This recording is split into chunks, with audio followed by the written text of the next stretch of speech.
Hey guys. This is part 2 of What If Naruto has would release. Hit like and subscribe if you like this one, and also please check the author in the description. Let's start. We are pain, that's all. We are God.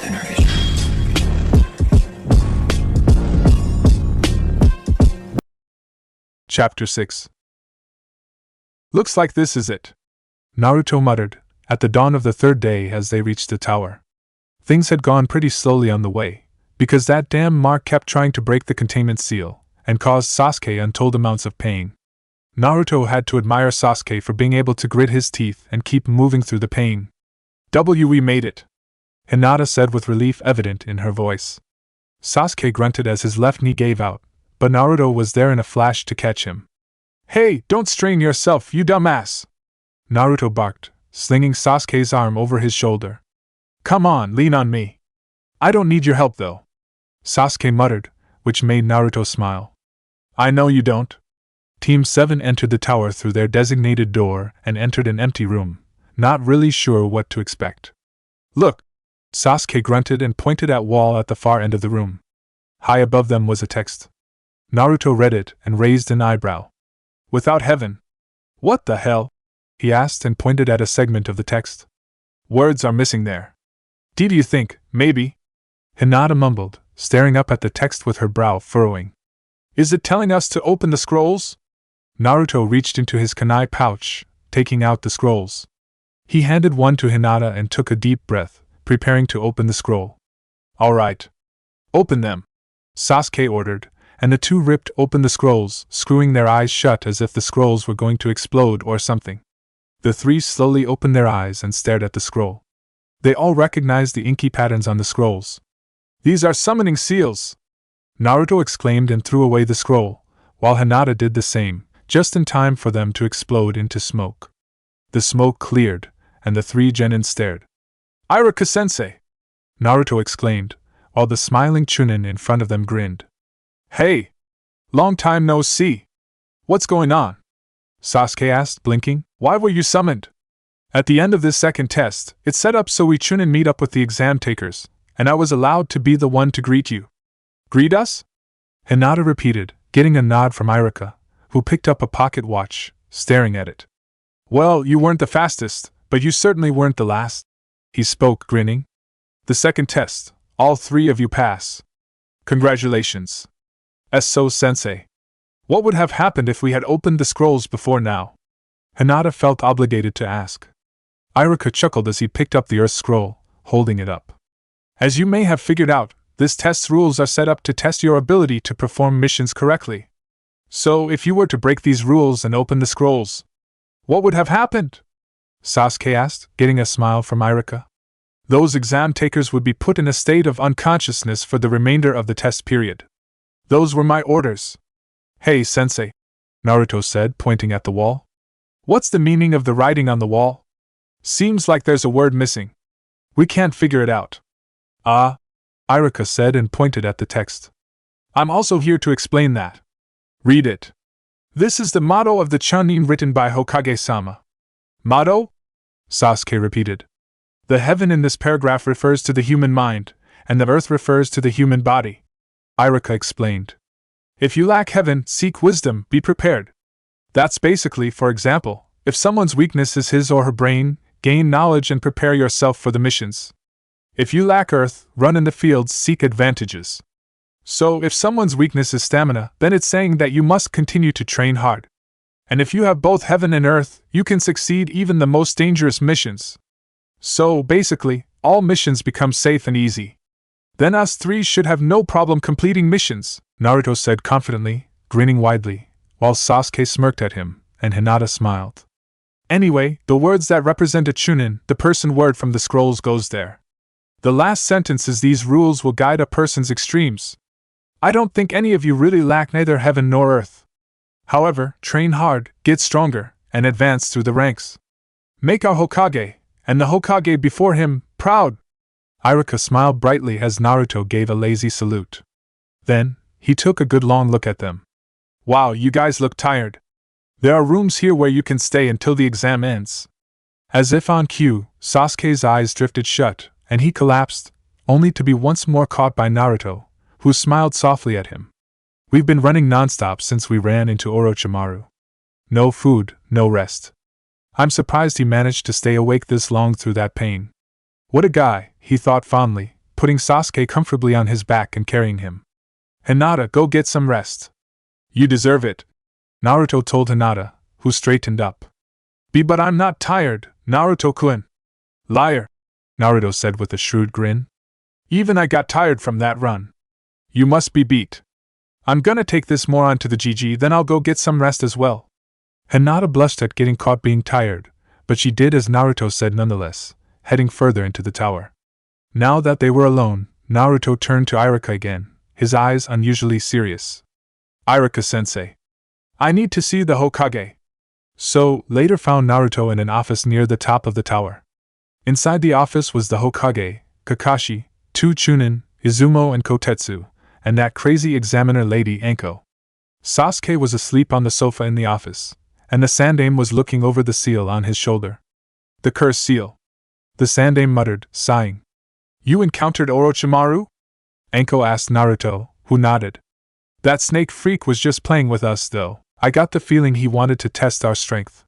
Once we had amused him enough, he put that seal on Sasuke and gave us the slip. Naruto said, turning his gaze to Sasuke, his eyes softening. I contained the chakra in the cursed seal with a modified containment seal, but it won't hold for long, and it doesn't stop the pain. Frankly, I'm amazed that he managed a non-stop run here without collapsing. He's pretty amazing, eh? Kakashi. The Sandaime spoke, making the lazy Jounin stand at attention. I want you to start making preparations to perform the Fujihoan, evil sealing method, right away. Yes, sir, Kakashi said, moving to leave the office, but not before giving Naruto a smile and a pat on the shoulder. Don't be too hard on yourself. The Sandaime spoke once Kakashi had left, making Naruto jump. The Sandaime looked over his shoulder at him. You are not weak, Naruto-kun. Neither you nor Sasuke-kun are. There aren't many in this world who have fought Orochimaru and lived to speak of it. You should be proud you lived through the encounter. But like I said, he was playing with us. Naruto muttered, clutching his fists and gritting his teeth. He even stopped our triple rodeo and turned it on us. And like I said, don't be too hard on yourself. The Sandaime said firmly. Orochimaru was my greatest pupil at one point. His power was amazing, and he was even considered a candidate for Yondaime Hokage. Just because you lost to him, that doesn't mean you are weak. Not by a long shot. If you were weak, he wouldn't have bothered to spare your lives. The Sandaime sighed again, then looked at the examiner. Anko, take Naruto-kun into a room where he can rest. Izumo, Kotetsu, please take Sasuke to Kakashi. Yes, Hokage-sama. All three of them said together. A knock came upon the door to Naruto's room, and as he opened it, he found Hinata standing outside, looking well-rested. She was blushing rather brightly, so Naruto immediately knew why she had come. Time to check my injuries, eh? He asked, and Hinata nodded. Naruto gestured for her to come inside, and she did, Naruto closing the door behind her, before moving over to sit on the bed, taking off his shirt, armor, and mesh to reveal the bandages on his body. They don't hurt though, so I think they're fine. Hinata didn't say anything. Instead, she just kept blushing as she removed the bandages, only for her eyes to widen. There. They're gone! She spoke in amazement. Naruto looked down to see that, indeed, even the deep wound in his side Sasuke had given him was gone. Yeah, I've always healed fast, Naruto said with a shrug. Suppose it's the Kyuubi's doing, or something. Wow. Another knock was heard, but the door opened before Naruto could even rise from the bed, showing Sasuke entering, looking rested as well. Yo! Looking healed up and ready to tackle the world, Sasuke commented, his hands in his pockets. Likewise, Naruto said, nodding in approval. So, have you heard anything? 5 teams, including ours, have arrived so far, Sasuke said, moving into the room and sitting down in the only chair there. It's more than expected, so they don't expect any more teams to pass. How's the seal? Naruto asked, which made Sasuke reflexively reach up and rub his shoulder. Kakashi used some kind of fuinjutsu on me, called Fujihoan. It keeps the seal at bay, but only as long as I believe in my own strength. And you don't think you can? Hinata guessed, which got a nod from Sasuke. Why you shouldn't doubt yourselves, Sasuke-kun, Naruto-kun. She mumbled softly. You too. You're incredible. I don't know if anyone would have lasted as long as you two did against that man. I really admire you two for your strength. TCH, Sasuke uttered as if what Hinata had said had no effect on him, but they could both see that he had regained some confidence. I guess I'll just have to get a rematch with that Oroyero. Then we'll see who beats who. Well, first of all we'll need to get through this Chunin exam before we consider fighting that freak, Naruto said, stretching and putting on his clothes again. I don't know about you two, but I'm kinda filled with energy right now. I think I'll go for a run. Anyone wanna come? Might as well, Sasuke said as he and Naruto stood up. They both looked to Hinata, who nodded and stood up as well. Naruto, Sasuke, Hinata, Team 8, Team 10, Team Guy, Team Suna, Team Oto and Team Kabuto were standing in front of the 7 Jounin sensei, the proctors, some Chunin, and the Hokage. The Sandaime cleared his throat. First off, for the second test, congratulations on passing. Guy smirked and looked at Kakashi. Your team isn't too bad. Maybe they were lucky. But as long as my team is around, getting any further is impossible. Since, from now, it's all about real ability. Well, with youth, there are sweet times, and there are sour times at Kakashi? Kakashi just turned to Guy, staring at him lazily. Huh? You say something, Guy? Guy snapped and turned his back on Kakashi, clutching his fist. Heh. Not bad, my rival Kakashi. You're cool in that way, and it really gets on my nerves. Kakashi just looked clueless. Now, for the coming third test, but before I explain that, there's something else I'd like you to know. It concerns the true reason for this exam. Why do we have all the allied countries taking the exam together? To promote friendship among the countries. To raise the level of shinobi. I don't want you to be confused about the true meaning. This exam is, the Sandaime said and paused dramatically, puffing on his pipe. A replacement for war among the allied countries. He said, shocking the genin present. If you go back in time, the current allies were enemies who fought each other over who would rule. In order to prevent wasteful fighting, the stage that these countries chose for battle, that is the origins of this Chunin selection exam. Then, this isn't for Chunin promotions? Rock Lee asked, wide-eyed. It is a fact that this exam decides which shinobi have what it takes to become a Chunin.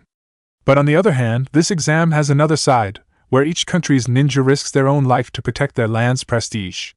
Prestige? Ino asked, getting a nod from the Sandaime. Watching this third exam will be leaders and influential individuals from many countries who make up the clients of the shinobi. And the leaders of the countries will also be there to watch each of your battles. If the strength of a country is clear, that country will receive more clients. And conversely, if seen as weak, they will lose clients. The Sandaime said and paused for a moment, letting the information sink in. And this will signal to potential enemy countries that our village has this much power. So, we will send a political message to the outsiders. But why? Kiba asked. Why do we have to risk our lives in battle? The strength of the country is the strength of the village. The strength of the village is the strength of the shinobi. And a shinobi's true strength is born only through life-risking battle. This exam is a place to see each country's strength, and to show off your own. It only has meaning because lives are at risk. And that's why those that have come before you have fought in the Chunin exam for this dream that is meaningful. But then, why do you say stuff about it being for friendship? Tenten of Team Guy asked, looking thoroughly confused. I said it in the beginning, I don't want you to confuse the purpose of this. By losing life and establishing balance, this is the shape of friendship in the world of the shinobi. The Sandaime said calmly. Before we begin the third test, I will tell you one more thing. This is not just a test. This is a life-risking battle, with your dreams and your country's prestige on the line. I don't care what it is. Just hurry up and tell us what this life-risking battle entails. Sabaku Nogara said, his arms crossed. Yes, I'd like to now explain the third test, but actually. A new voice interrupted, coughing, as a man blurred into view in front of the Sandaime, on his knees. I apologize, Hokage-sama. From here on, as the referee, will you please allow me, Gekka, to explain? By all means. The Sandaime said with a nod. The man stood up and turned to the genin. He looked sick, with bags around his eyes and a bad cough. Hello everyone, I'm Hate. Before the third test, there's something I'd like you to do. It's a preliminary for the third test to decide who gets to participate in the main event. Hate explained, coughing again. The first and second test may have been too easy this year. We have a bit too many people remaining. According to Chunin exam rules, we must have a preliminary and reduce the number of participants for the third test. As Hokage-sama indicated earlier, there will be many guests at the third test, so the fights could take too long. We are limited in time. He explained and paused, letting the information sink in. So anyway, those who are not feeling well, those who feel like quitting after these explanations, please come forward now. Since we'll be starting the preliminary immediately. After a couple of seconds of silence, Kabuto raised his hand. I'm going to quit. Hate stared at him for a while, before looking at his clipboard. You're Konoha's Yakushi Kabuto-kun, right? You may leave now. Does anyone else want to retire? Oh, I forgot to tell you that, from now on, it will be individual battling. You may raise your hand based on your own judgment. No one else raised their hand. Well, since no one else wants to quit, let's begin. There are basically no rules. The fight continues until one of you dies, is knocked out, or admits your defeat. But when I decide that the winner has clearly been established, since we don't want to pointlessly increase the amount of corpses, I'll jump in and stop things. And the object that controls your destinies is. A hatch on the wall opened up to reveal a large scoreboard. Is this? This electric scoreboard will show the matchups for each battle. Now, this is sudden, but let's announce the two names of the first fight. The screen flickered to light, and two names popped up. Uchiha Sasuke vs Akato Yoroi. Hate coughed. Will everyone except the two participants move to the upper level? Right off the bat, huh? Sasuke asked with a smirk as the genin started heading up to the stands, leaving only him and Yoroi on the floor. Yoroi was a genin from Kabuto's team, his face covered by a cloth, and his eyes covered by black lenses. They both moved to the middle of the room, facing each other, with Hate between them to the side. The two participants in the first fight are Akato Yoroi and Uchiha Sasuke. Are you ready? Yeah. Yes. Now, please begin. Hate jumped back as Yoroi put his hands in a tiger seal. Are you ready? The proctor just asked that. Sasuke quipped. You must either be deaf, or a bigger moron than Naruto. Yoroi twitched, and Naruto immediately snapped. Ichiwai, you bastard, don't take shots at me like that. The other genin reached behind his back, then flung 3 shuriken at Sasuke, who fished out a kunai, swiping it at the shuriken and sending them flying back at Yoroi, who ducked. Yoroi charged forward and swiped his hand at Sasuke, who dodged to the side, his eyes narrowing in thought. That attack hadn't been meant to hurt, but rather to grab. His other hand, however, had been quite relaxed, as had his legs, so he had made no preparations for a follow-up. Yoroi swiped at him again, this time a backhanded swing in which he turned his arm in an attempt to grab Sasuke, who immediately flipped out of his reach. There's something weird about that hand of yours, isn't there? Sasuke asked with a smirk, activating his Sharingan. Whatever it is, I'll notice it. Sasuke's Sharingan immediately saw the chakra around Yoroi's hand. The chakra was flowing into Yoroi's palm, and the Dijitsu immediately started breaking down the technique as Yoroi charged again. A one-trick pony, then? Sasuke asked as he dodged another swipe. No wonder you're still a genin at your age. As long as I don't allow you to touch me with that chakra-absorbing hand of yours, I'll be safe. Don't underestimate me, you little brat! Yoroi roared as he charged again.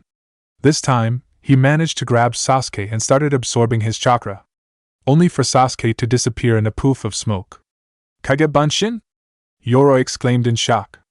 Suddenly, 3 shuriken flew past him from behind, and Yoroi spun around to see Sasuke standing behind him. The Uchiha yanked the ninja wires in his hands, changing the course of the shuriken and making them swing around Yoroi, wrapping him up in the ninja wire. There are several ways for me to end the match right here, Sasuke informed the man. I can cut your head off with my sword, but my favorite would be to burn you with my Ryoka no Jutsu. So you want to give up? Seeing that Yoroi was standing there defiantly, not saying a word, Sasuke shrugged and put the ninja wire between his teeth, and then started flashing through hand seals, ending in a tiger seal. Wait! Yoroi called suddenly. I give up! Winner Uchiha Sasuke! Hate called, gesturing for the Uchiha, who smirked as he dropped the ninja wires and headed over to the stairs, walking up to his team and Kakashi. Not a spectacular fight, but against a guy like that, what you gonna do, right? Naruto asked, grinning, which got a grunt from Sasuke. But that was amazing, Sasuke-kun," Hinata said, smiling. "To end the fight in just a few seconds without getting hit once. I don't know if I could do that." "Don't sell yourself short, Hinata," Sasuke said with a smirk. "This guy was nowhere near our level. You would have noticed his ability immediately. You would have sealed the Tenketsu in his right arm, preventing him from using that jutsu of his, and he would have lost. You have a good brain, and if you got some self-confidence to go with it, you'd be amazing." Naruto grinned brightly at the blushing Hinata and slapped his bicep. "All you need is guts." The names started cycling on the board again, and then stopped with the names in the next fight. Hyuga Hinata vs. Abumi Zaku. "Remember, Hinata," Naruto said, grinning at the Hyuga as she gulped. "Guts with a little bit of cautiousness." Hinata took a deep breath, then nodded as she headed for the stairs, while the Otonin with the 3 kanji for death on his shirt made his way down the stairs from the stands on the other side of the room. Soon enough, Hinata and Zaku were in the middle of the room, facing each other. "Are you both ready?" Hate asked the 2 contestants with a cough, getting nods from the 2 genin. "Then please begin." "Please give up," Hinata said as her Byakugan activated, and she got into a Juken stance. "These last few weeks, my abilities have grown, and I would prefer not to hurt you." "Hell, what's this?" Zaku said with a grin. "A ninja who doesn't want to hurt her opponent? What kind of babies do Konoha raise? I'll end this fight in one blow." Hinata focused on Zaku, analyzing her opponent. Those tubes in his arms. He is channeling chakra through them. They must be some kind of cannons. Zaku raised his arms, pointing his palms at Hinata. "Zankuha, decapitating airwaves!" Zaku roared, blasting a large amount of wind chakra at Hinata, who dodged out of the way to see the wall behind her get completely torn up by the blast. "If I get hit by even one of those, I'm done for," she thought as she rushed forward. She needed to get him in close-quarter combat. He was a long-range fighter, and she was a close-range fighter. At long range, he would be the only one with the ability to attack. Hinata came at Zaku with a flurry of Juken strikes, greatly surprising the Otonin with her speed. She got in a few strikes here and there, which made Rock Lee, who was standing next to Naruto, blink in confusion. "She's not hitting him seriously," Lee concluded. "Having a Hyuga on my team, I know how destructive the Juken can be. But her strikes are doing almost no damage." "Well, that's what you think," Naruto said, smirking at Lee. "Hinata is smart. She's probably already figured out how to beat him." Meanwhile, on the floor, an extra hard Juken strike to the shoulder made Zaku grunt and flip back several times, putting a bit of distance between him and Hinata, who stopped and lowered her arms, relaxing. "I will say this again," Hinata said softly, looking almost pained. "You should give up. You have lost." "Lost?" Zaku exclaimed. "I won't lose until I'm on the floor, dead." Zaku raised his arms and aimed them at Hinata again. He was a bit unnerved by the fact that the Hyuga wasn't even tensing up. She was completely relaxed, though she did look a bit sadder than she had a second ago. "I'll blow you away for sure with this one," Zaku stated as he started gathering chakra in his arms. Zankadash. What happened next surprised everyone except for Team 7. Zaku's arms exploded at the elbows, blowing his forearms clean off. "Wah." Zaku mumbled in complete shock, staring at his arms on the ground. "The Hyuga fighting style does not focus on brute strength," Hinata said softly. "It instead focuses on attacking the body's chakra circulatory system. With these eyes I can see it. I could also see the modifications done to your own. By applying my chakra in a sort of chakra samban, when I struck your arms during my attack, I rerouted the chakra in your cannons to head back into your body. The retreating chakra and the outgoing chakra met in the middle and searched for an exit." Zaku's wide eyes looked up at Hinata just as she crossed the distance between them and lashed out with a Juken strike to the chest, which knocked him to the ground. The strike, coupled with the shock of having both arms blown off, was too much for Zaku, who lost consciousness. "Winner of the second match, Hyuga Hinata," Hate announced, as Hinata heaved a sigh and moved back to the stairs. "Damn, Hinata!" Naruto barked happily as Hinata approached her team. He slung an arm around her shoulders and grinned brightly. "You can be pretty brutal when you want to be, eh? I'm glad I'm not your enemy. Seems you can work up some resolve after all," Sasuke said with a smirk, crossing his arms. "Hinata, why don't you show this confidence all the time?" I try," Hinata mumbled, poking her fingers together. It's just that. I don't know. Tsurugi Misumi vs. Kankuro. Hey, it's him, Sasuke said, nudging Naruto, who looked to see the puppeteer descending the stairs, while Misumi, Yoroi's teammate, who also had his face covered, jumped down from the stands to the floor. Team 7 watched as the match started. Immediately, Misumi charged and Kankuro with a punch, which was blocked. However, Misumi's arms started stretching like rubber and wrapped around Kankuro. Next, all of Misumi wrapped around him, his arms and legs, proclaiming that his body had been altered so that he could fit into any space. He demanded that Kankuro give up, but Kankuro remained defiant, and Naruto could sense why. That's not him, he muttered to his teammates, who looked at him in surprise, just as a sickening snap was heard as Kankuro's neck broke. Then, however, Kankuro's head whipped around, and his clothes were torn as two more arms shot out of them. They were puppet arms.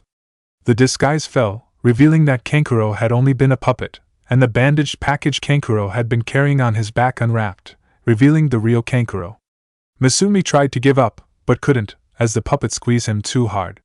Thankfully, hate ended the match as soon as Misumi lost consciousness from the pain of the broken bones. Next was the battle of the fangirls, Haruno Sakura vs. Yamanaka Ino. It was boring, to say the least. They just kept talking through the battle, threw some punches, talked some more, and then, it ended with a draw. This. Naruto muttered, scratching his head. This was probably the most boring match ever. Two new names flickered onto the screen. Sabaku no Temari vs. Tenten. This match was a little longer. Tenten was a long-range fighter, just like Temari. Tenten threw her weapons, and Temari blew them away with her fan. That was the way it went for 10 minutes, before Temari finally decided to end it, beating the crap out of Tenten. Tsuchikin vs. Naro Shikamaru. This match made Naruto laugh. Shikamaru used his shadow to make Kin slam her head into the wall. Senju Naruto vs. Inuzuka Kiba. Naruto's eyebrows rose at that. He looked to the Sandaime, who nodded. So, he had finally gotten the approval to use the Senju name, eh? I guess this day is just full of good news, eh? Naruto said with a small grin as he jumped down to the floor, walking over to stand in the middle. Kiba came over as well, but he was tense. Without a doubt, he, like the others of the academy, knew that Naruto's position as dead last didn't show his true skills at all. Hey Kiba, Naruto said as Kiba put Akamaru on the floor. You should keep Akamaru out of this. I don't want to accidentally hurt him. Sorry, but Akamaru always fights with me. He's my partner, Kiba said, a small grin on his face. You know, I've been looking forward to this. Oh? Naruto and Sasuke, Konoha's strongest genin, they say. Well, although losing against you wouldn't hurt my pride all that much, beating you would show how much I've grown since the academy. Well, losing to me now won't exactly show that you've been standing still since graduation, Kiba, Naruto said with a shrug. After all, I've grown too. 7th match, Senju Naruto vs. Inuzuka Kiba. Please begin. Kiba put his hand in a tiger seal, but Naruto held up his hand. Wait, Kiba, he said softly. If you want to fight me, go all out right away. I won't be holding back more than I need to avoid killing you. Kiba hesitated for a second, then let go of the tiger seal, instead digging his hand into his kunai pouch and taking out a soldier pill, tossing it to Akamaru, who swallowed it, his fur turning red. Kiba put his hands in the tiger seal again and crouched down. Gijia Ninpu, Shikyaku no Jutsu, Beast Mimicry Ninja Art, 4-legged technique, he exclaimed as he got down on all fours, his nails growing into claws, and his canines elongating. Akamaru jumped onto his back, and he formed another seal. Jujin Banshin, Man-Beast Clone! There was a poof of smoke surrounding Akamaru, and when it cleared, a clone of Kiba could be seen standing on all fours on Kiba's back. Naruto grinned. Ho, looking pretty beastly there, Kiba! Let's see you handle this! Kiba exclaimed as Akamaru jumped off his back, and they both charged at Naruto, Kiba tossing 3 smoke bombs at Naruto's feet. The smoke bombs exploded, and Kiba and Akamaru both leapt into it, spinning at an incredible speed, becoming 2 cyclones of destruction as they charged into the smoke. Getsuga, Fong over Fong! The sound of the 2 impacting something was heard, and the 2 came out of the other side of the smoke, both of them landing on all fours. Damn it, we hit resistance! Again, Akamaru! Kiba growled out, and the both performed another Getsuga, charging into the smoke once more. This time, Naruto's cry of pain was heard, and when the two Inuzuka fighters came out of the smoke this time, they were accompanied by Naruto, who was flying out of it and impacted with the ground hard, grunting in discomfort. The smoke cleared to show a wooden dome that had been raised to protect Naruto. The dome, however, had been completely torn open. "Heh, is that all you've got?" Kiba asked, grinning as he rubbed his nose in satisfaction. "Man, I knew I had grown stronger, but I didn't expect you to be this weak, Naruto." "So you're Kiba?" Naruto asked as he pushed himself to his feet, smirking at Kiba. Then, he turned to his clone. "Then that's Akamaru." Kiba's eyes widened as Naruto shot forward at a speed they hadn't been expecting, grabbing a hold of Akamaru. They were even more surprised when Naruto's arms transformed into wood, which lengthened and wrapped around the transformed Niken. "It's over," Naruto said calmly, turning his cold eyes toward the wide-eyed Kiba, just as two hands burst through the floor, grabbing Kiba's ankles. "Doton, Shinjuzanchu no Jutsu, Earth Element, Double Suicide Decapitation Technique," came Naruto's voice from the floor, and Kiba cried out in shock as he was pulled into the floor until only his head was visible. Slowly, Naruto rose from the floor, seemingly growing out of it, and he stood up, grinning down at Kiba. "Sorry we couldn't have an all-out epic battle, Kiba. However, these are just the preliminaries. I don't want to show off all my moves to my potential opponents. Damn you! I'm gonna. You can't move an inch," Naruto said, squatting down in front of Kiba. "Well, if you still don't feel like giving up, I suppose I can threaten with snapping Akamaru's neck if you don't," he muttered, rubbing his chin. "Lucky for you, I'm not that cruel. Proctor, I could kill him. Call it. Winner, Senju Naruto." Naruto grinned and grabbed Kiba's head, pulling him out of the floor as though it was water. The hole underneath him immediately closed, and the clone holding Akamaru slowly retracted its limbs and sank into the floor. Then, Naruto headed back up to his team. Next was Rock Lee vs Sabaku no Gaara. This match was intense. Lee showed off some amazing taijutsu moves, and beat the living shit out of Gaara, but Gaara was protected by his sand. Then, Lee opened the celestial gates, and went nuts on the Suna Genin. However, once again, his sand protected him, and he managed to crush the wounded Lee's arm and leg, resulting in his victory. Hyuga Niji vs King Yuta Dosu. This match was ended relatively quickly. Although Dosu bragged about his arm would be capable of completely disorienting Niji, the Hyuga didn't even give him a chance to use it, immediately coming at him with a flurry of Juken strikes, ending with one to the chest that completely knocked the Genin out cold. The final match was Aburaim Shino vs Akimichi Chuji. This one, too, ended relatively quickly. Ino had gotten Chuji's spirits up by bribing him with barbecue, but despite Chuji's energy, Shino immediately covered the chubby Genin with his destruction bugs, draining him of his chakra. "Winner, Aburaim Shino," Hate announced and coughed into his hand, before continuing. "Well, with this, the preliminary trials for the third exam have been completed. Everyone, please come down here." The Genin got down from the stands, and soon stood in front of Anko, Ibiki and Hate. "To all of you who won the rights to compete in the third test in the Chunin selection exams, congratulations to you all!" Hate exclaimed, before turning to the Sandame. "Well then, Hokage-sama, if you would please." "Yes," the Sandame said and walked forward. "Well, now I'd like to start explaining the main test. As I told you before, in the main event, your matches will be seen by everybody. Each of you will fight to represent the strengths of your countries. I'd like you to show off all your powers with no reserves. Which is why the finals will be held 1 month from now. This break, as you might call it, will be for preparations." "What does that mean?" Niji asked, looking a bit more agitated than usual, occasionally glancing to the side to glare at Hinata. "In other words, in addition to informing all the various country lords and shinobi leaders, this is the time needed to arrange for the gathering of the event. And this is also preparation time for you examination students. I don't understand what you're trying to say. What does it mean?" Kankuro asked. "Basically, it's the preparation to get to know your enemy and yourself. It's the time period where you calculate your chances of winning by analyzing the data you accumulated during the trial competition," the Sandame explained, puffing on his pipe. "The battles up to now had you fight as if you were in an actual combat situation with the assumption of fighting an unknown opponent. However, the final trial will not be like this. There are those who showed all that they can do already to their rivals. There are those who competed and were badly injured against a strong opponent. To make everything fair, the 1 month should be used by all of you to advance and improve yourselves. Of course, it'll be fine to rest your body as well. Well, I'd like to dismiss you now, but there's something that has to be done for the finals before I can do that. More? Shikamaru asked, sighing. Geez. Well now, don't get so excited. There are pieces of paper inside of the box that Enko is holding, so each of you take 1 piece. Enko held up a square box to show the genin what the old man was talking about. Now I'll come around, so wait your turn. All the genin reached into the box as it was handed to them and drew their numbers.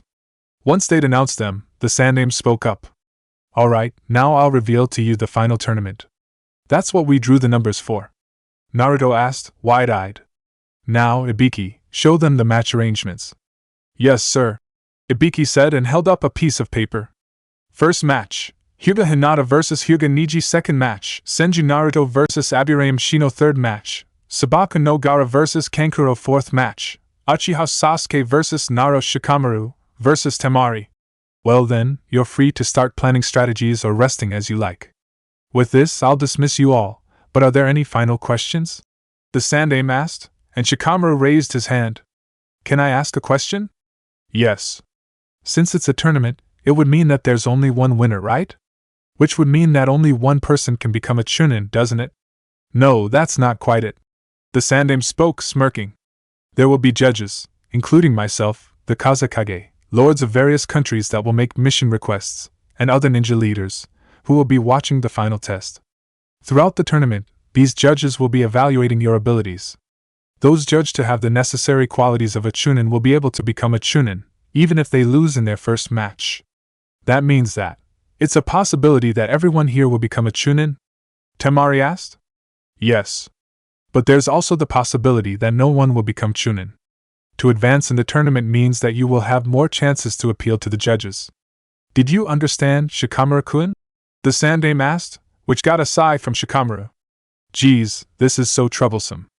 Well then, thanks for all the effort you exerted for these trials. You're all dismissed until a month from now, the Sandaime announced, smiling at them all. Chapter end. Naruto had to sweat drop at the sight before him. Kakashi had told him that Jiraiya would be waiting for him at the hot springs. When Naruto asked his sensei what the man looked like, the Cyclops just said, "You'll know him when you see him." That could only mean that Jiraiya was pretty unique, and upon noticing the sight in front of him, this guy was special. The man was tall, obviously, Naruto could tell even though the man was sitting down. He had long, white hair and a spiky ponytail, wore red and green, had a large scroll on his back, and a red line going down his face from each eye. Oh yeah, and he was openly giggling and peeping into the hot springs. Well, Naruto said, stuffing his hands into his pockets. When Kakashi-sensei said I'd know you when I saw you, he said it in a very extreme tone, so although he may just have been exaggerating. The old man uttered as he turned away from his peephole, looking toward Naruto. Who are you, brat? Senju Naruto. You're Jiraiya? The old man's eyes widened, and a bright smile appeared on his face. I sure am. So you're Naruto, eh? Ho, you've grown into a fine shinobi, that's for sure. I heard you were made my godfather, Naruto said, his hands still in his pockets. I suppose you had your reasons for not being there when I grew up, but it was a pretty shitty thing you did. But I suppose you can repay me by training me well. Jiraiya twitched in annoyance, and he gave Naruto a heated glare. Just who do you think you are, brat, trying to guilt-trip the great Gamma Sennin, Toad Sage, Jiraiya-sama? You're right, you don't deserve a guilt trip, Naruto said, nodding slowly as he closed his eyes and rubbed his chin in thought. I mean, it wasn't like you were close to my old man or something. And it's not like he named you godfather because he was counting on you to take care of me when he couldn't, right? Jiraiya twitched again, and he turned his back to Naruto, probably hoping to keep the guilty look on his face from Naruto's view. Behind him, however, Naruto put up 2 fingers in a victory sign. In any case, Naruto, there's no need for the guilt trip, Jiraiya said, turning back toward Naruto, who swiftly lowered his hand. The only reason I came back to this village was for the sole purpose of overseeing your training. That's right, the great Gamma Sennin is going to be training you personally, he exclaimed, striking a pose. Naruto blinked, then tilted his head to the side. Am I supposed to be honored? Damn right you're supposed to be honored, Jiraiya snapped. How many do you think have the privilege of claiming that they have received training from one of the legendary Sannin, huh? Well, fact is, you're getting older. You're no longer in your prime, and you spend your days writing smut. Naruto said with a shrug. Are you sure you're even in shape enough to keep up with a youngster like myself? Watch yourself, brat. You're 100 years too early to compare yourself to the likes of Jiraiya-sama, Jiraiya said, puffing out his chest with pride. Anyway, do you want to learn from me or not? Wow, take it easy, Naruto said, waving him off. I was just messing around. Lead the way, O glorious Arrow Master. Arrow Master, Jiraiya repeated, twitching. I hope he won't be going around calling me that in public. It'll really damage my reputation, especially with the ladies. The Gamma Sannin cleared his throat and gave Naruto a grin. Well then, Naruto! We will begin right away. I'm going to be teaching you an incredible jutsu. Alright. Are you sure about this, Sasuke? Kakashi asked slowly as he and Sasuke walked far away from the village. It'll cut into our training time. I'm sure, Sasuke said, nodding. I'm always trying to stay on the same level as Naruto, and I get the feeling I'm going to need this. In the distance was a fortress shaped like a cat. Sasuke had never been there before, but he had heard both Nakoba and Itachi talking about it. The Cat Fortress, home of the Niniko, ninja cats. You didn't have to come with me, Sasuke told Kakashi. After all, you can't come with me inside. They'll smell the dog on you. I couldn't very well let you leave the village on your own. You'd be much too exposed, Kakashi said as he fished out his book and opened it, sitting down on a tree that had fallen over. Well, I'll be waiting for you here. Go do whatever it is you have to do. Sasuke nodded, and without another word walked off toward the fortress in the distance. Kakashi glanced up from his book to stare at Sasuke's retreating back. I acted like the carefree teacher and followed him without question, hoping he'd tell me on his own, but Kakashi's eye closed sadly, and he sighed, his head slumping. I'd really like to know what he's gonna do. Shaking his head, Kakashi went back to his Ika violence, turning the page as he kept reading. And then Shusan told Kurei-chan, You will never catch this hero off guard. He charged. Slowly, Kakashi's eye moved away from the book to stare at Sasuke again, who still hadn't disappeared from view. Damn you, Sasuke! I can't even focus on my Ika, I'm so curious. Alright, Naruto, Jiraiya said as he stood with Naruto some distance away from Konoha, his arms crossed. You've progressed further than I had anticipated, but that's good news. That means I won't have to explain too much. I'm sure you've heard of the Kuchiyos no Jutsu, summoning technique? I have, Naruto said with a nod. Jiraiya grinned as he bit his thumb and flashed through some hand seals. Kuchiyos no Jutsu, Jiraiya called as he slammed his hand down on the ground. There was an explosion of smoke, and when it cleared, Jiraiya could be seen sitting on a large, pale orange and green toad, which had a large scroll in its mouth, and wore a necklace with 7 large beads on it, with the kanji for loyalty on the central, largest one. The toad unrolled its tongue and held the scroll out to Naruto with it. The blonde took it and lay it down on the ground, unrolling it to show 5 signatures signed in blood, with fingerprints underneath each signature. This is the contract with the toads that has been passed down through many generations, Jiraiya explained. You write your name in blood, and under that, you press your fingerprints in blood. Then, when you want to call them, mold chakra and place down the hand you signed the contract with. The hand seals are board, dog, bird, monkey, ram. Naruto nodded and bit his thumb, before signing his name and leaving his fingerprints on the scroll. Now, Naruto, how much chakra do you have? Naruto hummed and closed his eyes, molding some chakra to activate his sensors. Then, he opened his eyes again and looked at Jiraiya. I'd say, about 1/5 less than you. Jiraiya twitched at that. Why you do? Yeah.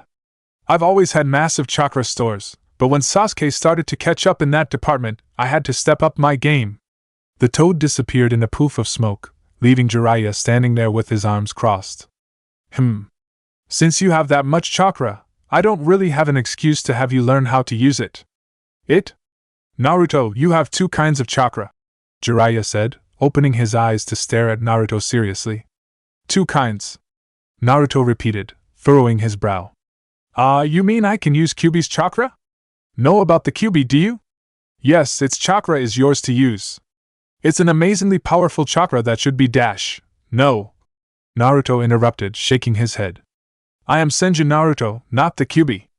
I'll become an amazing ninja without relying on its chakra. Naruto, I don't think you realize I've made it this far without it, haven't I? But Yash, I'll try the Kuchios now. You brat. Stop interrupting me. Shut up, Yaro Master. I couldn't give two shits what you have to say. Why you? The two glared at each other for a good long while. But then, Jiraiya sighed, a small smile on his face. Very well. I'll believe in you. Alright then, become an amazing ninja on your own, starting with mastering the Kuchios. Alright. I'll be over there.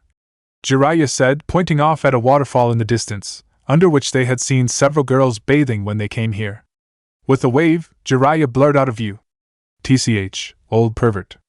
Naruto muttered, shaking his head as he bit his thumb and swiped some on his palm, before going through the required hand seals, pumping out chakra and calling out, Kuchios no Jutsu.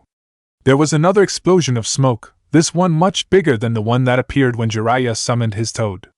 When the smoke cleared, it revealed that Naruto was standing on a massive toad, who towered over the trees around them. It was colored a dull, rusty red, but around his eyes and lips and chest were brighter red markings. Over his left eye, he had a long scar. He wore a blue happy vest that had the kanji for shrimp on the back, carried a massive dosa blade at his hip, and had a large kizura pipe in his mouth. What the hell is this? The toad barked in a gruff voice, looking around. Hey, Jiraiya. Why did you summon me here? He glanced at his nose, to see Naruto standing there, grinning at him. Why is there a little punk on me? Where's Jiraiya? What do you want him for? Naruto asked. I'm the one who summoned you here. The toad blinked once, staring at Naruto in disbelief. He muttered you, and Naruto nodded, still grinning. This caused the toad to laugh, loudly. You shouldn't lie, punk. There's no way a little shrimp like you could summon me. Naruto's eye twitched as the toad kept laughing. He tapped his foot impatiently, waiting for the toad to finish, but it seemed he never did. Therefore, Naruto snapped, stomping his foot down. Hey, you piece of shit toad! I'm the one who summoned you! It was I, Senju Naruto-sama! I am your master! The toad's eyes widened, but immediately narrowed dangerously. What the? Who the hell do you think you are? Some little kid is claiming that he's the master of Boss Toad Gamabunta-sama? You want your head ripped off, you little shit? Hey! Don't snap at me! I'll kick your ass if you don't show a little respect! Summoning someone like you on the first attempt at my age makes me worthy of at least some of that! Naruto yelled, clutching his fist and shaking it at Gamabunta. First attempt? Kick my ass? Don't make me laugh, shrimp! I'll pop your head like a balloon! Naruto narrowed his eyes. So, what you're saying is you won't accept me as your master? Gamabunta-sama has no master. I take orders from no one. Naruto could see in Gamabunta's eyes that the toad was stubborn. There was a fire in his eyes that Naruto saw every day in the mirror. Maybe they would be a good match if they just learned to get along. Well then, I'll make a bet with you, Gamabunta. A bet? I'm listening. You don't have to accept me as your master, but you will accept me as your summoner, and help me out if I need you. Of course, this is only if I can stay on your back until that, Naruto said, pointing at the sun, which had just started rising in the east. He moved his hand to point at the horizon in the west. Goes down there! Ho, that's an interesting bet, brat. What do I get if you lose? What do you want? Gamabunta chuckled slowly and dangerously, narrowing his eyes. If you fall off my back, brat, you will have to give me a full-body scrub down with a sponge.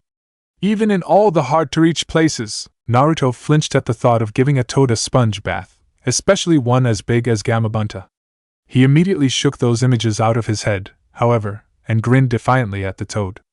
Deal, Gamabunta! Senju Naruto, was it? Gamabunta asked, and Naruto nodded. Well then, it's a bet, Naruto. I'm not going to make it easy on you. Gamabunta crouched down, and then shot into the air at an unbelievable speed. NYAA! A cat wearing armor cried dramatically as he flew through the air, impacting with the ground, unconscious. Sasuke was standing in the topmost room of the cat fortress. The room was lit with a dim, blue light, a purple carpet leading up to a bamboo curtain, behind which a silhouette of a very large cat could be seen. Ho! You made it all the way here. came a voice from behind the curtain as the silhouette's head rose slightly. Well, I'd recognize that hairstyle anywhere. I've heard a lot about you. Uchiha Sasuke, the Nikko Butoku, cat defiler. Sasuke blinked slowly at that. Nikko Butoku? That sounds disgusting. I've done nothing to earn such a name. Haven't you? You were running around, all those years ago, capturing my kin and taking their paw prints. The silhouette barked angrily. To a cat, that's like how it is for a human to be stripped naked and photographed. What's so wrong about that? Sasuke asked, a smirk appearing on his face. Do you have anything to be ashamed about? Don't be ridiculous, human! The silhouette roared angrily. Sasuke's smirk widened. He must have hit a nerve. In any case, you are Nakomata, are you not? Sasuke asked, raising an eyebrow. I understand that you have the summoning contract for the Niniko in your possession. What about it? The silhouette, Nakomata, asked, apparently calming down. I want it. I want the allegiance of the Niniko, and I want you to fight for me whenever I call for you. Nakomata was silent, and Sasuke knew his eyes had widened in shock. Then he chuckled. The chuckle grew into a loud laugh. You are bold brat, making demands of me like that.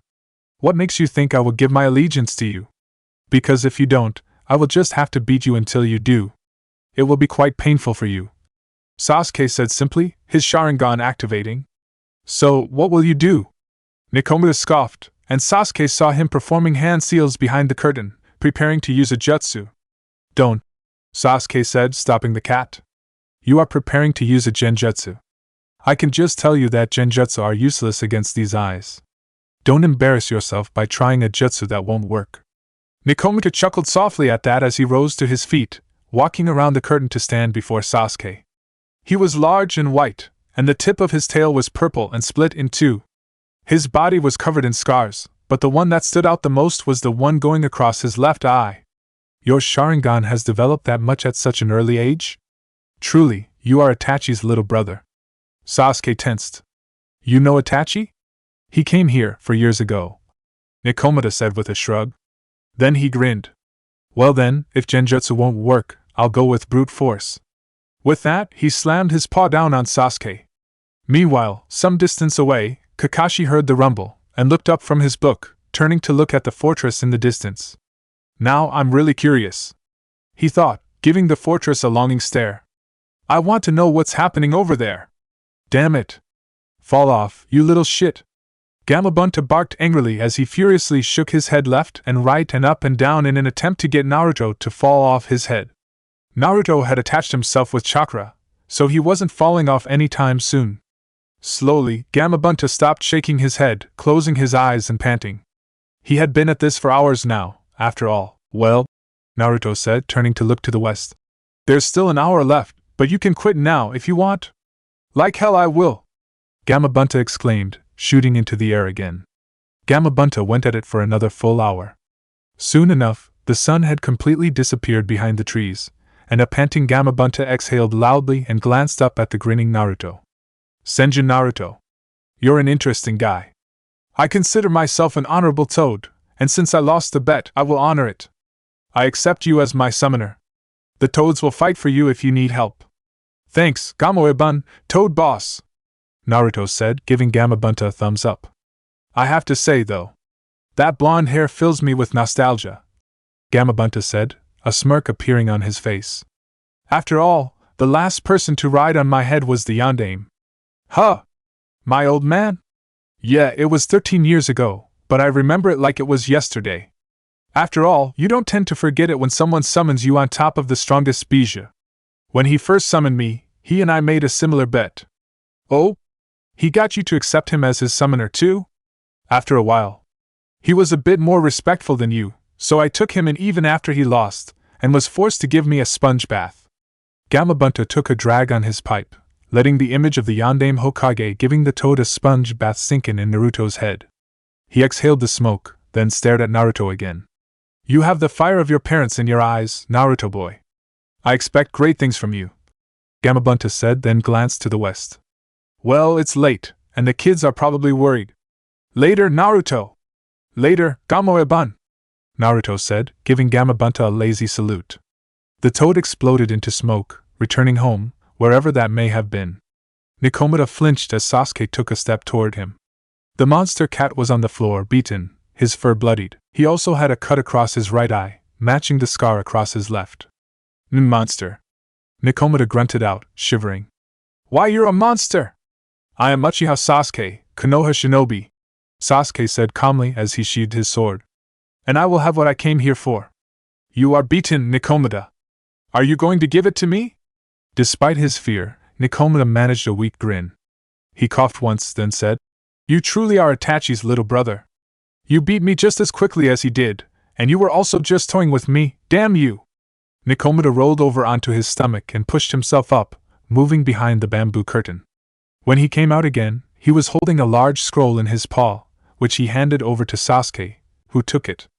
Well, you beat me, there's no denying that, Nikomata said, humming softly. The Uchiha clan is something special, eh? I guess that being in the possession of your clan isn't such a bad thing. Nikoba and her cats seem to like you, after all. It's appreciated, Sasuke said, nodding his head to Nikomata, before turning around and walking away. When Sasuke reached the spot where Kakashi was waiting, the Jounin immediately shot over to Sasuke, looking at him and the scroll expectantly. So, what did you do?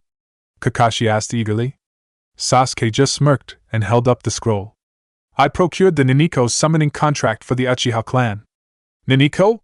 Kakashi asked, blinking. That's a shame. I had been counting on you signing a contract with my Niken. No thanks, I prefer cats. The Uchiha clan are used to dealing with them. Well, at least now he's back, and I know what he was doing, Kakashi thought as they started walking, and he fished out his book, opening it. Now I can focus on this again. The very next day, Hinata rose early, as she had done every day since the preliminaries ended. She could feel that she definitely had grown stronger, but she could get stronger still, there was no doubt about that. Therefore, she had requested training from her father, who had agreed. There was little doubt that her father had been greatly surprised by Hinata's sudden improvement. In the last few spars between Hinata and Hanabi, Hinata had always been the one who remained standing. In all honesty, Hinata only had Naruto and Sasuke to thank for that. Hinata couldn't imagine what her life would have looked like if she had lost to Sakura during the graduation, if she had ended up the girl with the second best grades, which would have landed Sakura in Team 7, and Hinata in Team 8. So now, Hinata got ready, had her breakfast, put on her sparring uniform, and went outside to the Hyuga training ground, where she found her father waiting. Are you ready to begin? He asked sternly, and Hinata nodded as she took her spot in front of Hayashi and assumed a Juken stance. Well then. His eyes drifted shut, and he appeared to be deep in thought. There is little doubt in my mind that, despite being of the branch family, the Hyuga blood burns the hottest in Niji's veins. He is an amazing prodigy, and you are going to need all the help you can get against him, even with your drastic growth. Therefore, I will be teaching you a new technique today. Hayashi's Byakugan activated as he opened his eyes and got into a Juken stance. I will be teaching you Jukenhu, Hack Rokujuyan Sho, Gentle Fist Art, 8 trigrams 64 palms. Woo Juken! This whoop caused both Hyuga to blink and turn to the side, to see Naruto and Sasuke sitting on the sidelines, grinning and smirking respectively. What are you doing here? Hayashi demanded. How did you get in? Well, first and foremost, we came here to cheer for Hinata during her training, Naruto said, grinning still. We've both taken a day off from our own training, Sasuke supplied, but our secondary objective was to better protect our teammate by discovering and pointing out flaws in Hyuga security. Naruto continued and pointed over his shoulder. By the way, during the 0900 hours guard shift, there is a blind spot in the security in the northwest corner of the compound. The Hyuga training regimen is strictly forbidden for outsiders to see, Hayashi said, sounding a bit outraged. You should know this. I told you that last time. Well, I've been thinking about that. Sure, I'm a total badass when it comes to learning new jutsu and crap, and Sasuke here has the Sharingan, but in all honesty, the Juken is pretty much useless to anyone who doesn't have a Byakugan, right? Naruto asked, scratching his head. So, I don't see what the problem is. Hayashi's eyes narrowed dangerously, causing Naruto and Sasuke to flinch. So, Dango? Sasuke asked Naruto, who nodded. With that, the two blurred out of view. Your friends are excellent at snooping, Hayashi commented disdainfully. They are great friends, father, Hinata said, smiling softly. Sasuke-kun is excellent at analyzing strength and weaknesses, and pointing out what needs to be worked on in order to become balanced, and Naruto-kun. Hinata trailed off as she tried to find the words for it. Well, Naruto-kun has a personality that just makes you want to become the best you can be. Hayashi stared at Hinata for a long time in thought. Hinata has never showed any real talent. A short while after becoming a genin, her talent suddenly skyrockets. Senju Naruto, huh? What an interesting guy. Jiraiya stood in front of Naruto, his arms crossed as he stared at his new student. Currently, Naruto was sitting cross-legged on the ground with his back turned, meditating and molding chakra. All around them, the trees were moving, swaying and twisting. Jiraiya had to admit, the guy had talent, a lot more than Jiraiya did at his age. It seemed like he only inherited the best traits from his relatives. He had Kushina's temper and monstrous chakra stores, he had his father's talent, looks, and his guts. Not only that, but he had somehow managed to come up with a lesser version of Tsunade's monstrous strength, and possessed the Nidame's senses, and the Shodai's Mokuton ninjutsu. This guy is so good, it's almost unfair, Jiraiya thought with a small grin. Hey Naruto! The trees around them suddenly straightened and went still again as Naruto turned his head to look at the old pervert. Yeah? Come here, Jiraiya said, beckoning him closer. Naruto sighed and got up, walking over. What? It's not another scheme to have me pose as your grandson so you can get chicks, is it? Not really. I'm going to teach you a new, cool jutsu. It's a jutsu your father created, Jiraiya said, making Naruto's eyes widen with excitement. Jiraiya chuckled and held up his hand. Chakra started swirling in it, taking the form of a ball in his hand, inside which chakra was swirling wildly, looking like there was a raging chakra storm inside the ball. This is the Rasengan, an A-rank ninjutsu. We've only got 22 days left until the third exam, so I don't expect you to master it before then, but we might as well get started now. The Rasengan died down, and Jiraiya took a scroll out of his vest, unsealing a paper bag filled with water balloons? Jiraiya picked one up and held it out to show Naruto. Then, the balloons started bulging everywhere, and suddenly exploded. See what I did just now? Jiraiya asked, raising an eyebrow. Naruto narrowed his eyes in thought as he stared at Jiraiya's drenched hand. You rotated the water, Naruto said, and Jiraiya nodded. You have done both the tree climbing and water walking chakra exercises, yes? Yeah? The tree climbing exercise focuses on concentrating a certain amount of chakra to your foot. This helps you work on regulating the chakra output. Water walking focuses on continuously releasing a set amount of chakra to remain on the water. In this step of the training, you use the water walking exercise basically. You are to release a set amount of chakra into the balloon with a continuous flow. Jiraiya said, picking up a balloon and tossing it to Naruto, who furrowed his brow as he concentrated on releasing his chakra, rotating it. The balloon stretched, but it didn't start bulging like Jiraiya's balloon had. It doesn't look the same, Naruto noted, to which Jiraiya nodded, a smirk on his face. Can you figure out why? Obviously, we did it differently, Naruto said as his eyes drifted closed in thought. Jiraiya watched as Naruto stood there in silence for a good minute. Then, his hand started shaking the balloon up and down, then left and right, then diagonally, then back and forth, shaking the balloon in all directions. Then, Naruto's eyes snapped open, and he started focusing chakra into the balloon again. This time, the balloon started bulging everywhere, before exploding. Oh wow, Jiraiya said, crossing his arms with a smirk on his face. I had been told that Sasuke was the brains of the duo. Didn't take you long to figure out the trick to the test. Just because Sasuke is smarter than me, that doesn't mean I'm dumb. Besides, when it comes to ninjutsu, I'm unrivaled, Naruto said with a grin. So, what's the next step? Wait, Jiraiya said, gesturing for the bag with the balloons. That was quick. I want you to pop 10 more, so you can really get a feel for the first step. You're gonna need it. Step 2 is 100 times harder. Jiraiya took 10 balloons out of the bag, then sealed it up again. As Naruto got to work popping them, Jiraiya unsealed another paper bag, this one filled with rubber balls. Another step like that? Naruto asked as he was tossed one of the balls. Yep. Now you must break that ball, Jiraiya said, holding up a rubber ball and blowing it up with minimal effort. The first step is rotation. This step is to add power. Without the water, it's harder to feel the chakra, so it's hard to power it up or control it.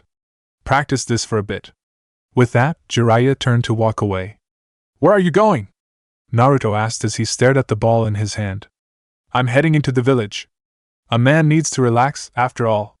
Whether you pop the ball or not, we'll meet here tomorrow, same time. Naruto watched as Jiraiya left. Then, he turned his gaze back to the ball and did the same thing he had done with the water balloon. The ball started bulging, but only slightly, and then died down again. TCH. The first step was counterproductive. Naruto muttered, sitting down. Using water first made it seem easier than it is. Should have started with this step so you could get used to the difficulty right away. Chapter 7.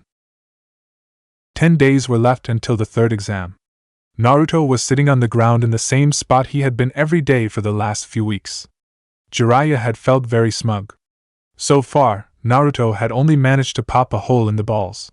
The boy had managed to pop the water balloon much quicker than Jiraiya, but when Naruto took so long to pop the rubber ball, he regained a bit of pride, even though he knew Naruto should have been able to pop it a long time ago. Concentration isn't exactly something you lack, Jiraiya said, crossing his arms as he stood before Naruto. You should have popped this ball a long time ago. What's the problem? Naruto's brow furrowed as he stared at the ball in his hand. I'm just worried, I suppose. Worried? Why? I'm getting this bad feeling, like shit's about to hit the fan, or something like that. Plus, Hinata is facing Neji in the third exam, which is cause for worry as well. I've been able to pop it since the second day, Naruto said as the ball in his hand started bulging, and then exploded, much to Jiraiya's surprise. I just needed some time to think about things. Humph. Jiraiya huffed, crossing his arms. Show off. So, what's the third step? Naruto asked, raising an eyebrow. Now, Jiraiya unsealed the third bag, this one containing balloons again. However, these balloons were filled with air, and not water. The first step was rotation, the second step was power, Jiraiya said, picking up a balloon and holding it up for Naruto to see. The third step is this. Nothing happened. Naruto started molding chakra, and his eyes widened when his senses picked up on what was happening. You're forming a Rasengan inside the balloon, aren't you? Correct, Jiraiya said with a smirk. The point of the third step is to bring out the first two steps at 100% and maintain it. In short, you not only have to keep the spinning and the power at their greatest, but you also have to make a layer inside the balloon to contain the chakra. This requires a large amount of concentration, because the higher the destructive power, the more you have to add, and the quicker you have to spin. Thus, the outer layer must be stronger. Slowly, Naruto nodded. Then, he picked up a balloon and said, Alright, time to get to work. Naruto stood in a loose stance in the arena on the day of the third exam. With him were Sasuke, Hinata, Temari, Kankuro, Gaara, Neji, Shikamaru, and Shino. Good thing you're here. Naruto muttered to Sasuke, smirking. I was afraid that you'd pick up some of Kakashi's tardiness. Well, he actually wanted to get some last-second training in, but I wanted to be here on time, Sasuke said, smirking as well. Naruto glanced at the Suna trio as the Kazekage arrived at the top box. Gaara was staring up at the man with nothing but hatred in his eyes. The Sandaime stood up. Thanks, everyone, for coming to the Konoha Chunin selection exam. We will now start the main tournament matches between the 9 participants who made it through the preliminaries. Please stay and watch until the end. There's something I'd like to tell you before the matches. The proctor, Ginma, as Naruto had learned that his name was, said, turning to them. Look at this, he said, and took out a piece of paper, showing the matches. In case you didn't pay attention the first time, these are the matchups. Check once again to see who you're fighting. After holding the paper up for a few more seconds, Ginma pocketed it. Alright, guys, this is the final test. The arena is different, but the rules are the same as in the preliminaries, as in there are none. You fight until one of you dies or acknowledges defeat. But if I determine that the fight is over, I'll step in and stop it, you got that? Everyone either nodded or did nothing, no one said anything, but it was clear to everyone that they all understood. Now, the first fight, Hyuga Hinata and Hyuga Neji. Those two stay here, while the rest of you go to the waiting room. Hinata took a deep breath to steel herself. Both her teammates gave her comforting pats on the shoulders as they headed off toward the waiting room with the others. Soon enough, only Hinata, Neji, and Ginma were left on the arena floor, Hinata and Neji facing each other, with Ginma standing off to the side. I never thought I'd be facing you, Hinata-sama, Niji said, staring hard at Hinata. Niji Nizan. Hinata mumbled, closing her eyes and taking another deep breath, before opening them again. First match of the third exam. Begin! Genma said, officially starting the match. However, Niji apparently didn't feel like starting the match yet. Before we start the match, I'd like to say something, Hinata-sama, Niji said, narrowing his eyes. You don't make a good shinobi. Forfeit now! Hinata tilted her head to the side, and Niji explained. You are too kind. You wish for harmony and avoid conflict. You agree with others, never resisting. And you have no confidence in yourself. I always feel your sense of inferiority.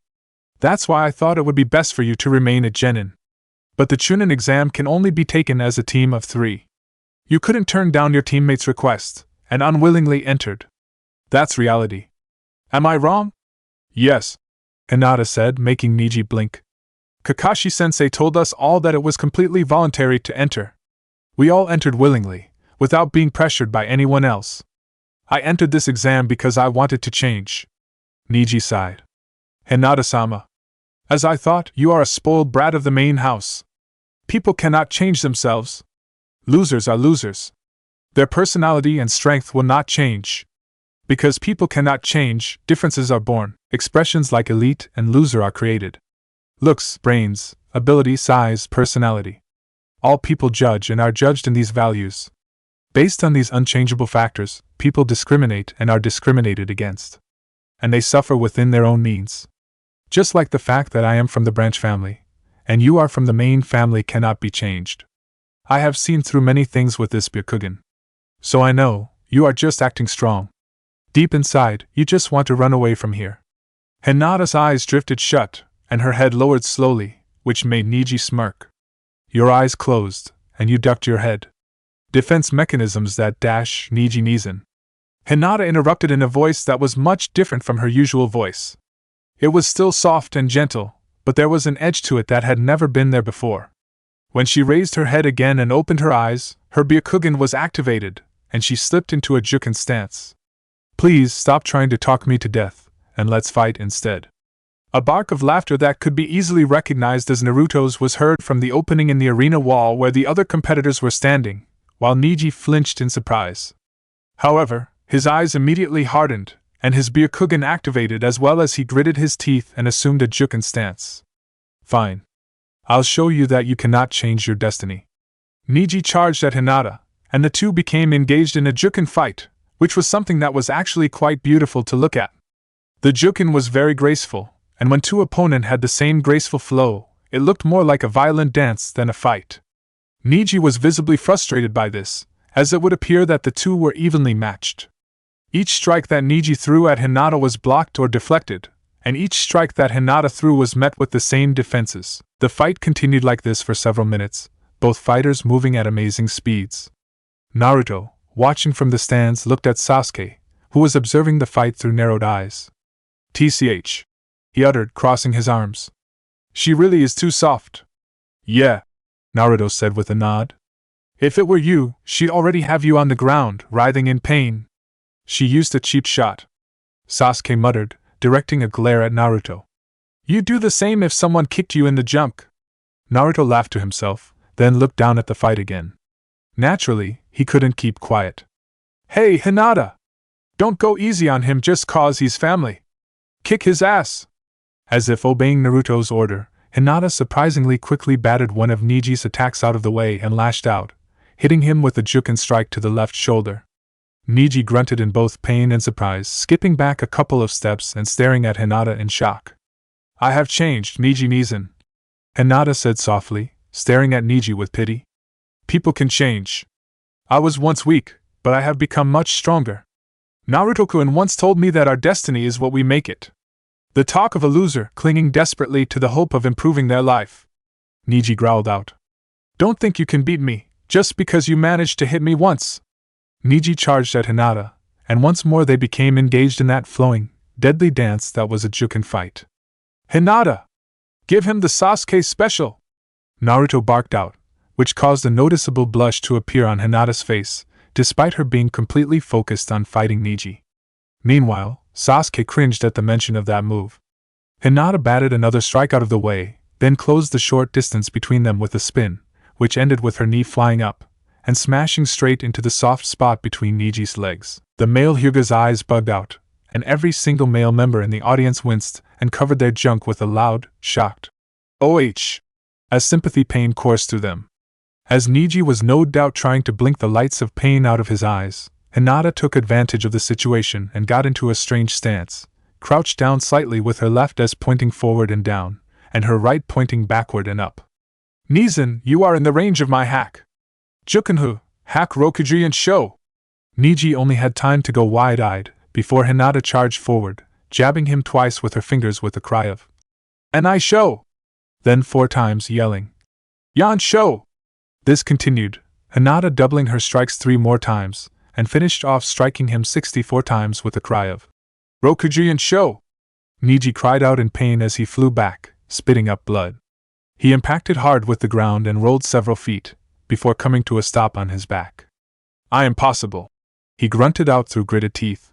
"This can't. I used to think like you, Niji Nizan." Hinata mumbled as she walked up to Niji, staring down at him. "I thought I was weak, and I was, and I thought I would never become strong like you. I bought into your comments about destiny. However, I've changed. Naruto-kun and Sasuke-kun showed me that. It doesn't matter who you are, or where you are from. As long as you try your best and work hard, you can overcome anything, like how I managed to defeat you just now. Food for thought, Niji Nizan." Genma smirked as he watched Hinata, who turned around and walked off. "Winner, Hyuga Hinata!" Applause broke out in the audience. Up in the spectators' box, Sasuke was smirking and clapping, while Naruto was whooping and cheering loudly. "Will Senju Naruto and Abirame Shino come down here, please?" Genma called out once the applause and cheering had died down. Naruto gave a triumphant laugh as he hopped down into the arena, while Shino, calm as ever, decided to take the stairs. Soon, Naruto and Shino were standing in the middle of the arena, facing each other. "Naruto, we have come a long way since we were chosen to spar in the academy," Shino said in his usual monotone. "It would be foolish of you to assume that my power level is the same as then, just as it would be foolish of me to think that of you. You know, Shino, I think that's the longest sentence I've ever heard you say," Naruto said with a small grin. "But you were always strong in the academy, ranking second strongest and all, so it'll be fun to see if we still draw." "Such an outcome is unlikely," Shino said simply, taking his hands out of the pockets of his jacket. "Second match of the 3rd exam, begin!" Genma called, and Shino immediately spread his arms out. "Why is it unlikely?" "Because unlike in the academy spars, we are not limited to using only taijutsu.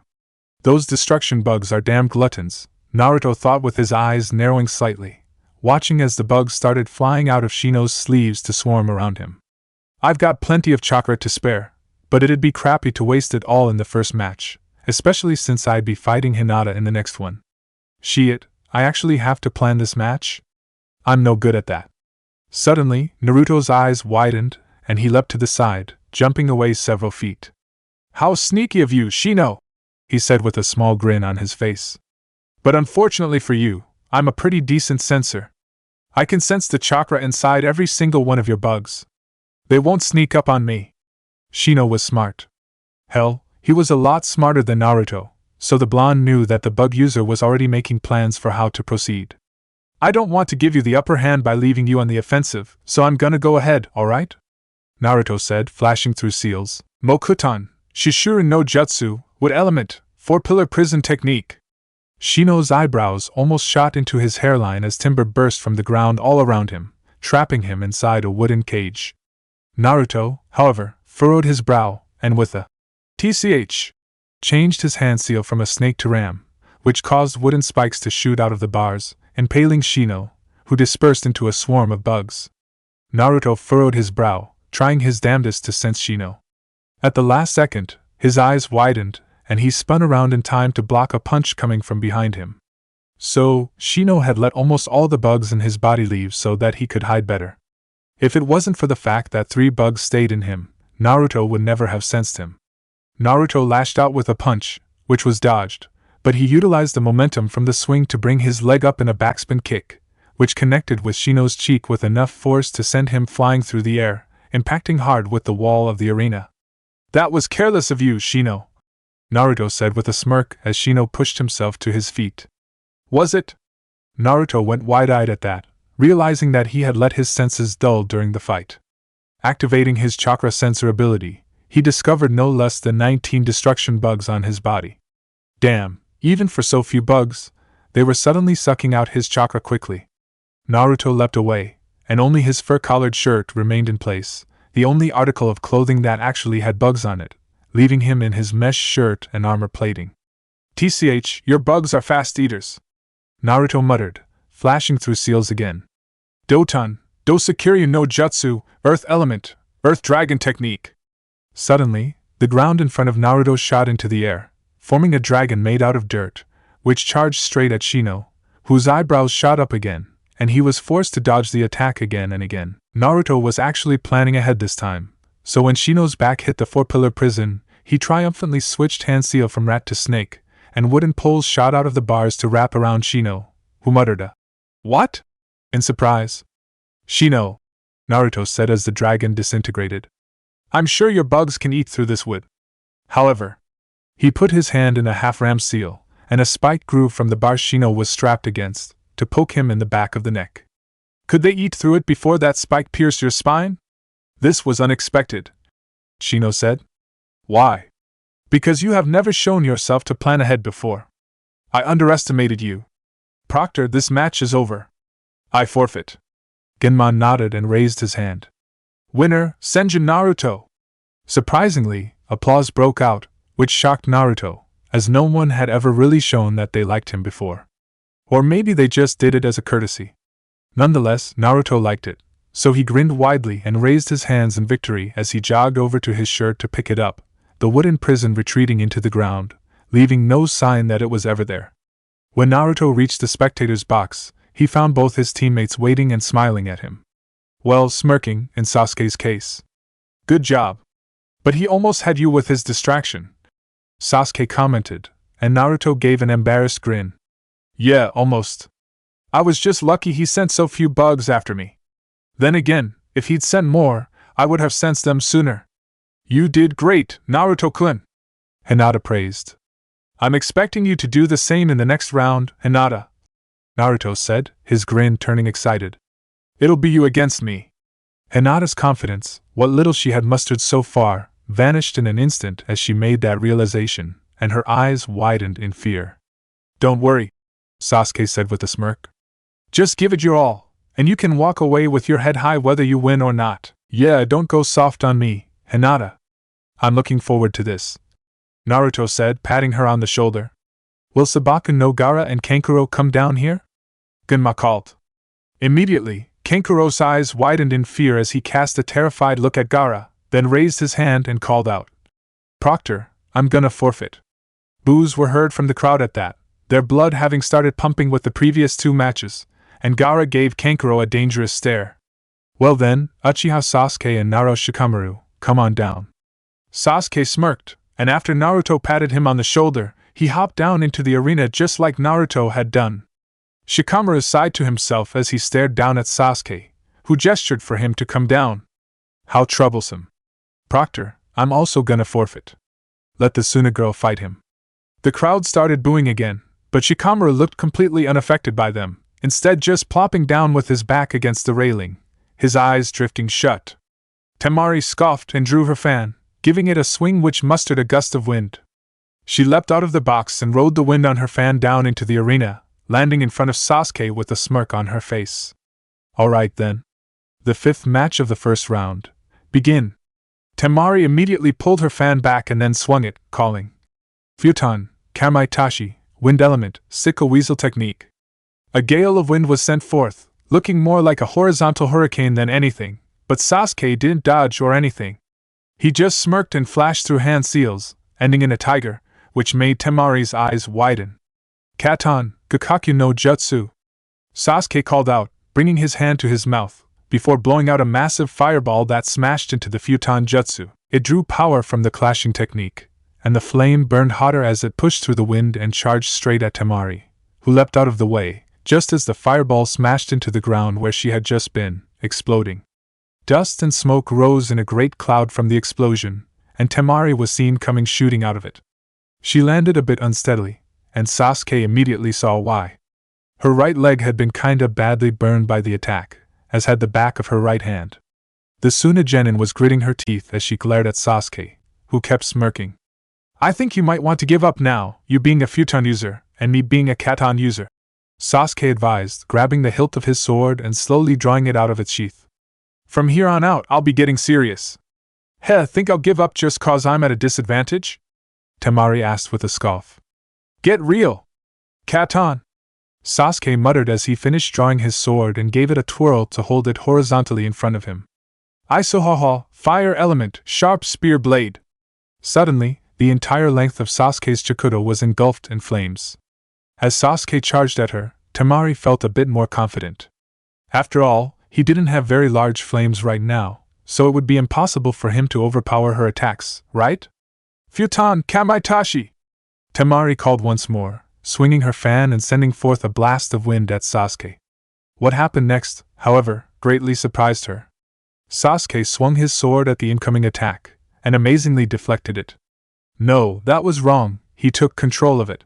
He kept spinning with his swing and leapt through the air, the entire futon attack catching on fire and trailing after him in a spiral of fire, as though it was a long, burning cloth hanging from his sword. As soon as he had crossed the distance between them with his leap, Sasuke switched to a reverse grip and slashed his sword down at Temari, whose eyes widened as she dodged. She thought dodging 3 steps would be enough, so she didn't expect all the fire trailing after Sasuke's blade to compile and slam into the ground as well, and like water against rocks splashing to the sides, rushing straight at Temari, who barely had time to gasp before it smashed into her. Temari was heard screaming as she hurriedly jumped out of the fire, but much of her body was already badly burnt, and some of her clothing was on fire. Landing on unsteady legs, she patted the fires out as quickly as she could, but not quickly enough. As soon as she looked up, Sasuke was already in front of her, and half a second later, his knee was planted deeply in her stomach, making her cough up a decent wad of both blood and spit. Next second, the butt of his sword impacted with the back of her head, effectively knocking her out. "Going against an Uchiha using jutsu that are weak against my own," Sasuke muttered, the fire on his blade vanishing as he twirled it a few times, before slowly sheathing it. After the hilt clicked against the sheath, he shook his head with a scoff. "Foolish. Winner, Uchiha Sasuke!" Surprisingly, the cheers for Sasuke weren't all that much louder than the cheers had been for Naruto. Even more surprisingly, or it would be for anyone who didn't truly know Sasuke, he wasn't upset about this. As Naruto was damn near his brother, he felt the blonde deserved the acknowledgement for his victories as much as Sasuke himself did. After all, he could do almost every Sasuke could, and yet his intelligence could only rival a brick. "Huh!" Naruto muttered in the stands, narrowing his eyes. "What is it, Naruto-kun?" Hinata asked. "It's strange. Sasuke won, so I'm feeling happy for him, but for some reason, I also feel a sudden urge to slug him on the mouth." Hinata giggled at that. After all, both Naruto and Sasuke had, ever since she became part of Team 7, almost always been able to sense when the other was talking about them. In fact, during one workout session, Sasuke had revealed to Hinata that he admired Naruto, because he was an idiot who actually managed to succeed. 5 minutes later, Naruto had come rushing onto the training ground, having been at home before that, and punched Sasuke on the jaw, claiming that he got a sudden urge to do so. And once, Naruto had muttered something about Sasuke being a stuck-up prick who probably cheated at Janken with his Sharingan somehow while they were at Ichiraku Ramen, having lunch. A few minutes later, Sasuke had showed up and smacked Naruto on the back of the head. Hinata still didn't understand how they could sense those things. "There will be a half-hour break right now, to allow the fighters to recuperate before the second round fights," Genma announced. "Please wait patiently until the next match is called." Hey, here he comes," Naruto said with a grin as Sasuke came up the stairs into the spectator's box, a smirk on his face. "That bit with the isohaha at the end? Freaking beautiful, man." "I agree, Sasuke-kun," Hinata said, smiling softly. "You moved with a very nice flow. Graceful, even," Naruto said, then struck a very fruity pose with his arms flapping slowly like wings, and his right leg extended backward as if making to leap into the air. "Almost like a swan." "Say what you will, I don't think swans are very graceful," Sasuke said with a shrug, which made Hinata's eyes widen. It was a well-known fact that the swan was her favorite bird. I suppose that depends on the person looking at it, she muttered, but both Naruto and Sasuke could see the small glare she was sending Sasuke's way, which was a huge step forward compared to how she was back at the academy. So, is there a reason why we're talking about freaking swans during our break? Naruto asked, leaning back against the railing while furrowing his brow in confusion. Do you have something better to talk about? Sasuke asked, raising an eyebrow, which made Naruto hum as he tilted his head back in thought. Fingers, he said after a moment of silence, which made his teammates blink. He held up his hands to show them his fingers. Look at them. Why are they called fingers when you never see a thing? Naruto burst out laughing at his own joke, but the laughter slowly died down when he noticed that his teammates, yes, even Hinata, were looking at him like he had just stuck his finger in poo and then licked it off. Without warning, Naruto was socked on the mouth by Sasuke. Ow! Naruto whined, clutching at his mouth. What the hell, man? It was a just punishment, Sasuke hissed with narrowed eyes.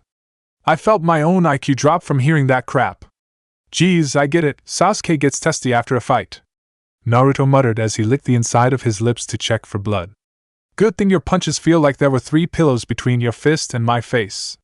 Sasuke looked on the verge of snarling at Naruto, but it was only his pride as an Uchiha holding him back from doing so.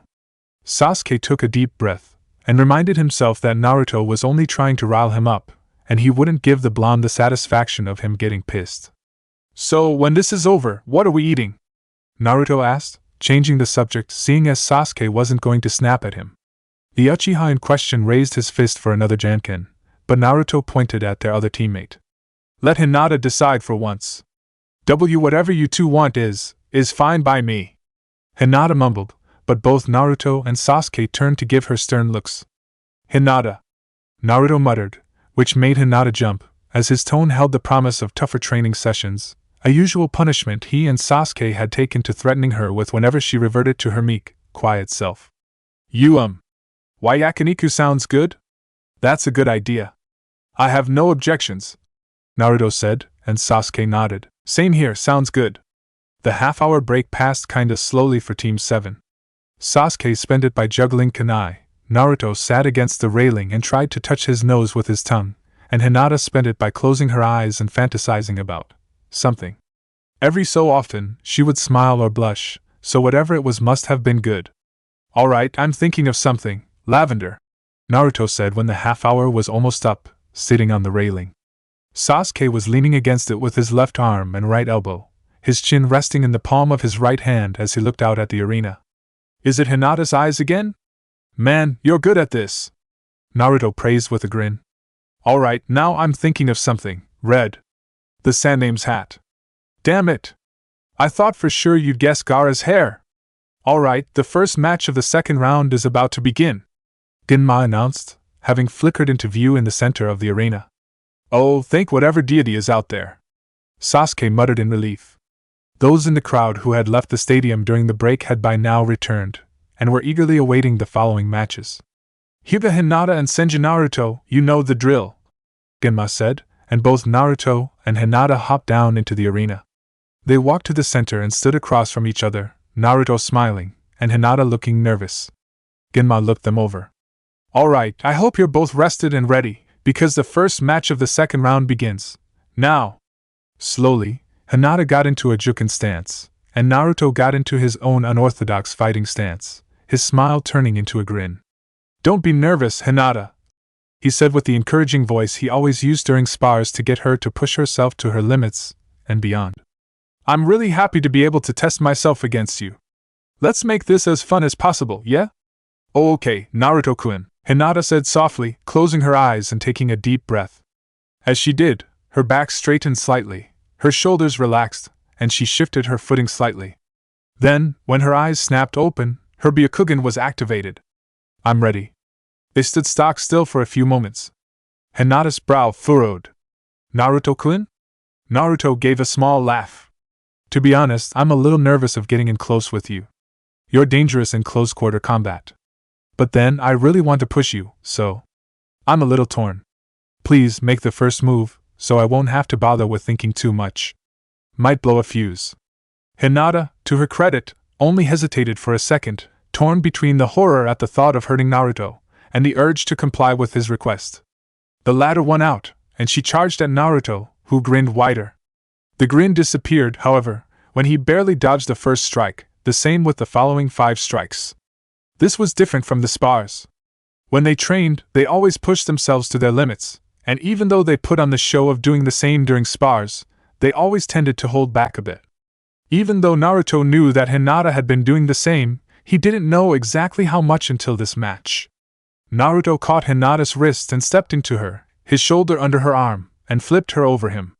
To his great surprise, however, she landed on her feet and immediately spun around, hitting him with a juken strike to the kidney, which made him gasp in pain, before immediately leaping away to create a bit of distance between them. Alright, so maybe going easy on her to push her to her limits was a bad idea. As it stood, Hinata and Naruto were probably equal in speed. No, it was slight, but Hinata was a bit faster than him. It showed when she closed the distance between them and attacked again. Naruto was hard-pressed to dodge and deflect the swift strikes being launched at him without pause. He just had to endure, that was the key. Let her tire herself out. He could outlast her 3 times over with ease, there was no doubt about that. But then, that would be unfair to Hinata. He deflected a double strike, and quickly put his hands in a snake seal, causing wooden poles to shoot out of the ground, heading straight for Hinata to restrain her. Hinata, however, did the smart thing and leapt back, no doubt sensing Naruto's intention of forcing her to do so. Alright, time to actually think. Beat her in a way that will let her learn to fix the weakness. Just gotta find a weakness, beyond the obvious lack of stamina, and the weakness against long-range attacks. Let's see. Naruto's eyes drifted shut, but he made sure to keep his senses up so he'd know if Hinata attacked again. Shit! Thinking about crap like this is Sasuke's department. The Juken is pretty damn flawless, flowing, powerful, devastating, and perfectly balanced. I need to. Wait. Balanced? That's it. Naruto was lucky that he came up with a solution when he did, as Hinata chose that moment to charge at him. Naruto grinned and knelt down, bringing his fist down and unleashing as much chakra as possible when he struck the dirt. The result was a punch so hard that it cracked the ground and shook it something fierce, enough to make Hinata, who was just about to attack, stumble in surprise. Now, despite this being an official match, Naruto still decided to strike Hinata as he did during spars.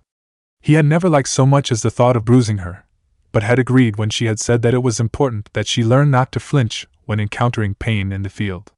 Therefore, he crossed the distance between them and did a backhanded swing, planting his forearm in her stomach, which made her gasp in surprise and pain.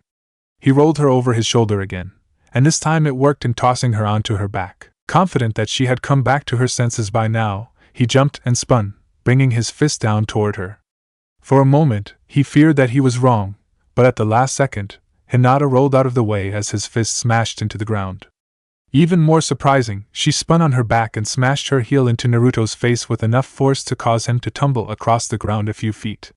He recovered though, shooting to his feet at the same time as Hinata. Naruto went on the offensive this time, but when he reached Hinata, he didn't attack, instead kneeling and punching the ground again, which once more shook her off balance. The Hyuga heiress was surprisingly quick to adapt to this tactic, however, and had regained her balance long before Naruto came up in an uppercut, which was easily dodged and countered with another Juken strike that hit him in the side of his ribcage with enough force to send him stumbling. Naruto-kun, Hinata spoke up. I understand your desire to push me in this fight, but I don't want you to stick with taijutsu when you know that it has you at a disadvantage. I won't be offended if you use jutsu. Are you sure?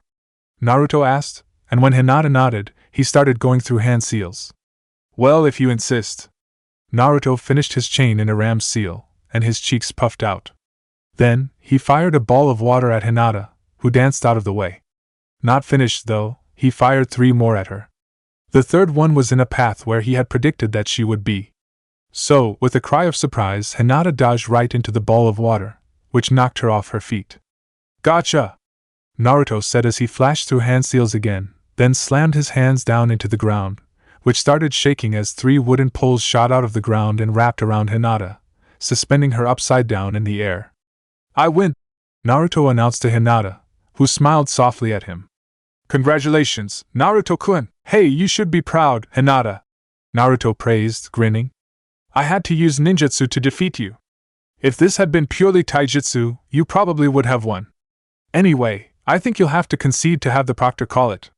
You proctor? Hinata uttered, glancing to the side at Genma. I give up. Winner, Senju Naruto! Genma called out, which caused the crowd to cheer once more. Chapter end. Aya! Naruto moaned as he came up the stairs into the competitor's box, clutching at his ribs. That last strike hurt something fierce. Serves you right, Sasuke said with a smirk, passing him, as his match against Gaara was coming up. Shouldn't have gone easy on our girl like that. I just wanted to enjoy the fight as long as possible. Naruto muttered, walking up to the railing and sitting down, just as Gaara vanished in a swirl of sand, reappearing down in the arena. This turned out to be an uncomfortable position, however, so he stood up and leaned forward against the railing instead. This didn't work either, so he straightened up and tilted his head to the side, before grunting and trying another position. Naruto-kun? Came Hinata's voice as she ascended the stairs and approached Naruto, whose eyes narrowed.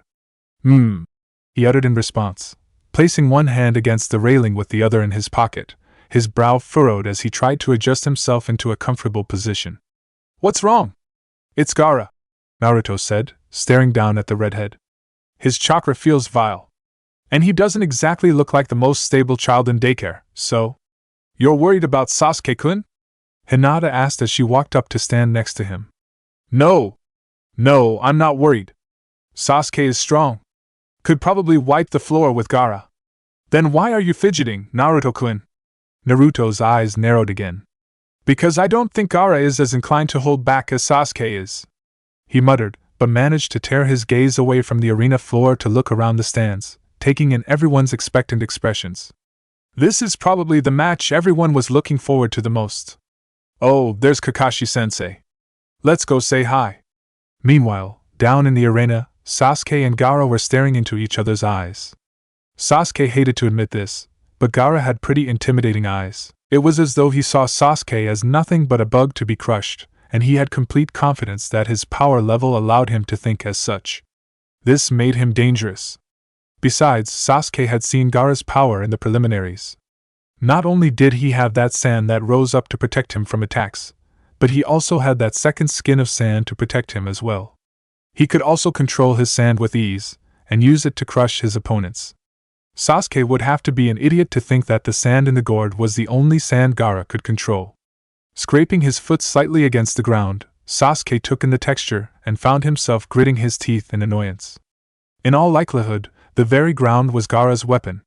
But then, Sasuke was sure the sand techniques were Doton techniques, which meant that it was weak against lightning, Sasuke's second element, which was just perfect. Begin! Genma called, and Gaara's sand immediately shot out of his gourd, which caused Sasuke to leap back to put some distance between them. Gaara looked ready to attack, but then he suddenly clutched at his head, grunting in pain. Don't get so angry, mother, he whispered with a crazed look on his face.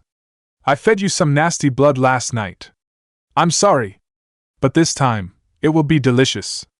Gaara flinched in pain and gave another grunt, lowering his face so that Sasuke couldn't see his face. When he raised it again, however, the crazed look was gone, and all that was left was his usual deadened look. Come, he ordered. Sasuke didn't charge in recklessly. Instead, he took a moment to think about this. In all honesty, despite Sasuke's lightning element, Naruto would probably have been the best match for Gaara. He could easily spam clones to sneak one past the defenses, then use his monstrous strength to punch straight through the second defense. After all, if Sasuke used his latest move on Gaara, and had to punch through the sand shield, then even if he managed to hit Gaara, his arm would still be surrounded by sand. Sasuke saw what happened to Lee when he got his arm and leg trapped in Gaara's sand, after all, so he knew what it could do. If I'm going to use taijutsu, I can't slow down. In and out before he can react. If I stay too close for too long, I'm history, Sasuke thought, narrowing his eyes, which turned red as he activated his Sharingan. At least with this, I'll be able to see it coming more easily. Sasuke gave a small scoff of amusement as he pulled back his sleeves to show the weight bracelets on his wrists. I suppose there should be no underestimating you. So I shouldn't hold back, he said as he tapped the bracelets against each other, causing them to come loose and fall to the ground. Having long since moved on to chakra weights, courtesy of Naruto, Sasuke only needed them on his wrists to make sure he had weight on all of his body, not just his arms. So when the bracelets dropped, he felt light, which made him smirk. Here I go, he muttered softly, before blurring out of view. Half a second later, he reappeared in front of Gaara and sent a punch at him, which was blocked by the sand, which shot up to form a shield in front of the redhead. Not deterred in the slightest, Sasuke blurred out of view again and reappeared behind Gaara, pleased to see that his speed was better than the sand's, given how his next punch connected with Gaara's cheek, lifting him off the ground. I'm not done yet, Sasuke announced as Gaara went flying, and he blurred out of view again, reappearing underneath the airborne Gaara and kicking upwards, sending him shooting up into the air. Sasuke blurred away one more. This time, he reappeared behind Gaara in the air, a smirk on his face. In the stands, standing with Kakashi and Hinata, Naruto's eyes widened, and he couldn't help but laugh softly. Kagebuyo? Heh, even when he's getting his ass kicked, it seems he can't resist copying moves. Let's see if I can't break through that armor of yours, Sasuke said to Gaara as he flipped him around and swung his left arm, smashing his forearm into Gaara's ribs with enough force to spin him in the other direction, at which point he swung his right arm, slamming into his other side. Sasuke repeated this move several times, finishing off with a forearm to the throat, which flung Gaara downward so he was below Sasuke, who flipped in the air once, then brought his heel down into Gaara's chest just as the redhead impacted with the ground.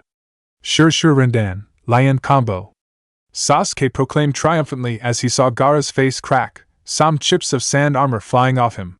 Sasuke, however, wasn't fool enough to think that this attack would slow Gaara down, and therefore leapt back to catch his breath. There was something about that move that kind of drained him. Besides, it wasn't like Gaara could repair the armor in a matter of seconds, so Sasuke had time. Though if I had Naruto's strength, I could have probably finished the match with that blow. It pains me to admit this, but I don't have the chakra control necessary for such strikes. During training, yes, but in a split second in the middle of a battle? Hell no. Only Naruto and Tsunade could pull that crap off. Freakish Senju. Gaara pushed himself to his feet, panting, his deadened look long gone, to be replaced by a look of rage. What's he doing now? Sasuke thought with narrowed eyes as Gaara put his hands in a ram's seal. The sand surrounding Gaara rose up to form a ball around him, an impenetrable shield. This made Sasuke's eyes widen, and he rushed forward toward the only opening in the sand, praying he'd make it in time. If he shuts himself in there, he'll be able to recuperate in peace. The opening Sasuke was aiming for with his punch was rapidly closing. Sadly, however, he wasn't fast enough. The sand was sealed just as his punch connected, and a large amount of sand spikes shot out of the ball with such speed that it was only thanks to his Sharingan that Sasuke was able to dodge them without injury, leaping back to create some distance between them again. Well, Naruto already knows I copied it, but I had been hoping to wait to show him until the finals, Sasuke said with a small smirk as an eyeball of sand was formed floating above the sand shield. But I guess you're too tough for me to go through this match without using it. Sasuke flipped backward several times, up onto the arena wall, then smirked wider as he stretched a bit. Well, let's see how this holds up in a real fight, he said to himself as he flashed through 3 seals, before gripping his right wrist with his left hand. A spark flashed in the palm of his hand, then another, until his hand was enveloped in lightning chakra, so condensed that it could be seen with the naked eye. In the stands, Naruto's eyebrows shot up. Oh wow, Sasuke isn't exactly holding back. I guess he wasn't as inclined to do so as I thought. Naruto-kun? Hinata said, giving Naruto a quizzical look. Sasuke has pushed a whole 1/5 of his chakra into that single attack, Naruto explained, looking impressed. That beast should cut through anything. Sasuke, on the wall, smirked wider as his Sharingan started spinning. Then, he took off. The only thing showing where he was running was the trench his lightning-covered hand left in the wall, and the ground, as he charged at Gaara. The lightning in his hand gave off a chirping sound, like thousands of birds shooting toward the target. Chidori! Sasuke cried as he stabbed his hand into the sand, the corners of his mouth curving up into a triumphant smirk as his hand sank through the sand, and into something warm and wet on the other side. He could feel bone at his fingertips, but it wasn't a spine. So, his aim had been a bit off, probably just hit him in the shoulder, or the chest puncturing a lung at best. Better than nothing, though. Gotcha, Sasuke said simply, glaring at the sand dome with his blazing Sharingan. What's this warm stuff? Came Gaara's voice from within. Mother, what did? Uweya? Blood! My blood!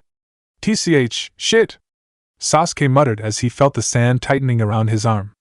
He tried to pull it out, but the sand was just gripping him harder and harder. It wasn't just around his arm where the dome was. It was the entire length, all the way down to his wrist where his hand was buried in Gaara's body. Sasuke's Sharingan started spinning again as he charged even more lightning chakra into his attack, which caused the lightning to cover him all the way up to mid-bicep. Another cry of pain came from Gaara inside the dome, and Sasuke felt the sand loosen enough for him to pull his arm out. He pulled something else out with it. Some kind of demonic-looking sand arm was holding onto his own arm. He managed to escape from its grip and jumped back, gritting his teeth. Sasuke looked down at his arm to see that it was cut in several places, and was already starting to bruise. Some pressure you've got there, he muttered with a scoff. The sand dome bled away to reveal Gaara, panting and clutching at the hole Sasuke had punched in his shoulder. His eyes were wide and looked more crazed than ever. Suddenly, Sasuke saw a feather drift down in front of him. Looking around, he saw that a whole heap of feathers were falling from the sky. Genjutsu? He asked, canceling it with his Sharingan. Looking up at the stands, he saw Naruto and Hinata putting their hands in a ram's seal and canceling it as well.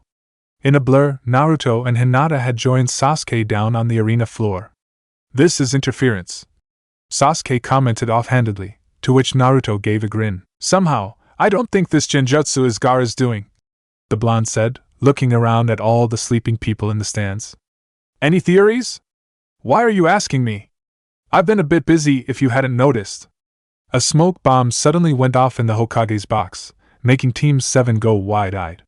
They didn't have time to focus on that, however, as 4 more people blurred into view in front of them.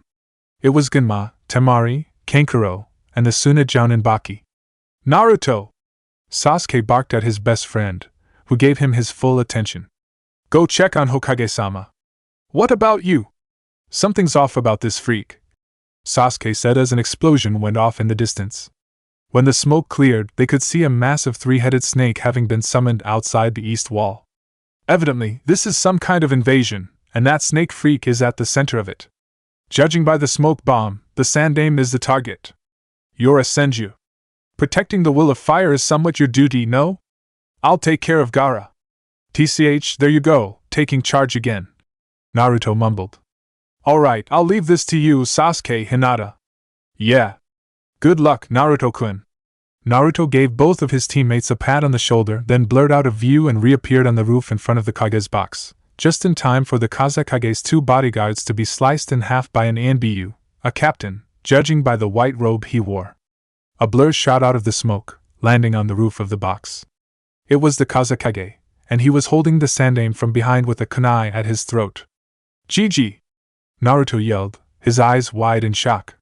4 shapes shot out of the 4 halves of the bodyguards, to form a square formation some distance around the Kazekage.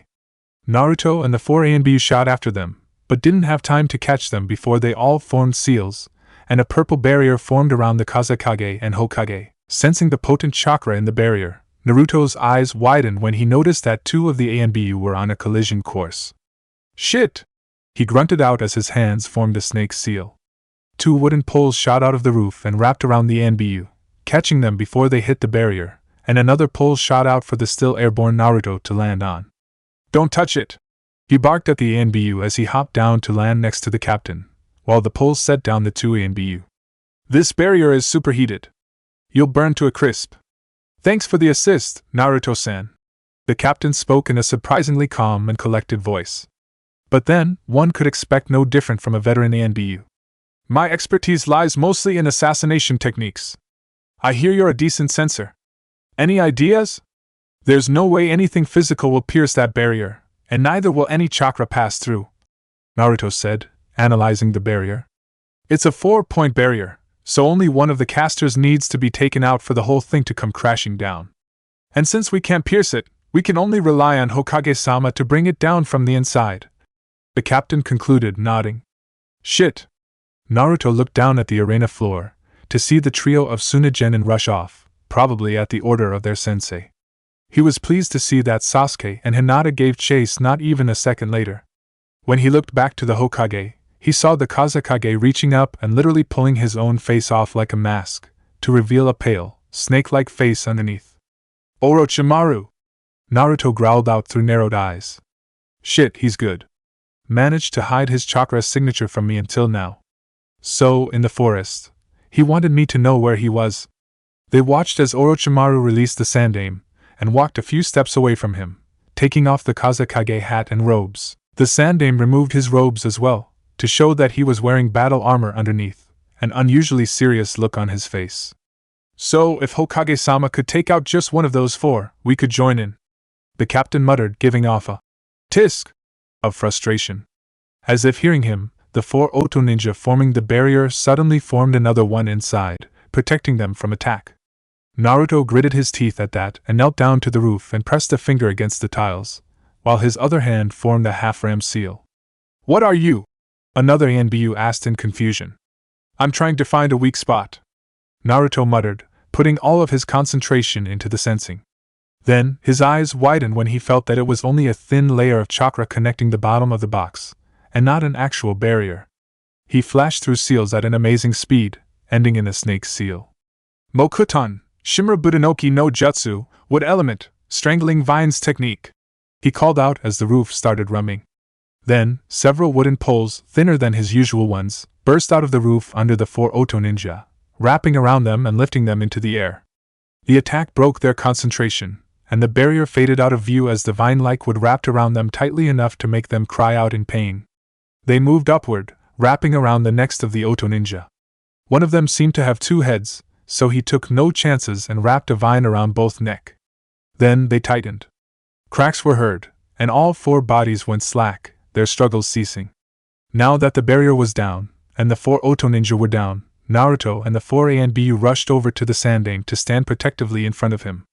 Orochimaru! The Anbu captain exclaimed. You will not lay a hand on Hokage-sama! What's this? Orochimaru asked, a smirk on his face which was absolutely terrifying in Naruto's opinion. 4 flies have joined the fray. Unfortunately, such prey is too weak for my tastes. I'll have you disappear now. You bastard! The captain yelled out and made to charge. Stop! The Sandaime ordered. Yura, take your team and make sure the guests are all right. Naruto, I think your skills will be put to better use pursuing Gaara. The Anbu hesitated for only a second, but then dashed off. Naruto, however, stayed right where he was. Naruto dash, don't try to send me away, GG. Naruto said simply. Remember, I'm a Mokuton user. Given your teachers, my techniques should be the ones you work best with, right? Although I doubt I'm at your power level, I can at the very least provide you with backup. The Sandaime stared into Naruto's unflinching eyes for a moment, then sighed, a small smile on his face. Very well, he said finally. This may very well be my last fight. I'm happy that I will be fighting next to you. Naruto was way too proud to announce aloud just how much those words moved him. He just grinned and turned toward Orochimaru, who was simply watching them in amusement. How touching. Well then, Sarutobi-sensei. It seems your beloved surrogate grandson gets to watch you die. The shock's worn off. Naruto said, his fist clutching. You won't be able to freak me out again. We'll see. Orochimaru said with a sickening grin. His hands shot up and formed seals at a speed Naruto had trouble keeping up with, and the Sandaime had already flung a shuriken at Orochimaru and was also flashing through seals. Shuriken Kage Bunshin. The Sandaime called, and Naruto watched as the one shuriken turned into 50, all of them heading straight for Orochimaru, who finished his chain of seals by clapping his hands together. Kuchios, Edo Tensei, summoning, impure world resurrection. The Sandaime's eyes widened when 2 coffins rose out of the roof. One had the kanji 4-1 on it, and the other had the kanji 4-2. The hell, Naruto uttered as the Sandaime flashed through seals again, ending in a snake seal as the 50 shuriken impacted with the coffins, which Orochimaru used as a shield.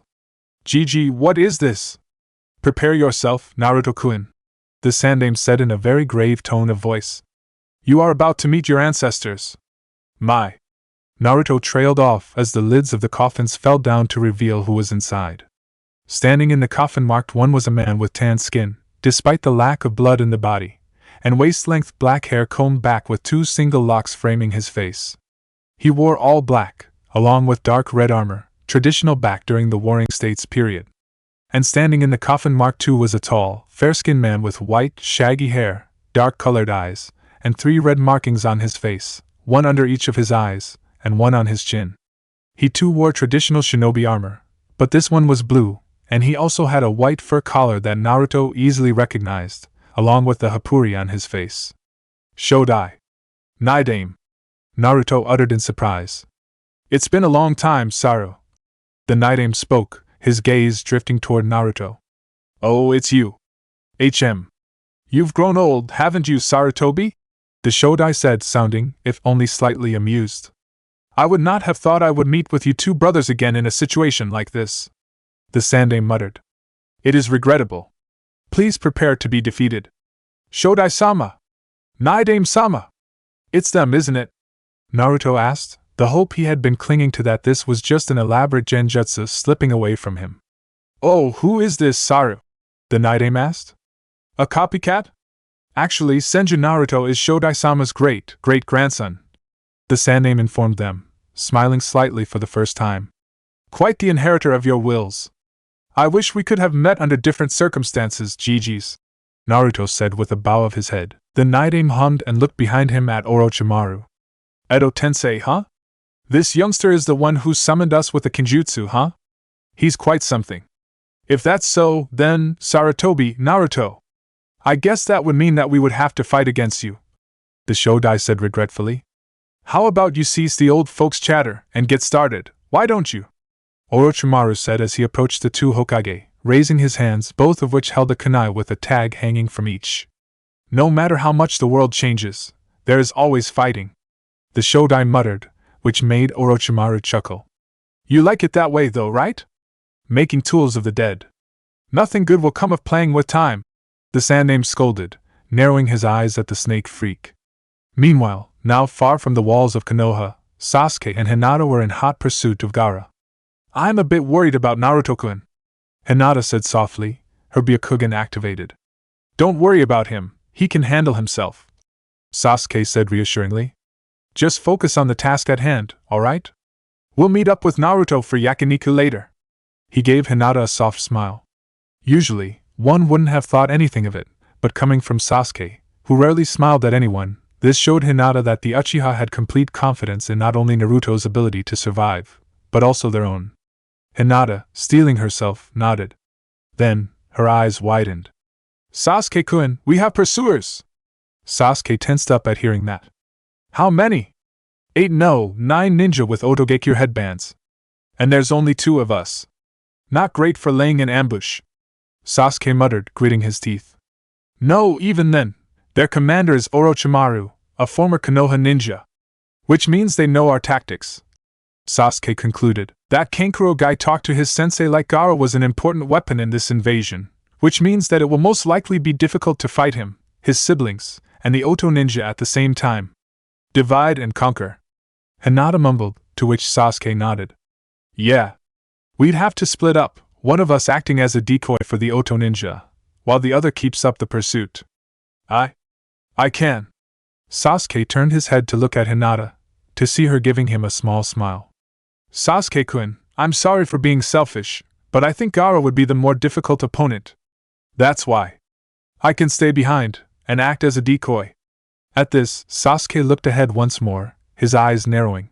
He gave off a noise of agreement, albeit reluctantly, then turned to look at Hinata again.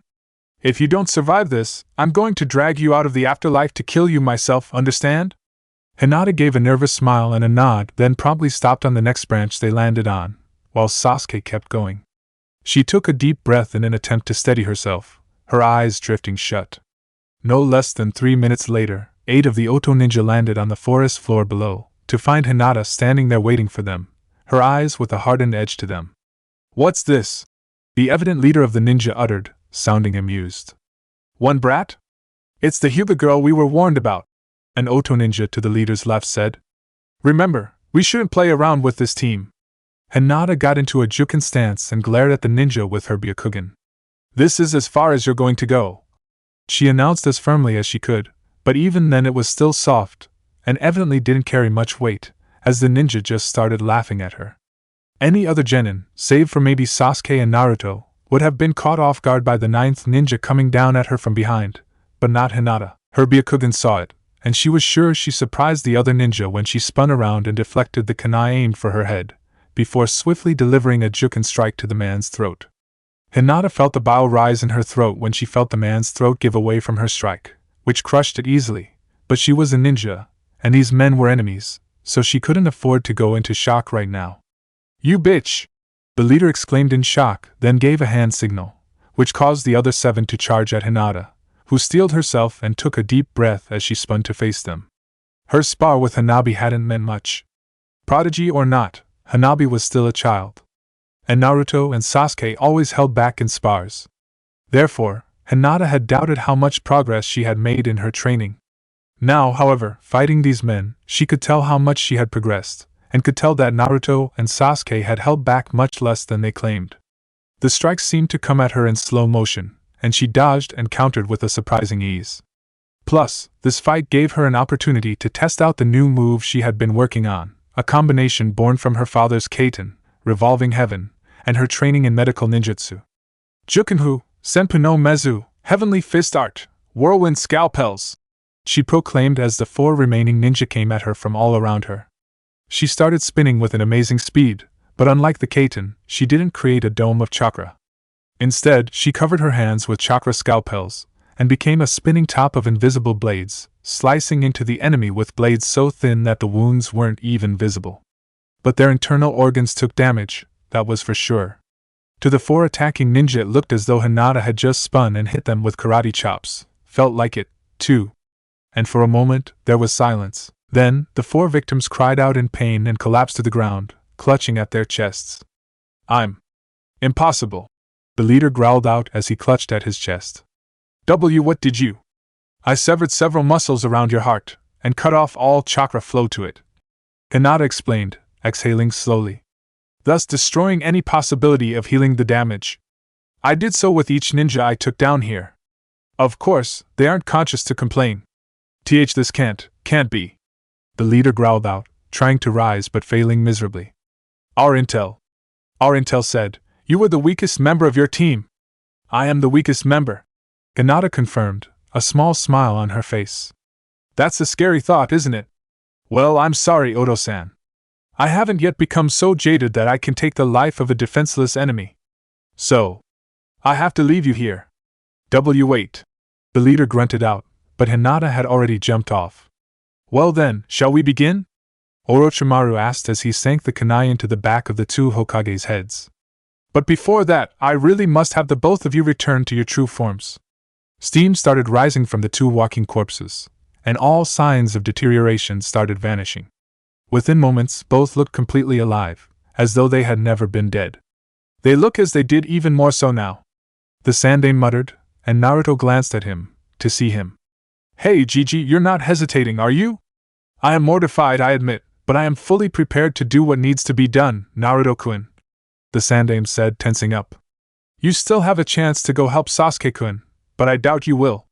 "I'm with you, Gigi," the Sandaime grunted, then said. "Shodai-sama is a Mokuton user, as you know, and Nidaime-sama is as one with Swate and Jutsu. These are the men you inherited your skill from, so you should somewhat know what you are up against. That's why you should know to stay on your guard." "Just the title Hokage was enough to put me on guard, Gigi," Naruto said with a shaky grin. The Sandaime chuckled, then clapped his hands together. "I am attacking," he announced, then flashed through a chain of hand seals. Katon, Karyu Enden, Fire Element, Fire Dragon Flame Bullet. The Sandaime blew a stream of fire at the 2 Hokage that was so hot that even Naruto, standing next to him, flinched slightly. Suetun, Suijin Hiki, Water Element, Water Encampment Wall. Came a cry from within the flames, and steam rose when the fire impacted with a wall of water that suddenly shot up around the 2 Hokage and Orochimaru. Once the fire died down, the water wall collapsed, but the Nidaime was quick to form a hand seal, and call. Suetun, Suryuden, Water Element, Water Dragon Bullet. "Naruto," the Sandaime called. "Way ahead of you," Naruto said, flashing through seals. Suiton, Suijin Hiki. Naruto spat up a large amount of water, which rose to form a shield around him and the old Hokage. The water dragon that was roaring toward them smashed into the shield, at which point Naruto switched hand seal to a ram's seal and tensed up. The water in the wall started moving clockwise, like a raging river surrounding the two, and the water dragon merged with the shield bit by bit, until the shield had doubled in size, and there was nothing left of the dragon. Naruto sighed in relief. If that had been anyone but a Senju, someone whose chakra is compatible to mine, that would never have worked. Well, Naruto-kun, now you know what you have to live up to, the Sandaime said with a small smirk on his face as the Shodai clapped his hands together in a snake seal. Look out! I know! Naruto exclaimed as both of them leapt into the air, the Sandaime forming a chain of seals, before coughing up a large wad of what appeared to be dirt, which shot up into the air to form a stone wall. Mokuton Hijitsu, Jukai Kuten, Wood Element Secret Technique, Nativity of a World of Trees. The tiles below them cracked as plants sprouted from the roof, growing into trees at an alarming rate, even piercing through the stone wall the Sandaime had landed on with ease. Gigi! The still airborne Naruto yelled as a branch started wrapping around the old man, pulling him off the wall and down to the roof, another one heading for the blonde. Naruto flashed through hand seals again, then his cheeks puffed out, and he spat out another high-pressure jet of water like in the Forest of Death, which sliced through the branch, and the branch holding the Sandaime. As he fell, Naruto formed another chain of seals, slamming his hand down into the roof as he landed. Mokuton, Shinrin Yusai no Jutsu, Wood Element, Forest Fortress Technique, he called. Wood, about 5 feet thick, shot out of the roof, forming a large building around the Sandaime and himself. The Sandaime grunted as he kicked the severed branch away from him, then clutched at a scratch on his shoulder. As I expected, it's troublesome to deal with both of them at once, he commented, as though this was a simple spar, and things were only a tiny bit too hard for him. This is insane, Naruto muttered, leaning back against the wall and exhaling deeply. I thought Orochimaru was strong. But these guys. Did you see him form a Suryuden with just a single hand seal? The Sandaime let out a as he bit his thumb, then formed a series of hand seals, before pressing his hand down against the ground.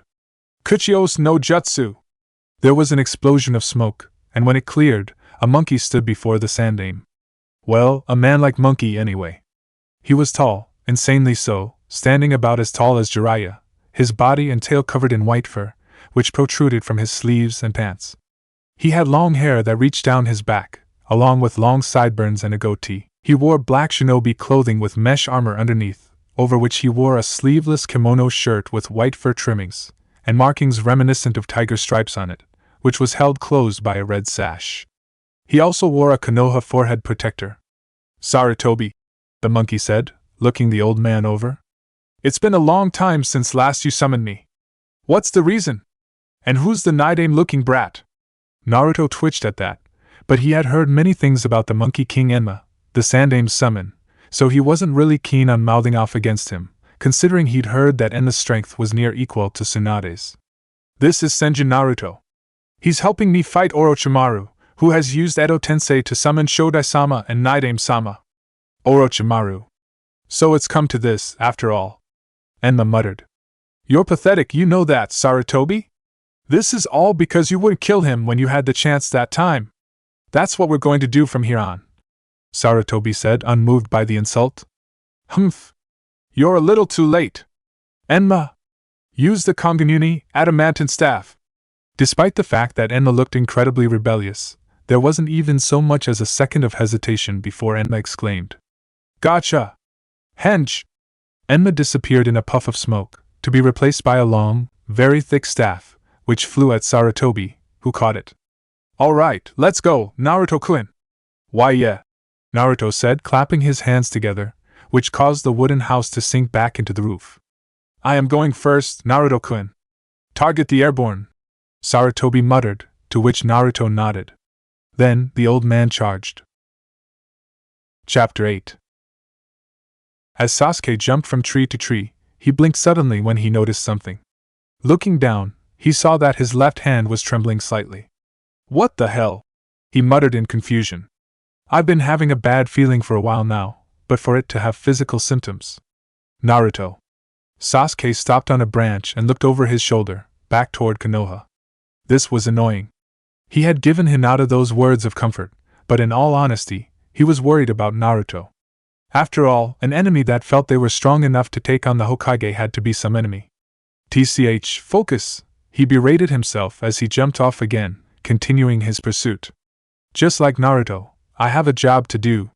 Although, it was Sasuke who had given Naruto the order to help the Hokage.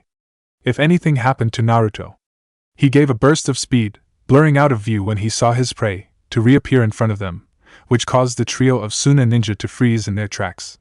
Shit! Temari muttered, still badly burned from her fight with Sasuke. This is as far as you go, Sasuke said coldly. I'd really prefer it if you just gave up. I have a friend to check on, after all. But if you'd rather this got bloody. A smirk spread on Sasuke's face as he reached back, grabbing the hilt of his sword. Temari, Kankuro said as he took off the bundle on his back and set it down. Take Gaara and go ahead. Yeah. Temari said and made to jump off, only for a kunai to impact with the branch they had landed on, right in front of Temari's feet. Maybe I didn't make myself clear, Sasuke said, having used his free hand to throw the kunai. This is as far as any of you are going to go, not just the cross-dressing catboy. Kankuro twitched in anger and glared at Sasuke. Why, you little shit! Temari, regardless of the warning, leapt off, which made Sasuke grunt and prepare a jutsu, only to have to dodge a kunai thrown in his direction by Kankuro. You made me into a liar, Sasuke muttered, glaring at Kankuro. Guess I'll have to teach you a lesson. No, came a monotone voice that Sasuke easily recognized, and he looked to his left to see none other than Shino standing on another branch. I'll be his opponent. Shino, Sasuke muttered. Why are you here? Shino raised his hand to point at him. Before you left the arena, I used some female bugs to spread their scent on you. The scent of the female is nearly non-existent. Only the males of the same species can trace the faint scent of such females, although the males themselves have a stronger scent. Uchiha Sasuke, you chase after Gaara. Why? Your match with him has yet to be decided. I'll fight this one. You're rather confident, Sasuke commented. You think you can do it? Don't worry, Shino said. I'll keep him off your back for 10 minutes. Thanks, Shino, Sasuke said, turning around and pursuing Temari. When he finally caught up to them, he found Gaara standing, having stopped the retreat. He had apparently also sent Temari flying into a tree, judging by how she was slumped against it, half-conscious. Yo, Sasuke said with a smirk. You took off before our match was decided. Could it be that you're afraid of me just because I poked a little hole in your body? Gaara grunted and hunched over, clutching at his head, a bit of drool running down his chin. When he looked up again, it looked as though the right half of his face was starting to crack. You who are strong. You who have companions. You who has an ambition. You who are like me. He muttered, a crazed grin appearing on his face once again. Once I kill you, I will be the one to have destroyed all of that. Only then can I survive. Only then can I feel alive. Sasuke opened his mouth to remark upon Gaara's lack of sanity, when the redhead dropped to his knees, clutching at his head once more. The Uchiha watched in shock as Gaara's right arm, along with the right half of his face, transformed into some kind of sand demon thingy or something. Sand demon thingy or something? Sasuke repeated, contemplating on how that description could possibly have entered his head. Shit, I've been hanging around Naruto for too long. Sasuke activated his Sharingan, staring at Gaara intently. This chakra. It kinda reminds me of that chakra that keeps bleeding into Naruto's system. Does that mean he's a demon container? But Naruto never goes half-freak like this. The seal holding this demon probably isn't as sophisticated. Gaara suddenly flung himself at Sasuke, whose eyes widened as he drew his Chikudo, ducked under a swing, and slashed, intending to slice off the demonic right arm that had been aiming to take his head off. Crap! Sasuke thought as the blade dug into the arm, but it was like slicing through stone. No, Sasuke could slice through stone without a problem. This was different. The sand arm was so dense that Sasuke couldn't cut through it. It was like the sand was constantly pressing together, even closing the cut around Sasuke's sword. This, coupled with the fact that Gaara's swing packed a massive amount of power, left Sasuke with two choices: either hold on to the sword and be flung away, or let go of it. Letting go, Sasuke leapt away just as the arm smashed into the branch Sasuke had been standing on, hitting it with so much force that the pressure kept going, blasting away the trees in front of it and kicking up a massive amount of dust. That's some monstrous strength, Sasuke thought as he hid behind a tree. I think it may even be greater than Naruto's. One hit with that and I'm history. Are you afraid of me, Uchiha Sasuke? Gaara roared, sounding gleeful. Afraid of my existence? What's the matter? Are you afraid of me?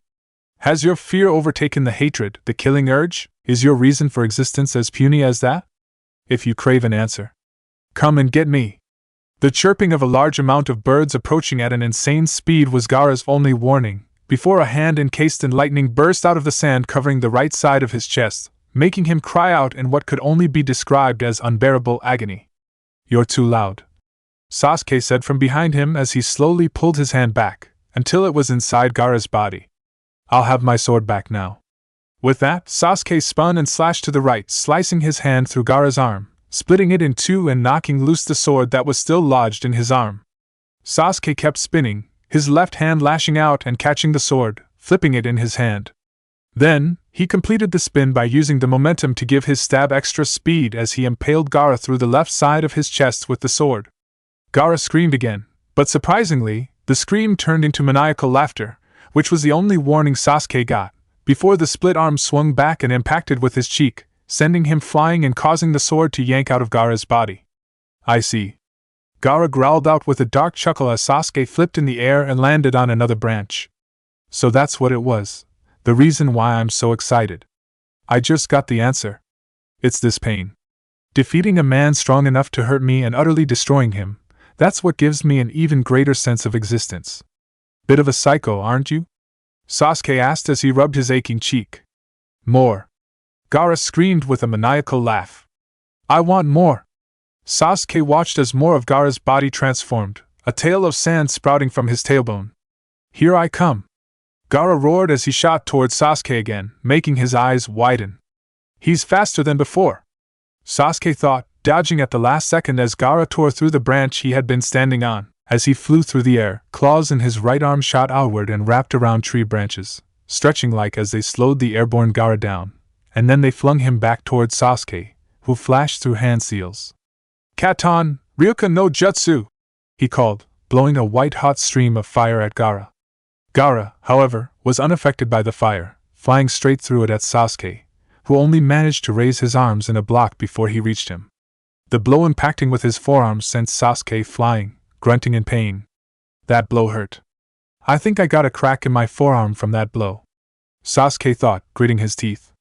His back impacted with a tree incredibly hard, making him grunt again. Ow! Sasuke muttered. Maybe it would have been better if Naruto fought this freak, while I protected the Hokage. For being two dead guys, the two deceased brothers were incredibly nimble, dodging the swings from Sarutobi's staff with ease. Naruto stood back, watching the old man fight. He wanted to join in, he wanted to help, but he had never fought with Sarutobi before. They hadn't even sparred together. He'd probably just get in the way. And there he'd been talking about how he'd be better suited to fight with him. These guys were on a whole other level. Behind the fighting trio, Naruto could see Orochimaru tilting his head back and opening his mouth. A snake came out of it, opening its mouth as well and producing a long sword, which fell down and landed with the hilt in Orochimaru's hand. He charged at Sarutobi when the old man's back was turned, not seeing the attack. There was a clang as Orochimaru swung his sword, and to his surprise was blocked by a kunai, courtesy of Naruto who had blurred into view behind the Hokage. Naruto's eyes widened, however, when the sword sliced straight through the kunai. His forearm came up and blocked the sword next, this time succeeding in doing so. You are quite inventive, Naruto-kun, Orochimaru said with smirk. Not only have you managed to duplicate the secret behind Tsunadeheim's monstrous strength, but you have also managed to figure out how to use chakra to reinforce your skin. Thanks for the compliment, Naruto muttered, a shaky grin on his face. It actually hurts me to compliment a freak like you, but I have to say, it's an honor to fight ya. That must require a tremendous amount of concentration though, Orochimaru said, still smirking. I suppose I'm right in assuming that you cannot form that chakra armor on more than your arms in the heat of battle? Naruto gave off a tch at being found out so easily. Then again, Orochimaru wasn't considered a prodigy for nothing. Naruto-kun, be careful. Sarutobi called, blocking strikes from the two Hokage. Like I wasn't already. Naruto muttered, pushing the sword away, then taking a swing at Orochimaru, who dodged. Don't give him time to counter. Naruto thought as he swung at Orochimaru again and again, pushing his speed to the limit. Don't let him take the offensive. As expected, Orochimaru thought, still smirking as he was forced to keep dodging the punches and kicks Naruto threw at him. His attacks are even more powerful than that time in the forest. If I try to block, he will surely break my arms. Naruto-kun. What a monstrous shinobi you turned out to be. Orochimaru deflected a punch and rolled along Naruto's arm, swinging his elbow into the back of Naruto's neck. Naruto grunted and stumbled forward, only to have his collar caught by Orochimaru. The snake man pulled him back and caused him to spin around to face him, at which point Orochimaru drove his knee up into Naruto's gut. Naruto didn't even have time to process how much that knee hurt before he had to raise his arms to block a swing from the sword. TCH. Naruto uttered as he leapt back, feeling the blades slicing into his arms. Didn't have time to put on the armor properly. Don't slow down, Naruto-kun, or you'll die, Orochimaru said, charging at Naruto, who ducked a nanosecond before the blade of the sword sliced through the air where his head had just been. Originally, my intention was simply kill Sarutobi-sensei, but testing your skill like this is very amusing to me. Not such a big test if you keep dodging, Naruto said, a small grin on his face. You won't really be able to gauge how much my punches hurt if you don't let them hit you. Cute, Orochimaru commented, getting on the offensive, coming at Naruto with fast slashes and kicks that were barely dodged. Shit! He's faster than me, no doubt about that. He's just toying with me right now. I can't hit him no matter how fast I attack. I need to get him to stand still. Naruto blinked when he came up with an idea. That's it. Naruto stopped rather suddenly, and grunted in pain as the sword stabbed him straight through the upper part of his chest. Naruto-kun! Sarutobi yelled out in alarm, while Orochimaru adopted a suspicious look. You didn't dodge, he commented.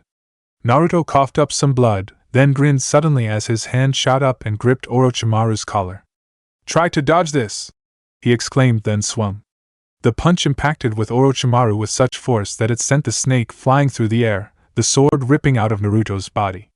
Orochimaru flew straight into the Shodai, but didn't stop, taking him with him as they flew into the night aim. The three tumbled across the roof and landed in a heap. Gotcha! Naruto muttered with a triumphant grin, clutching at the wound in his chest. Naruto-kun! Sarutobi exclaimed, rushing over. Why did you do that? Needed him to stay still. Naruto muttered. I dodged enough to avoid him hitting any vital spots. That was quite the punch, Naruto-kun, Orochimaru commented as he and the two Hokage got to their feet. Orochimaru's head was twisted 180 degrees, and was hanging down his back, his neck snapped. His body jerked, and the head snapped up back into place, at which point they saw that the skin was hanging loose from his face, and his jaw had clearly been dislocated. Orochimaru reached up and grabbed his jaw, forcing it back in place. What the hell is he? Naruto asked in shock, staring at Orochimaru with wide eyes. I will have to tell you that story later, Sarutobi said, putting his hand in a half-ram seal. Suddenly, an explosion went off on the Shodai's left leg, swiftly followed by one on the Night Aim's right. When the smoke cleared, the two dead men could be seen standing on one leg.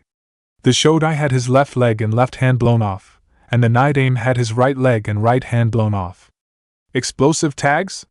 Naruto asked, nodding in approval. Nice. Their victory didn't last long, however, as the blown-off limbs regenerated at an alarming speed. Just as I thought, Sarutobi muttered. Something must be done about the souls that are trapped by the Edo Tensei, or it's no use, it would seem.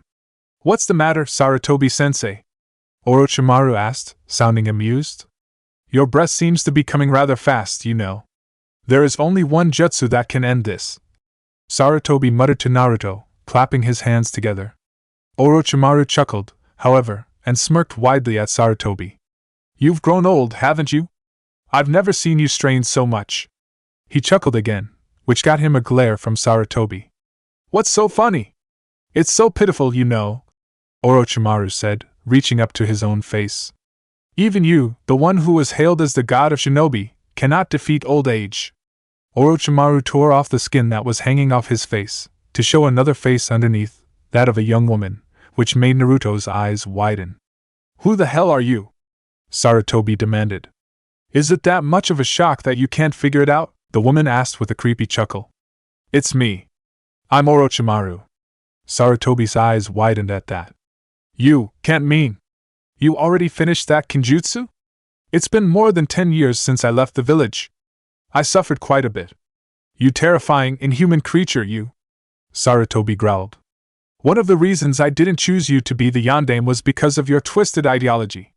"I'm lost," Naruto muttered, which made Orochimaru chuckle again. "It's quite simple, Naruto-kun. This immortality jutsu is a technique where you anchor your soul to this world forever. In other words, it's a reincarnation technique where you find a new body, enter it with your soul, and gain possession of it," Orochimaru said, then looked to Sarutobi. "The reason why I disguised myself as my old self until now was because I thought I'd let you feel nostalgic about the past. To grow old. How destitute it must be. When I look at you, I can feel it deeply.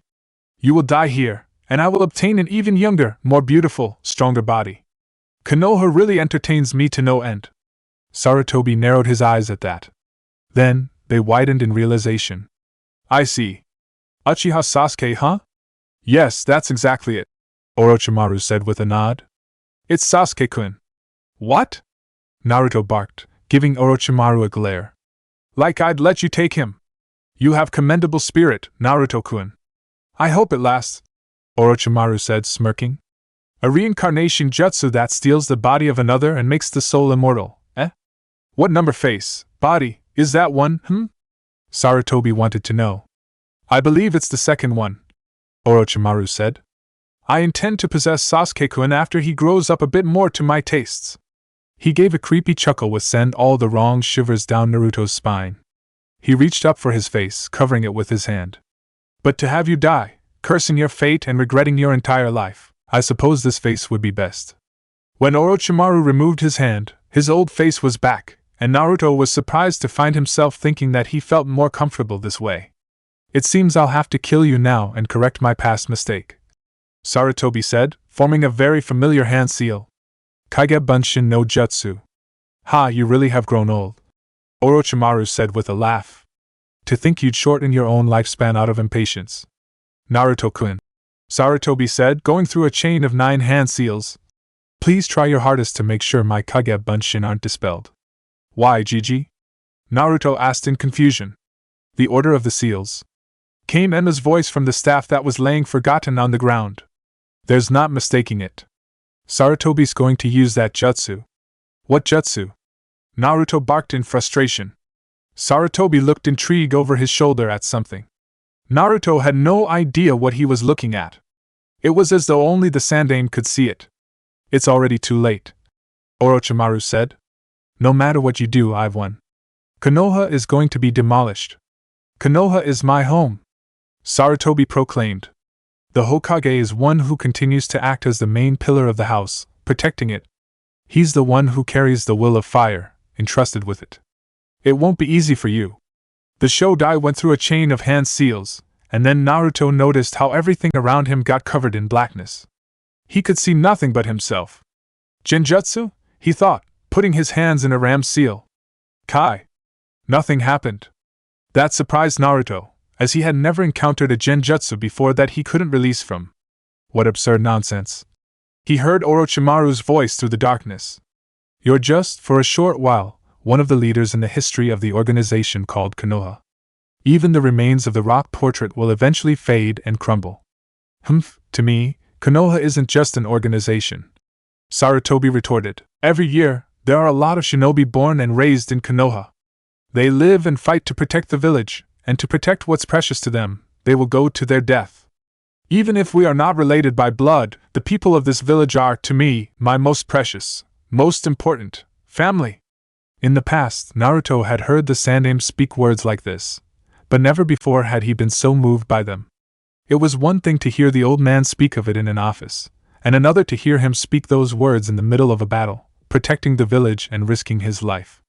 Naturally, Orochimaru had to spoil it by laughing at his proclamation. Well then, I'll break you in half, the main pillar, that is, and that'll destroy the house, Konoha? Sarutobi scoffed. Even if you were to kill me, the beam won't break. I am the man who inherited the will of fire, the will of the Shodai and Nidaime Hokage. I am the Sandaime Hokage. No matter how much you target Konoha, there will be a new Hokage who'll inherit my will, and become the pillar to protect the house of Konoha. Gigi! Naruto called through the darkness. Where are you? Stay back, Naruto-kun! Orochimaru, I'll show you a special jutsu that even you don't know about. Fuin Jutsu, Shiki Fujin, Sealing Technique, Dead Demon Consuming Seal. Shiki. Naruto repeated in shock. Gigi! What are you dash, Naruto-kun? Please try to locate Shodai-sama and Nidaime-sama. Sarutobi ordered, which made Naruto tense up as he was told, molding chakra. Shiki Fujin, that's the seal my old man used to seal the Kyuubi into my gut, isn't it? A jutsu I am unfamiliar with, came Orochimaru's voice through the darkness. Please show it to me, this so-called jutsu. A sound reached Naruto's ear, the sound of a blade slicing through flesh, and blood spattering on the ground, followed by Sarutobi grunting in pain. Gigi! Naruto-kun, just focus! What's the matter?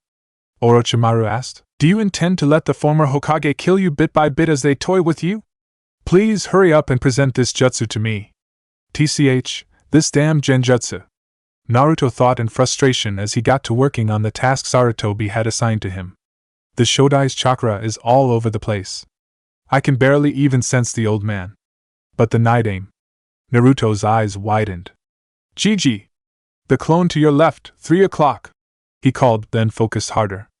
On your right, 6 o'clock. The sound of scurrying footsteps were heard, and then Sarutobi called. Got you! Naruto waited for the longest few seconds of his life, then watched as the darkness bled away. He found the 2 clones of Sarutobi holding onto his predecessors.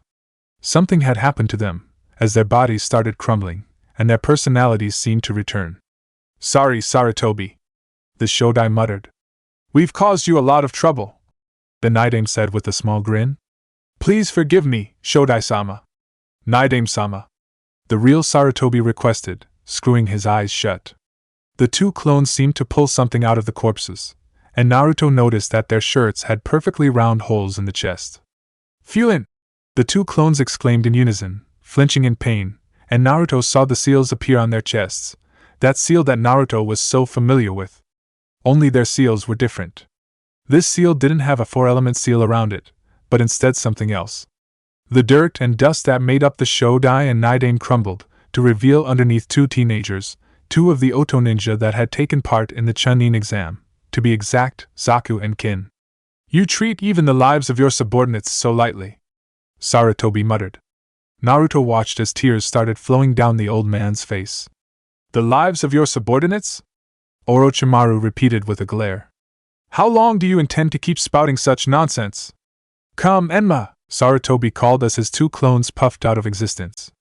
The staff came soaring from the ground into his waiting hand, and Sarutobi charged. With surprising speed, Sarutobi clashed with Orochimaru and managed to knock his sword out of his hands.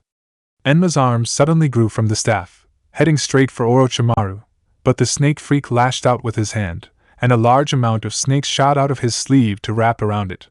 Shit! Enma exclaimed as he was dropped to the ground, canceling his henge as Sarutobi rushed forward and grabbed Orochimaru. This is the end! Sarutobi exclaimed.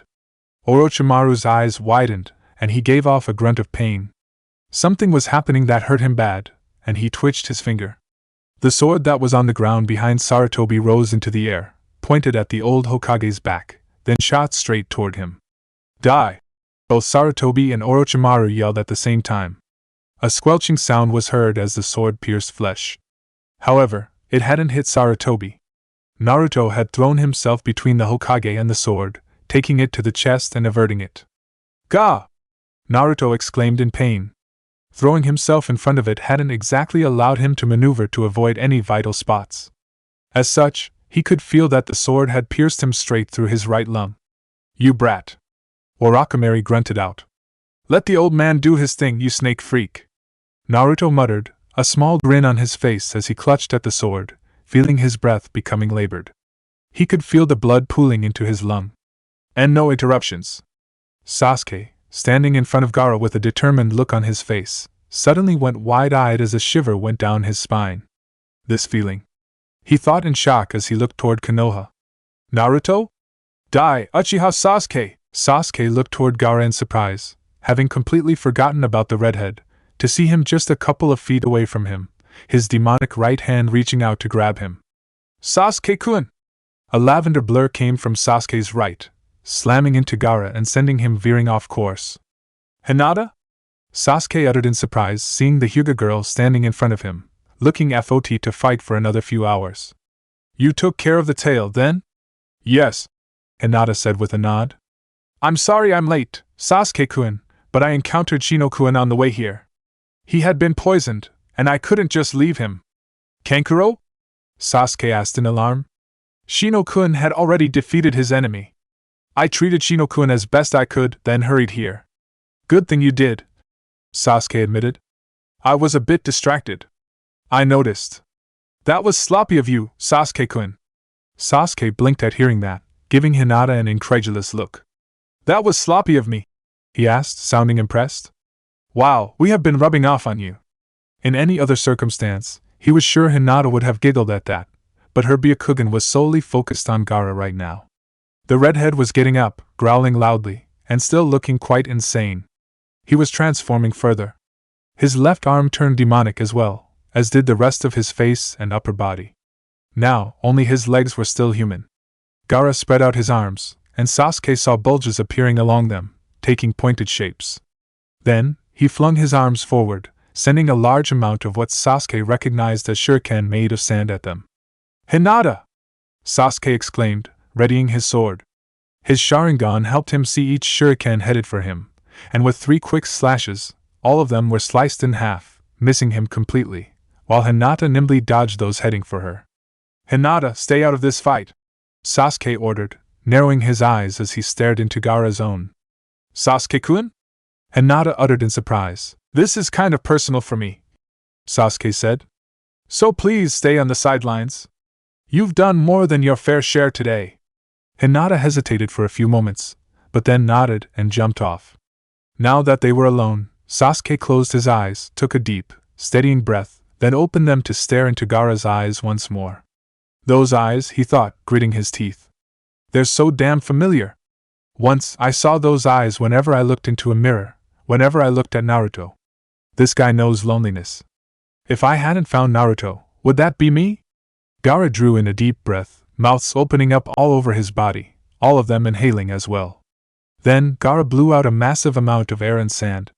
Sasuke smirked at that and flashed through hand seals. Katon, Ryuka no Jutsu! He called, exhaling a massive stream of fire, which impacted with Gaara's attack, sucked in all the air and grew hotter, smashing straight into the redhead. Unlike the last time he tried this, the Ryuka succeeded this time in harming Gaara, who screamed in pain as he was thrown off the branch he was standing on, flying through the air and smashing into the forest floor. Sasuke leapt down and landed some distance away from Gaara, taking in his appearance. The sand armor covering Gaara had pretty much melted. He looked more like something hastily clumped together with wet sand than a demon now. You should stay down, Sasuke urged him. The way you fight is all wrong. There's no way you can beat me. Shut up! Gaara roared, raising his hand to attack. Too slow!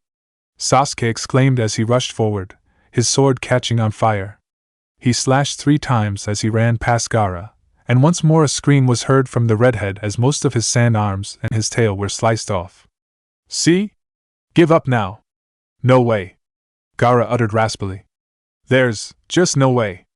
There's no way I can lose! With his Sharingan, Sasuke suddenly saw Gaara's chakra supply drastically increase, and he leapt away in time for a large amount of sand to encase Gaara, making him grow and grow. Within only a few seconds there stood a massive, demonic tanuki made of sand, with markings all over its body. Shit! Sasuke muttered as he bit his thumb, then went through a few hand seals, before pressing his hand against the ground. Kuchios no Jutsu! There was an explosion of smoke, and when it cleared, Sasuke was standing on top of Nakomata, who was considerably smaller than the creature of sand. What is? Sasuke, huh? What do you want? Nakomata demanded, looking up at Sasuke, who just pointed at Gaara. What? That's Shikaku. Shikaku? Sasuke repeated. One of the 9 Bijou, the one-tailed spirit of the sand, Shikaku. Nekomata muttered, humming. You want my help fighting him? Yes. HRHM.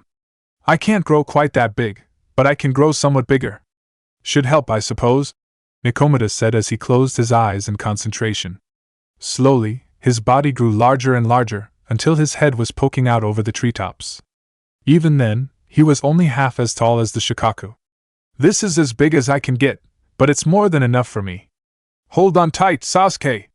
Nekomata shot forward at an amazing speed, then leapt at Gaara, his claws growing to an insane size. He slashed, his claws digging into the sand monster's shoulder. A grunt was heard from Nekomata as he flipped over Gaara and landed hard behind him, Gaara's arm flying off and crashing into the ground. Ho, dense kid! Nekomata commented, a grin spreading on his face. Haven't fought anyone like this in a long time. You're an interesting summoner, brat. But I'd prefer it if you didn't call me out for things like this in the future. You're fun, came Gaara's voice from the monster. This is fun, Uchiha Sasuke. Bit unstable, isn't it?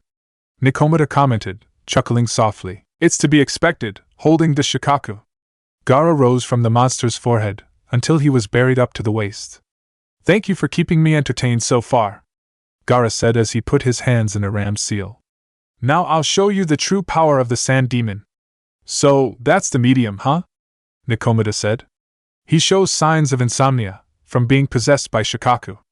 Insomnia? Sasuke asked, looking down at Nekomata, who scoffed. Do a bit of reading once in a while, brat. Those possessed by the Tanuki demon Shikaku become such that they can't even have a single night of decent sleep, because of the terror. If they sleep, their personality is eaten away by Shikaku, bit by bit, until they disappear. Nekomata explained, still grinning at the sight before him. Because the medium suffers from a lack of sleep, their personality tends to be unstable. While the medium's awake, Shikaku's powers are suppressed. But should he fall asleep on his own then? Nekomata didn't have time to finish, as at that point, Gaara called out. Tanuki Nairi no Jutsu, feigning sleep technique. Ah crap. Nekomata muttered, the grin vanishing from his face. Ha ha! The demon in front of them suddenly laughed in a decidedly shriller voice. I'm finally out. Shikaku looked around, then laid his eyes on Nekomata, whooping with glee. And here's someone I want to kill! He raised his arm as his stomach bulged. Futon, Rankuden, wind element, drilling air bullet. The Shikaku slammed his hand into his stomach and fired a massive ball of compressed air at Nekomata, who leapt into the air, avoiding the attack. Damn it, Sasuke! He yelled as they flew through the air. I didn't give you the contract so you could have me fight freaking demons. I thought you'd give me easy targets, like humans. Quit complaining, Sasuke said, holding on to Nekomata's fur tightly. How many can claim to have fought a Bijou and survived? Not many, Nekomata admitted as they landed, and he immediately had to dodge to the side to avoid another ball of air. Because most are smart enough to avoid fighting them. Nekomata ducked under another ball, grunting in discomfort. Now I remember why I didn't want to give my contract to anyone. Sasuke! Wake up the medium and break the jutsu. Just smacking him once should do it. I'll get in close, but not for too long. I'm ready, Sasuke announced, which made Nekomata grin as he dashed forward even faster than before, dodging left and right to avoid air balls fired at him. Once he came within distance, Nekomata jumped, digging his claws into Shikaku's shoulders and flipping over him. Sasuke leapt from Nekomata's head straight at Gaara, cocking his fist back and giving him his hardest punch. Shit! Shikaku cried as Sasuke landed on his nose. I only just came out and now dash. Shikaku stiffened, and his eyes went dead as Gaara's eyes opened to glare at Sasuke. I'm going to kill you! Gaara growled out. My existence will continue! Sasuke charged forward. He was slower than usual, as he felt his feet sinking into the sand demon with every step. Gaara wasn't fast enough to catch him, though, as Sasuke had reached him. Enough! Sasuke yelled as he threw another punch, this one smashing straight into Gaara's face, right between his non-existent eyebrows. Gaara's expression froze in shock, and suddenly the entire demon started cracking and crumbling. The two ninja fell through the air as the creature collapsed into sand. Gaara slammed into the ground with an audible thump, while Sasuke landed on his feet, exhaling slowly. This whole fight had been very draining, he had to admit. Sasuke, I'm heading back. Don't call me to fight demons again! Nakomata barked, before disappearing with an explosion of smoke. Sasuke drew in a deep breath, then exhaled again, before looking to Gaara, who was staring at him with wide, panicked eyes. Get away from me! Gaara exclaimed fearfully, which made Sasuke smirk. Don't worry, I'm not going to kill you, Sasuke said, staring at Gaara with something akin to pity in his eyes. I kind of empathize with you. I was like you once. The loneliness is a terrible thing. It changes you, it hurts you. You feel like you would do anything to have it end. Funny thing is, I could have been like you. Sasuke smiled softly and looked up at the sky. But then, I met someone. He was like you and me. Just as alone. But he never gave up. He never gave in. I was about to let the darkness swallow me up. I was ready to live alone. But he was a proverbial light. He saved me from the hell of being alone. For that, I will do all in my power to protect him. You attacking Konoha, threatening it. His dream is my dream. His dream is to forever protect the village. So for his sake, I will destroy you if you so much as lift another finger against Konoha. Sasuke's Sharingan disappeared, and he looked back down at the shocked Gaara. Naruto didn't just help me out of the darkness. He showed me the path to becoming as strong as I can be. He once told me that when a shinobi has something important to protect, that's when his true strength comes out. I have found this to be true. Whenever I fight, my soul focuses on protecting him and my team. It makes me fight harder, and helps me win. In a blur, Temari and Kankuro landed between Gaara and Sasuke, ready to fight. You're a strong guy, Sabaku no Gaara, Sasuke said as he turned his back on the Tsunagenin, walking off. It'd be nice if you put that power to better use. I'll let you live today, but if you ever threaten Konoha again. Sasuke looked at Gaara over his shoulder, his Sharingan blazing again. I'll kill you! You bastard! Temari hissed, reaching for her fan. That's enough, Gaara muttered, which made the two look back at him. It's over. Kankuro hesitated for a moment, but then picked Gaara up, muttering, All right, before jumping off with his sister. Naruto coughed up blood as he lay on the roof, struggling to get up. This blade, is it poisoned? He thought, gritting his teeth. I can barely move. GG. He uttered, looking to Sarutobi. Something was happening. Both Orochimaru and the Hokage seemed to be seeing something that Naruto couldn't see. Was it that Shinigami that Sarutobi had said would appear when using that jutsu? Could only the caster and the victim see it? Looks like. I don't have enough strength left to pull all of your soul out, Sarutobi muttered. Could you please die already, Sarutobi-sensei? Orochimaru grunted out, sweating from the pain he was going through. But, your ambitions end here, Sarutobi proclaimed, ignoring his student. They end here? Orochimaru repeated, glaring at Sarutobi. You dash. Orochimaru stopped speaking suddenly, flinching in pain and looking down, a bit of panic entering his eyes. Good, it's begun the separation process, Sarutobi said. My ambition will not end. You will die here, Orochimaru roared. Your ambition won't affect the village any longer, Sarutobi stated with a glare. TCH. You've grown old, Sandaime Hokage. Do you have the strength to rescue the village? Look around you. I've ordered my subordinates, the shinobi of Tsunagakure and Otogakure, to come and infiltrate the village. Your Konoha shinobi will be annihilated, down to the women and children. Konoha will crumble. You should know, Orochimaru, not to take the shinobi of this village lightly, Sarutobi said confidently. Konoha's shinobi are all protecting the village. They fight with all their might. True strength is not in mastery of ninjutsu. I was never able to teach you. When they are protecting something important, that's when a shinobi's true strength appears. A boring speech, Orochimaru grunted out, which made Sarutobi smirk. This is good. I don't feel like letting you off now. For you, who is obsessed with jutsu, this is the appropriate punishment. To steal all of your jutsu. What? Naruto watched as Sarutobi gave a strained yell, evidently focusing hard on his task, and Orochimaru looked up in what was unmistakably fear. Can't be. Stop it! As though a rope between them had suddenly been cut, Sarutobi was pulled away from Orochimaru and cried, "Fuin! JGG." Naruto choked out, watching as the seal appeared on Sarutobi's chest. "You won't be able to use either arm." Sarutobi mumbled weakly. "You won't be able to use them because both are completely sealed. You no longer have any jutsu." Orochimaru grunted in pain as his arms started to blacken. The fear in his eyes was slowly replaced by a considerable amount of rage. "You were unsuccessful in destroying Konoha," Sarutobi said, sounding pleased. "You old fart," Orochimaru roared. "Give me back my arms." "You're foolish, Orochimaru," Sarutobi said, a small smile on his face. "They've both been completely destroyed. My apprentice, we'll meet again in another world. Your light is blown out, old man," Orochimaru yelled. All this, all my jutsu." With a pleased smile on his face, Sarutobi's eyes drifted shut, and he fell backward, mumbling, "When the tree leaves dance, one shall find flames. The fire's shadow will illuminate the village, and once again, tree leaves shall bud anew." "GG!" Naruto cried, tears welling up in his eyes for the first time in ages. "JI. Naruto-kun," Sarutobi whispered as he fell, still smiling. "I leave this to you." "You!" Orochimaru hissed as Sarutobi hit the ground. "You shitty old man. What's so funny?" "Sarutobi!" Enma exclaimed as the snakes around him loosened. "Leave this to you?"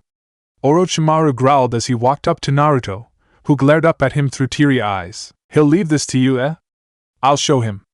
Orochimaru raised his foot, and then stomped down. He was surprised, however, when his foot was caught by Enma, who had somewhat gotten free from the snakes. "Touch the boy," he growled out, glaring up at Orochimaru. "I dare you!" "TCH!" Orochimaru gritted his teeth. Then, with a final glare at both Naruto and Sarutobi, he jumped off. "GG!" Naruto whispered, screwing his eyes shut. He couldn't bear to look at the old man anymore. To follow the path of the shinobi to the very end was something that only Sarutobi could do. Enma said, sounding proud of the old Hokage. "He entrusted his will to you, Naruto. I trust you'll take good care of it." A poof was heard, and Naruto suspected that Enma had returned to wherever he came from. There was another poof, after which Naruto felt that the blade in his chest was now gone. 2 taps were heard, wood against tile, and then a voice was heard. "Naruto!" "Jiraiya!" Naruto mumbled, keeping his eyes screwed shut. The seriousness of the situation could be heard by how Naruto didn't use an insulting nickname. "I couldn't do anything." Jiraiya hushed him, and Naruto felt him turning the boy over to look at his wound. "Quiet, you did more than anyone could ever have expected. Now don't talk or you'll make it worse." More footsteps were heard, along with gasps from several people. The sounds became distorted, and Naruto fell unconscious. Chapter end. It was 2 days after the battle. The enemy had been repelled, and Konoha was victorious. Many lives were lost, however, and much damage had been done to the village. Today, in the gloomy rain, the Konoha shinobi were gathered on top of the Hokage Tower for the memorial service for the Hokage and all the other ninja who had fallen in battle. All the shinobi wore loose, black clothing today, and naturally, there wasn't a smile to be seen for miles. Hinata and Sasuke stood at the front of the group. Kakashi had been late, but only slightly, and was now standing behind them. Hinata looked around in concern. Naruto-kun isn't here," she mumbled. "I thought he got out of the hospital yesterday. Is he late?" "He was here before anyone," Sasuke commented, which got him a strange look from Hinata. In response, he pointed upward and to the right, toward the Hokage monument. Up there, on the Sandame's head, a single figure could be seen sitting, staring down at the Hokage Tower. "Why is he up there?" Hinata asked. "Shouldn't he be paying his respects?" "He is. Don't you notice? He's on the Sandame's head this time," Sasuke said, staring at the picture of the Sandame, which was surrounded by flowers. "And he has a decent view of the memorial. I'm guessing he just needs to be alone." Meanwhile, up on the monument, Naruto was gazing down at the Hokage Tower with a deadened look in his eyes. He had been such a letdown during that fight. The power the 3 Hokage gave off had him so crippled. He hadn't even fought with his full skill, he'd been so afraid. He put up a brave front, but that was it. If he just managed to get over his fear, the old man might have lived still. Weak. Naruto's eyes widened upon hearing that, and he looked up at the top of the monument, seeing no one around. Must be my imagination, he thought, shaking his head as he looked back down at the Hokage tower. Slowly, his eyes drifted closed, and he gave a deep sigh. I really am weak, though. When Naruto opened his eyes again, he found himself standing in what could only be described as a dimly lit sewer. The hell? He muttered, only FO flinch as a loud roar pierced the silence. Furrowing his brow, and ignoring common sense, they weren't exactly friends, Naruto headed off in the direction the roar had come from, entering a doorway in the damp corridor, to find himself staring up at a massive gate, behind which two blazing orange eyes could be seen staring at him. The eyes themselves were huge, easily bigger than Naruto's whole body. Kid! Came a dark, guttural voice from within the cage. Come closer. Naruto just raised an eyebrow at that, staring into the cage as if the occupant was insane. This made the creature within the cage chuckle. You're not as stupid as you look, the voice rumbled, leaning closer to the bars. Naruto's eyes widened when out of the shadows came the head of a massive fox with long, rabbit-like ears. The eyes were something he easily recognized. He had seen flashes of them in his dreams. Kyuubi.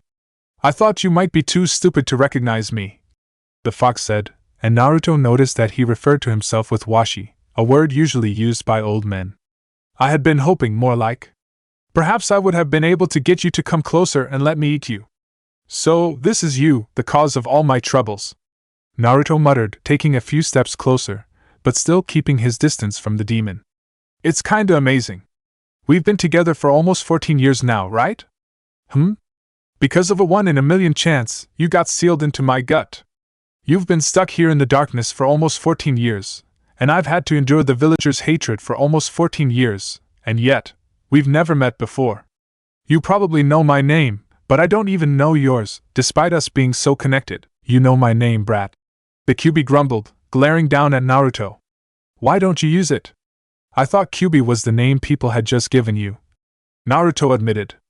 I thought maybe you had something else you'd like to be called. That's not what I meant, brat. Kyuubi barked in annoyance.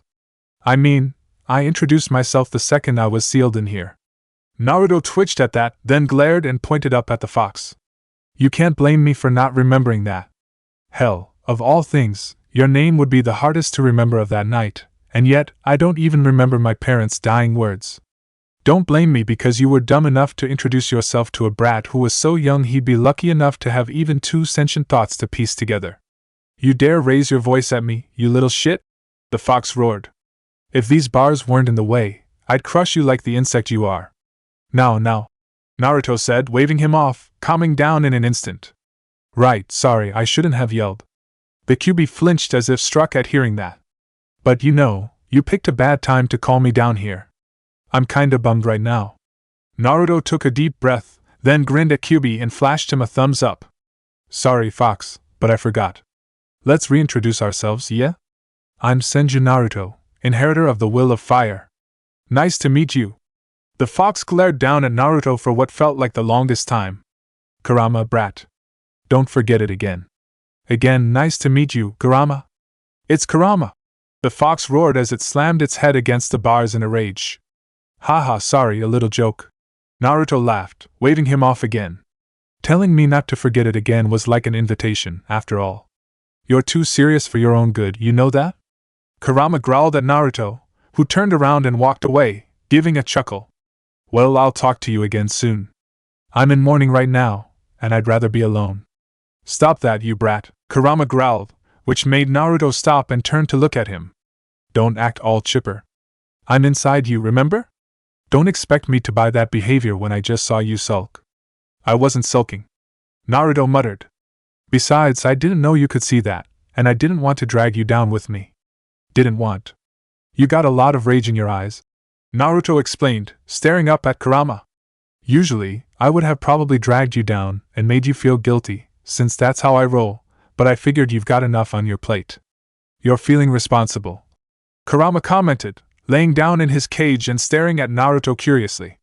You feel like you were too weak to do anything to help. What's this now? You know, Naruto. If you were to remove this seal, and use my full power, you would never be too weak to do anything again. I'm bummed, not stupid, Kurama, Naruto said with a snort. I'm a trickster too, remember? I'm not so easily fooled. Naruto smiled slightly at the fox. Well, I'll talk to you later when I've cheered up a bit. If I wanted conversation, I'd find someone better than you to talk to. Probably, but it's not like you have a large amount of people to choose from. Kurama grunted in agreement at that, and Naruto closed his eyes, focusing. When they snapped open again, he found himself sitting in the rain once more on top of the Hokage monument. Gritting his teeth, Naruto flashed through hand seals, finishing in a snake seal. The Hokage monument rumbled, drawing the attention of the people on the roof of the Hokage tower. Before their eyes, a massive tree grew out of the top of the monument, then another, and another, twisting together and forming a shape, merging with each other. Within moments, the tree stopped growing, showing that it had taken the shape of the Sandaime Hokage, donning his Hokage robes with his trademark pipe hanging from his mouth, which was curved up in a wide smile. The tree version of the Sandaime had its arms behind his back, a pose one had usually seen the Sandaime in. "Tch," Sasuke uttered, a small smirk on his face as he looked up at the wooden Hokage. All around them, murmuring was heard as the other shinobi whispered to each other and pointed up at it. That Naruto. Talk about paying his respects. I think that tree captures Hokage-sama's personality more than the stone face. Hinata mumbled, smiling as well. You didn't have to buy me ramen to cheer me up. Naruto muttered as he sat at Ichiraku ramen with Hinata and Sasuke, both of whom were looking at him with concern. I'm fine. Don't go bullshitting me, Sasuke said, eating his ramen with considerably less fervor than Naruto. Any idiot who's known you for more than a day can see that you're sulking. Don't you go feeling like you didn't contribute in that fight. But I didn't. I was so scared, I could barely do anything but offer some support. Naruto muttered. Well, then you contributed. Don't beat yourself up about it, Sasuke said with a shrug. But since Orochimaru bugged out as soon as the Hokage was dead, was that his only reason for coming here? No. He's made some reincarnation jutsu that allows him to transfer his soul to another body, Naruto said. He claimed that he'd found a new, younger, more beautiful body to possess. He glanced at Sasuke. Yours. He called me beautiful? Sasuke asked, narrowing his eyes in disgust. Or was that just you sugarcoating it? Nope, he said, more beautiful. Sasuke's nose scrunched up. Even if I were into older men, he's definitely not my type. Naruto grunted in agreement, and got back to eating his ramen. Then, he froze and slowly turned towards Sasuke, giving him an incredulous look. Wait. Older men? Don't you mean men in general? No, I'm pretty sure I meant what I said, Sasuke said, smirking at Naruto. It's never struck you as odd that I have never once so much as glanced at a woman, even though pretty much everyone is practically begging to be my girlfriend? Naruto flinched. You mean you're... Does that bother you? Naruto shot out of his seat and pointed an accusatory finger at Sasuke. We've been in the hot springs together. Naruto, I think of you as a brother, Sasuke said with a smile. Don't worry, you're not my type. Hinata! Naruto barked, pointing at their teammate. Did you know? Hinata flinched at being the center of attention, since even Sasuke was looking at her curiously. I didn't know. She mumbled, gulping. I suspected, though. Naruto's mouth opened and closed a few times. Then, he scratched his head in frustration. This is pretty big, he muttered. Why haven't you told me this before? First of all, I haven't really been completely sure, and second of all, I thought I'd let you mature a bit before I told you. Otherwise, I'm sure you would have taken the first opportunity you found to tell a gay joke. Of course I would have, Naruto cried. It's the funniest when the jab is aimed at someone close to you. He was silent for a moment, contemplating something.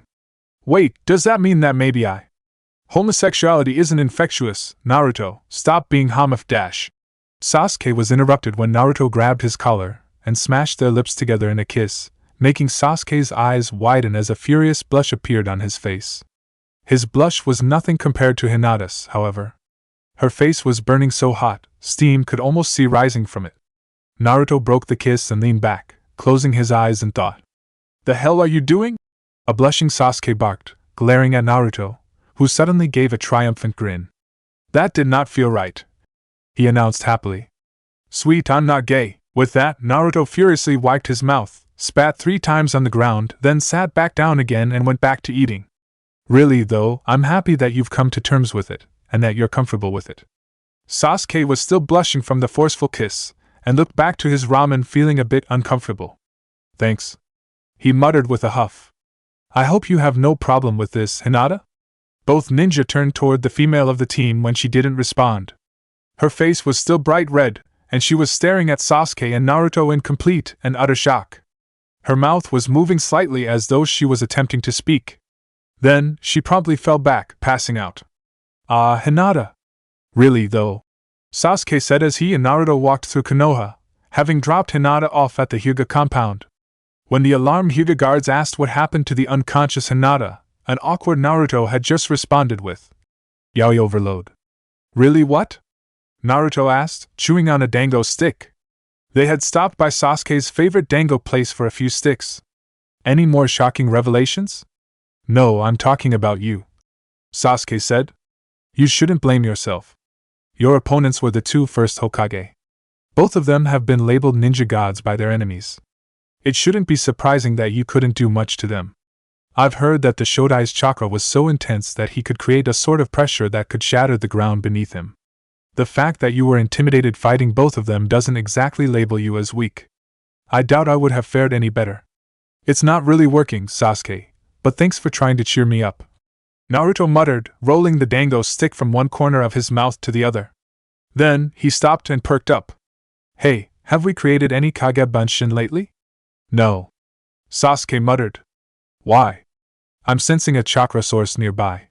2 of them, actually. One has a chakra supply about as great as my own, and the other's chakra supply is greater than yours, but feels almost exactly the same.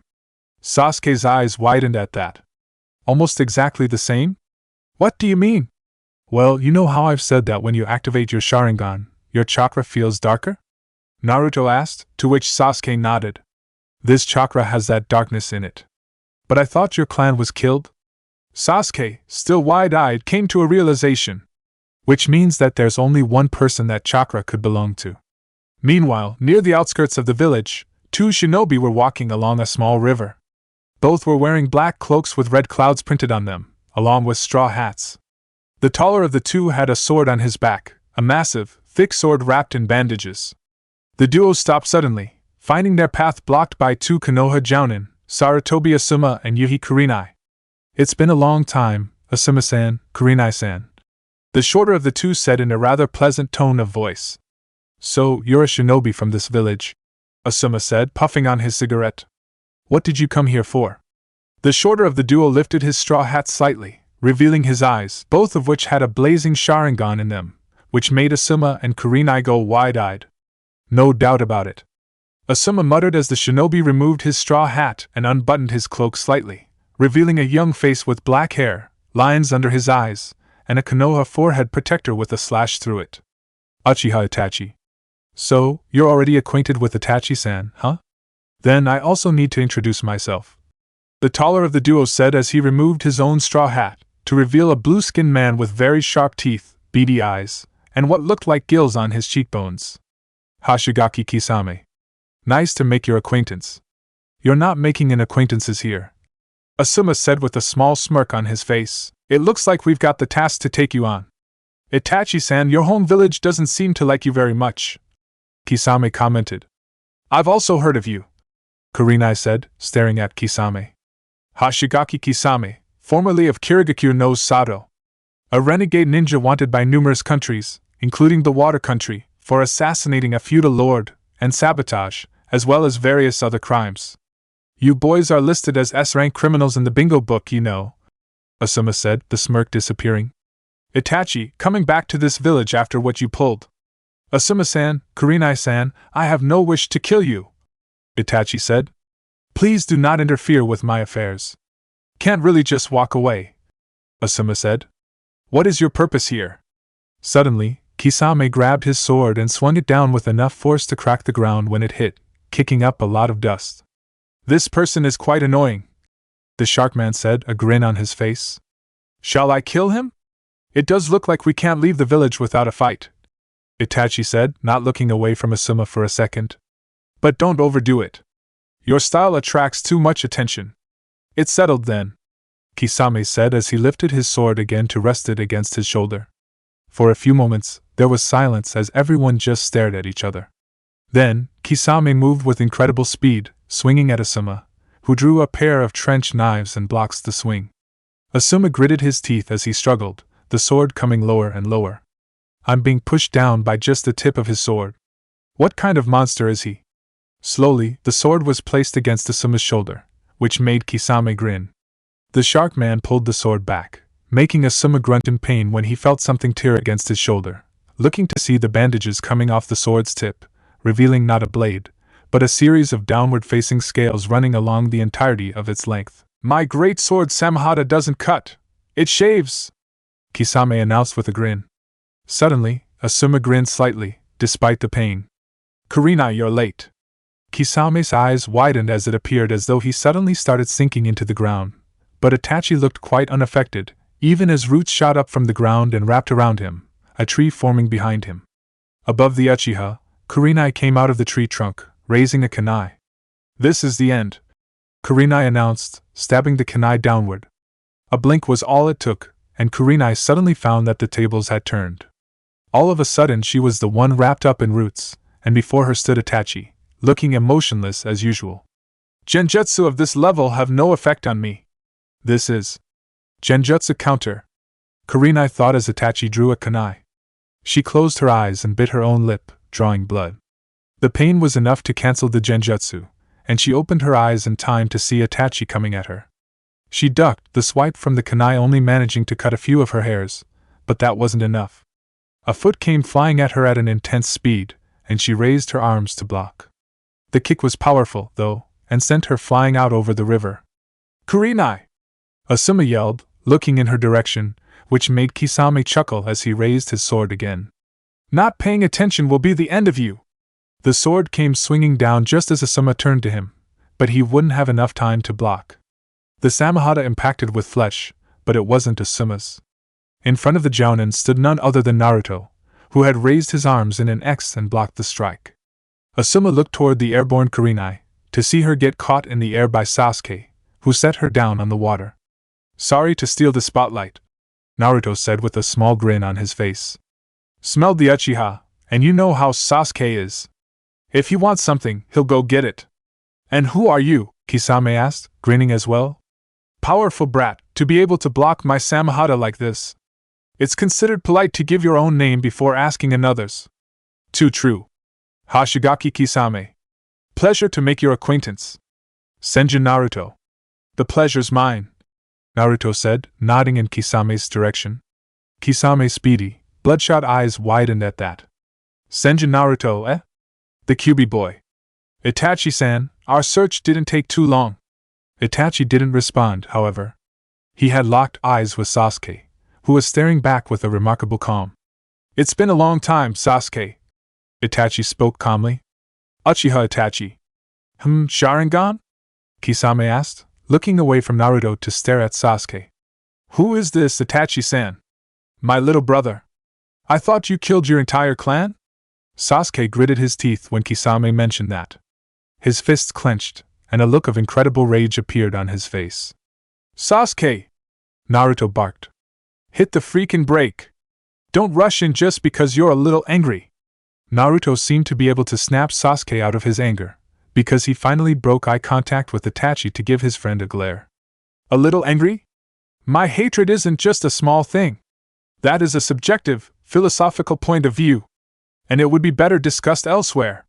Heh, what an amusing pair, Kisame said, grinning widely. At least you have manners.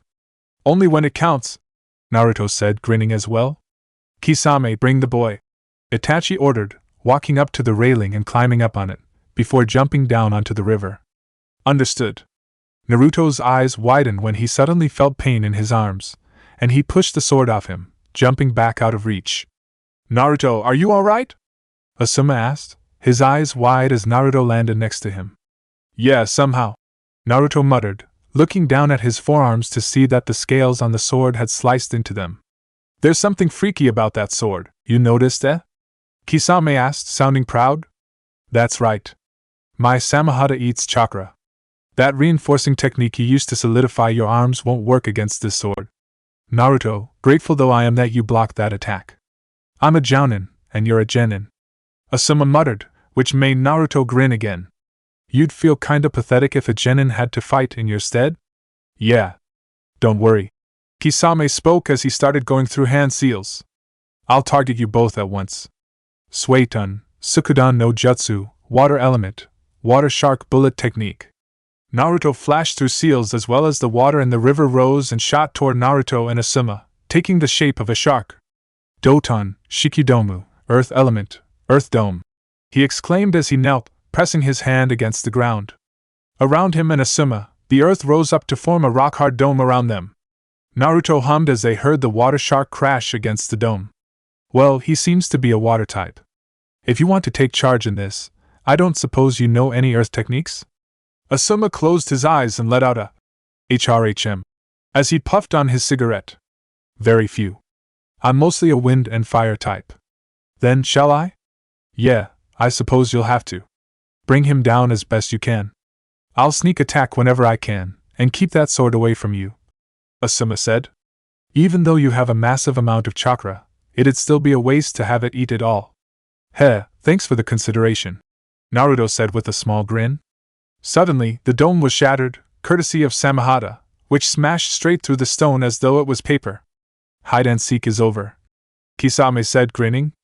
The grin didn't last, however, as Naruto had apparently not been as shocked as he had expected. Therefore, he didn't see it coming when Naruto flew out of the hole in the dome and nailed him with a right that sent him flying. Naruto flinched when the hit connected, however, and as he landed on the ground, his hand came up to clutch at his chest. Damn it! Kisame landed in a heap a great distance away, so Naruto had time to grunt in pain. What's wrong, Naruto? Asuma asked, climbing out of the hole in the dome. It's strange, this wound hasn't been healing properly, Naruto muttered, rubbing his chest. There was some kind of poison on Orochimaru's Kusanagi. It seems even the healing factor provided by the Kyuubi is having trouble dealing with it. I couldn't put as much power in that punch as I had wanted. Meanwhile, Sasuke was caught in another staring match with Itachi. Uchiha Itachi. Sorry to tell you, I haven't lived how you wanted me to, Sasuke said. Unlike most times when he fought people, he wasn't smirking. He was looking dead serious. Kurenai-sensei, he muttered to the jounin behind him. I'll fight this guy. Stay out of the way. Sasuke! You're just a genin. I can't dash. Sasuke looked over his shoulder at Kurenai, his Sharingan blazing. From what I hear, you're a genjutsu specialist, Kurenai-sensei. That's just about useless against these eyes. Besides, he muttered and turned to look back at Itachi. This river is going to spark soon. I wouldn't want you to be caught in it. Kurenai's eyes widened in realization, and she jumped off immediately. Got you! Came Sasuke's cry from behind Itachi, who perked up and jumped away just as a lightning-covered hand passed through the air he had just occupied a nanosecond earlier. The Sasuke who had been standing by Kurenai disappeared in a puff of smoke, and the real Sasuke's Chidori punched into the water. Damn, Itachi thought as he flew through the air, heading toward the electrified river. There was a puff of smoke, and when it cleared, a Kage Bunshin of Itachi was below him. He landed on the clone's shoulders and jumped off towards solid ground again, Sasuke deactivating his jutsu and following. I dash! Sasuke started, but stopped when he heard a roar from Kisame on the other side of the river. He turned his head to see the Sharkman leaping at Naruto, who seemed to be in pain, swinging his sword. Naruto! Sasuke made to jump off, but there was suddenly an explosion of smoke, and when it cleared, an armor-clad toad had appeared between Kisame and Naruto, blocking the attack. There was another explosion of smoke behind the toad. This time, the smoke revealed Jiraiya standing there, a massive grin on his face. Men shiver, ladies swoon! The great Jiraiya-sama has arrived! Sorry, Sasuke, Itachi said, making Sasuke's eyes widen at the reminder of their past together. Next time, perhaps. You too! Did you think you could just waltz out of this village without problem? Jiraiya barked, pointing at Itachi. Don't think about running now! Kisame, let's go! The duo took off, quickly followed by Asuma, Kurenai, and Jiraiya. Sasuke made to follow, but a hand on his shoulder stopped him. Wait! Naruto said, having closed the distance between them and stopped Sasuke from going after Itachi. You'd get killed if you fought him now. What? Sasuke hissed, turning to glare at him. Don't underestimate me, Naruto. You're still not past it, Naruto said calmly, not affected by Sasuke's anger. Hell, you almost snapped at the mere mention of your clan. Not only that, but Itachi is incredibly skilled. The Jounin are following two Kage Bunshin, one using a henge to look like Kisame. What? Sasuke asked, his eyes widening. When did he? No doubt at the same time as he made a clone to spring off of. I relaxed my senses to focus on the fight with Kisame, and when I put them up again, two of Itachi were running away, even though one of them looked like Kisame. The real ones are heading in the opposite direction. None of us can compete with speed like that as we are now. But, not to mention, he has that Mangekyo Sharingan. Naruto barked. It pains me to say this, but he's too strong. Relax. You'll get him next time. Naruto could feel how tense Sasuke was. Hell, Sasuke was even shivering. Then, the shivering slowly stopped, and he visibly relaxed. You're right. Next time. Besides, a fight with Itachi would bring attention, Naruto said as the two turned around and walked off. And fighting him, you'd probably want as few people joining in as possible, to avoid collateral damage, right? HN. Chapter 9. I'm so bored, Naruto exclaimed as he lay in the grass on Team 7's training ground. Training was over for the day, and the whole team was just lounging for the moment. Sasuke, sitting with his back against a tree, smiled as he stared at the frustrated Naruto. Well, at least he's back to his normal self, and the wound seems to have healed properly as well. Hey, I sense your gaze on me, Naruto said, turning his head to glare at his friend. Stop undressing me with your eyes. Sasuke actually laughed at that. Naruto, while you are definitely handsome, I've already told you you're not my type. Sasuke called me handsome, Naruto muttered, shivering slightly. This feels wrong on so many levels. Well, at least now I know why you're aligned with the fire element. Sasuke narrowed his eyes. He knew an insult was incoming, and yet he couldn't help but ask. What do you mean? Well, you're flaming, Naruto said, sitting up and grinning at Sasuke, flashing him a thumbs up. It fits you, old queer you. Sasuke sighed, pinching the bridge of his nose. I'm going to have to endure a lot of this, aren't I? Obviously, since you're not actually offended by it. But I am offended. Stop lying. I can tell when you lie. Your skin gets this rainbow glow when you lie. Okay. Sasuke muttered, getting to his feet. Naruto, I'm actually not offended when you say things like that, but... Naruto urged, raising an eyebrow. Sasuke smirked and cracked his knuckles. But I'm still obligated to kick your ass in the name of homosexuality. Silence. That sounds pretty gay, man. Naruto yelped and jumped away as a Gakakyu fired at lightning speed came hurtling toward him. Hinata! Naruto barked as he ran past his giggling teammate. Talk Sasuke down! You know, girl to girl. The next fireball was even larger than the others. You! Sasuke growled, then suddenly stopped, because Naruto had done so. The only reason Naruto would stop while being chased by a fire-spitting Sasuke would be if something serious had happened. Someone's coming, Naruto said, turning to the trees to their right. Don't recognize them. Within a few seconds, a kneeling Anbu, wearing a white coat with hood, and a mask that Naruto easily recognized. Ah, you're that captain. Naruto-san, Sasuke-san, your presence is requested at the Hokage Tower, the captain said, which made Naruto grin as he nudged Sasuke. Notice how he said my name first? Means I'm better. Just us? Sasuke asked, ignoring Naruto. Not Team 7? Neither Hyuga Hinata nor Kakashi-senpai are being summoned. Only you two. All right, thanks, Captain, Naruto said with a grin, flashing him a thumbs up. The captain nodded, then blurred away again. He sounded respectful, just like the rest. Sasuke commented curiously. It was true, the few Anbu Naruto and Sasuke had encountered seemed to treat Naruto with more respect than anyone these days. Must have been because he took the duty of trying to protect the Hokage as seriously as them. So, 10 minutes later found Naruto and Sasuke stepping into the Sandame's old office. No one was sitting behind the desk, but 3 people were standing in the room. Jiraiya stood to the side, leaning against the wall with a grin on his face, and the Sandame's 2 advisors, those old people. What were their names again? Naruto, Sasuke, I'm sure you recognize Koharu and Hamura, Jiraiya said, gesturing for the 2 advisors, who looked serious as always. Yeah, Naruto said, while Sasuke just nodded. Senju Naruto, Uchiha Sasuke, do you know why we called you here today?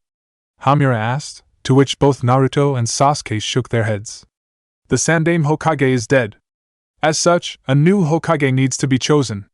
Oh, well, I'm flattered, but I'm still a bit too young to dash, not you.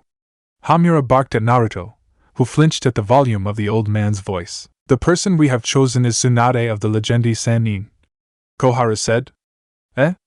Naruto uttered, furrowing his brow. I thought she hightailed it long ago. That she did. That is why Jiraiya is going to find her and bring her back. You will accompany him on this mission. It's an official mission, then? Sasuke asked, getting a nod from Koharu. Yes. This is a special A-rank mission, she said, frowning slightly. While we would have preferred a detail of A and BU accompanying him, Jiraiya has specifically requested you to. Do you accept this mission? The fact that you even have to ask shows that you don't know us at all. Sasuke commented, while Naruto grinned. All right. Time to meet the grandmother I never knew. Naruto. Hamura barked. You are indoors. Lower your voice, and act like a proper shinobi. Hey, Hamura-san, you're being louder than me. Naruto commented. Hamura twitched, which Naruto saw as his cue to leave. A loud grumble echoed through the dank sewer, and a single blazing orange eye opened within the darkness behind the bars to stare at Naruto. You're back. You sound disappointed, Kurama, Naruto said with a small grin. I have nothing to say to you. So, unless you want to pull this seal off and let me eat you, you might as well leave. You're a pretty annoying guy, a fox, aren't you? Naruto quipped, raising an eyebrow, which got him a growl from Kurama. What's put you in such a crappy mood? What's put me in such a crappy mood? Kurama repeated, his other eye opening as well as he rose from his prone position to approach the bars, glaring down at Naruto. I'll tell you what's put me in such a crappy mood, you little brat. Being sealed inside an annoying, hot-tempered little tart for years, then finally getting released, only to be put under mind control, and then sealed into an even younger, more annoying brat for near 14 years. Naruto blinked. Then, he frowned at the fox. Well, that sounds like a pretty solid reason, which sucks, cause now I can't chew you out for it. What do you want, you little snot? Kurama grumbled. Okay, first of all, I am kind enough to use your name, so you should use mine, Naruto said, giving Kurama a glare. Second of all, I thought you might like some company before I headed out on my mission. You're pretty stupid, Naruto. Where you go, I go. Kurama deadpanned, which made Naruto laugh. Well, you're not the first person to call me stupid, so that insult doesn't really affect me as much as you probably hoped. TCH. Besides, I'm gonna be pretty busy searching for my grandmother, so I don't know if I'll have the time. So, the warden figured he'd spend the precious last few hours of free time he had checking up on his prisoner, Kurama said, grinning down at Naruto. Well, I'm touched. So that's what this is, Naruto commented, gesturing for the water he was standing in, which reached up to his knees. I thought it was just a figure of speech, but I guess I'm actually literally wading in sarcasm here. Why are you here, Naruto? Kurama asked, giving Naruto another glare. Just because we have managed to have a somewhat civilized conversation, that doesn't mean I want us to be friends. I don't want you to ride into the sunset on my head, singing songs of friendship. Easy, boy, Naruto urged, raising his hands in a placating manner. No need to get all hostile. I perfectly understand why you wouldn't want to befriend your living prison, but that doesn't mean we can't have a chat every once in a while. Like it or not, I'm all you've got. Which would you prefer, that or solitude? Kurama hummed loudly. That's a difficult question, Naruto. Could you give me a moment to think about it? Hey! That's a no-brainer! Naruto yelled, pointing at Kurama with an accusatory finger. I'm an awesome guy to be around, and you know it. A small grin appeared on Kurama's face as he muttered. That is a subjective, philosophical point of view. You really are disagreeable, Naruto muttered as he crossed his arms. I bet you've never gotten a girlfriend with that attitude. Kurama's head smashed against the bars with incredible force, enough to shake the room. I'm a giant fox, you brat! What kind of girlfriend could I ever get? Well, there are some kinky girls out there. Kurama's eyes closed, and he lay down by the bars, only one eye opening again, and even that only halfway, as he gave Naruto an interested look. You're pleasant as always, Naruto. Always know what to say to amuse people, he muttered, a small grin appearing on his face once more. That's one of the things I like about you. Oh ho, so dash about you, I said. I never said I liked you. On the contrary, I damn near hate your guts. That's cold. You, who is trying to connect with me or something, should be glad to hear that, Kurama quipped with a yawn. If anything, our mutual hatred for each other is the only thing that connects us. Naruto uttered, scratching his head. But I don't hate you, Kurama. Kurama blinked at that and gave Naruto an incredulous look. I admit there have been times when I've been really angry with you. I've cursed you and, expressed my intense desire to have you die so I could piss on your corpse, but that's just been simple anger. I've never hated you. You're as much of a victim in this as I am, I think. That's why my anger has always passed. You, Kurama muttered, raising his head to give Naruto an even more incredulous look. You really are an idiot, aren't you? What? You should hold on to your hatred, Naruto, Kurama said as he lay down again, resting his head against his front legs. It will make you strong. Just look at me. Kurama, strongest of the Bija. I am hatred incarnate. I doubt that. What was that? Well, the Hokage are Konoha's strongest, Naruto said, a small grin on his face. And I doubt they gained their strength by holding on to hatred. I think you're just saying that either because you think my being hateful will let you break out easier, or because you're incredibly bitter about something from your past. You shouldn't think too much, brat. It'll fry that tiny brain of yours. I see we're not getting anywhere right now, Naruto said in amusement. I'll come by and talk to you as soon as I get the time. I wish you wouldn't. A crunching sound reverberated through Crater City, and Jiraiya was sent flying through the air, twin streams of blood shooting out of his nose, to impact hard with the ground. A woman's scream of fright was heard, followed by the angry yell of Senju Naruto. Hey, you old pervert! We're on a mission! There's no time to indulge your old man fantasies. Such power! Jiraiya muttered as he sat up, comical tears flowing down his face. Feels like I'm traveling with Tsunade again, and Orochimaru if you think about it. Eh? Sasuke said, raising an eyebrow at that, as Jiraiya got back to his feet. Well, when it comes to sexual preferences anyway. Sasuke's head snapped toward Naruto. You told him? What? No! Foolish little brat! Jiraiya exclaimed, striking a pose. I am the great super pervert Jiraiya! I am equipped with not only a sex star, but also a gaydar. Once again, Naruto's fist impacted with Jiraiya's face, knocking him to the ground once more. Stop insulting Sasuke, geezer! He barked. Comment on that shit again, see what happens! Oh, Sasuke said, blinking. You've told 6 gay jokes in less than 2 hours. That's different. We're brothers, so I'm allowed. Anyone else insults you, I snap. You brat! Jiraiya yelled as he shot to his feet, smashing his forehead against Naruto's and glaring at him. How dare you strike your beloved teacher just for a silly comment? Oh, it was easy! Insulting my best friend will give you a one-way ticket to the hospital, Arrow Master. Why are you allowed to do so, but not me? I just said that. Are you losing your hearing in your old age? Damn it! If you weren't Minato's boy, I'd still kick your ass. This was the 3rd time during this trip, which had only lasted 2 days, that Naruto and Jiraiya got into an argument like this.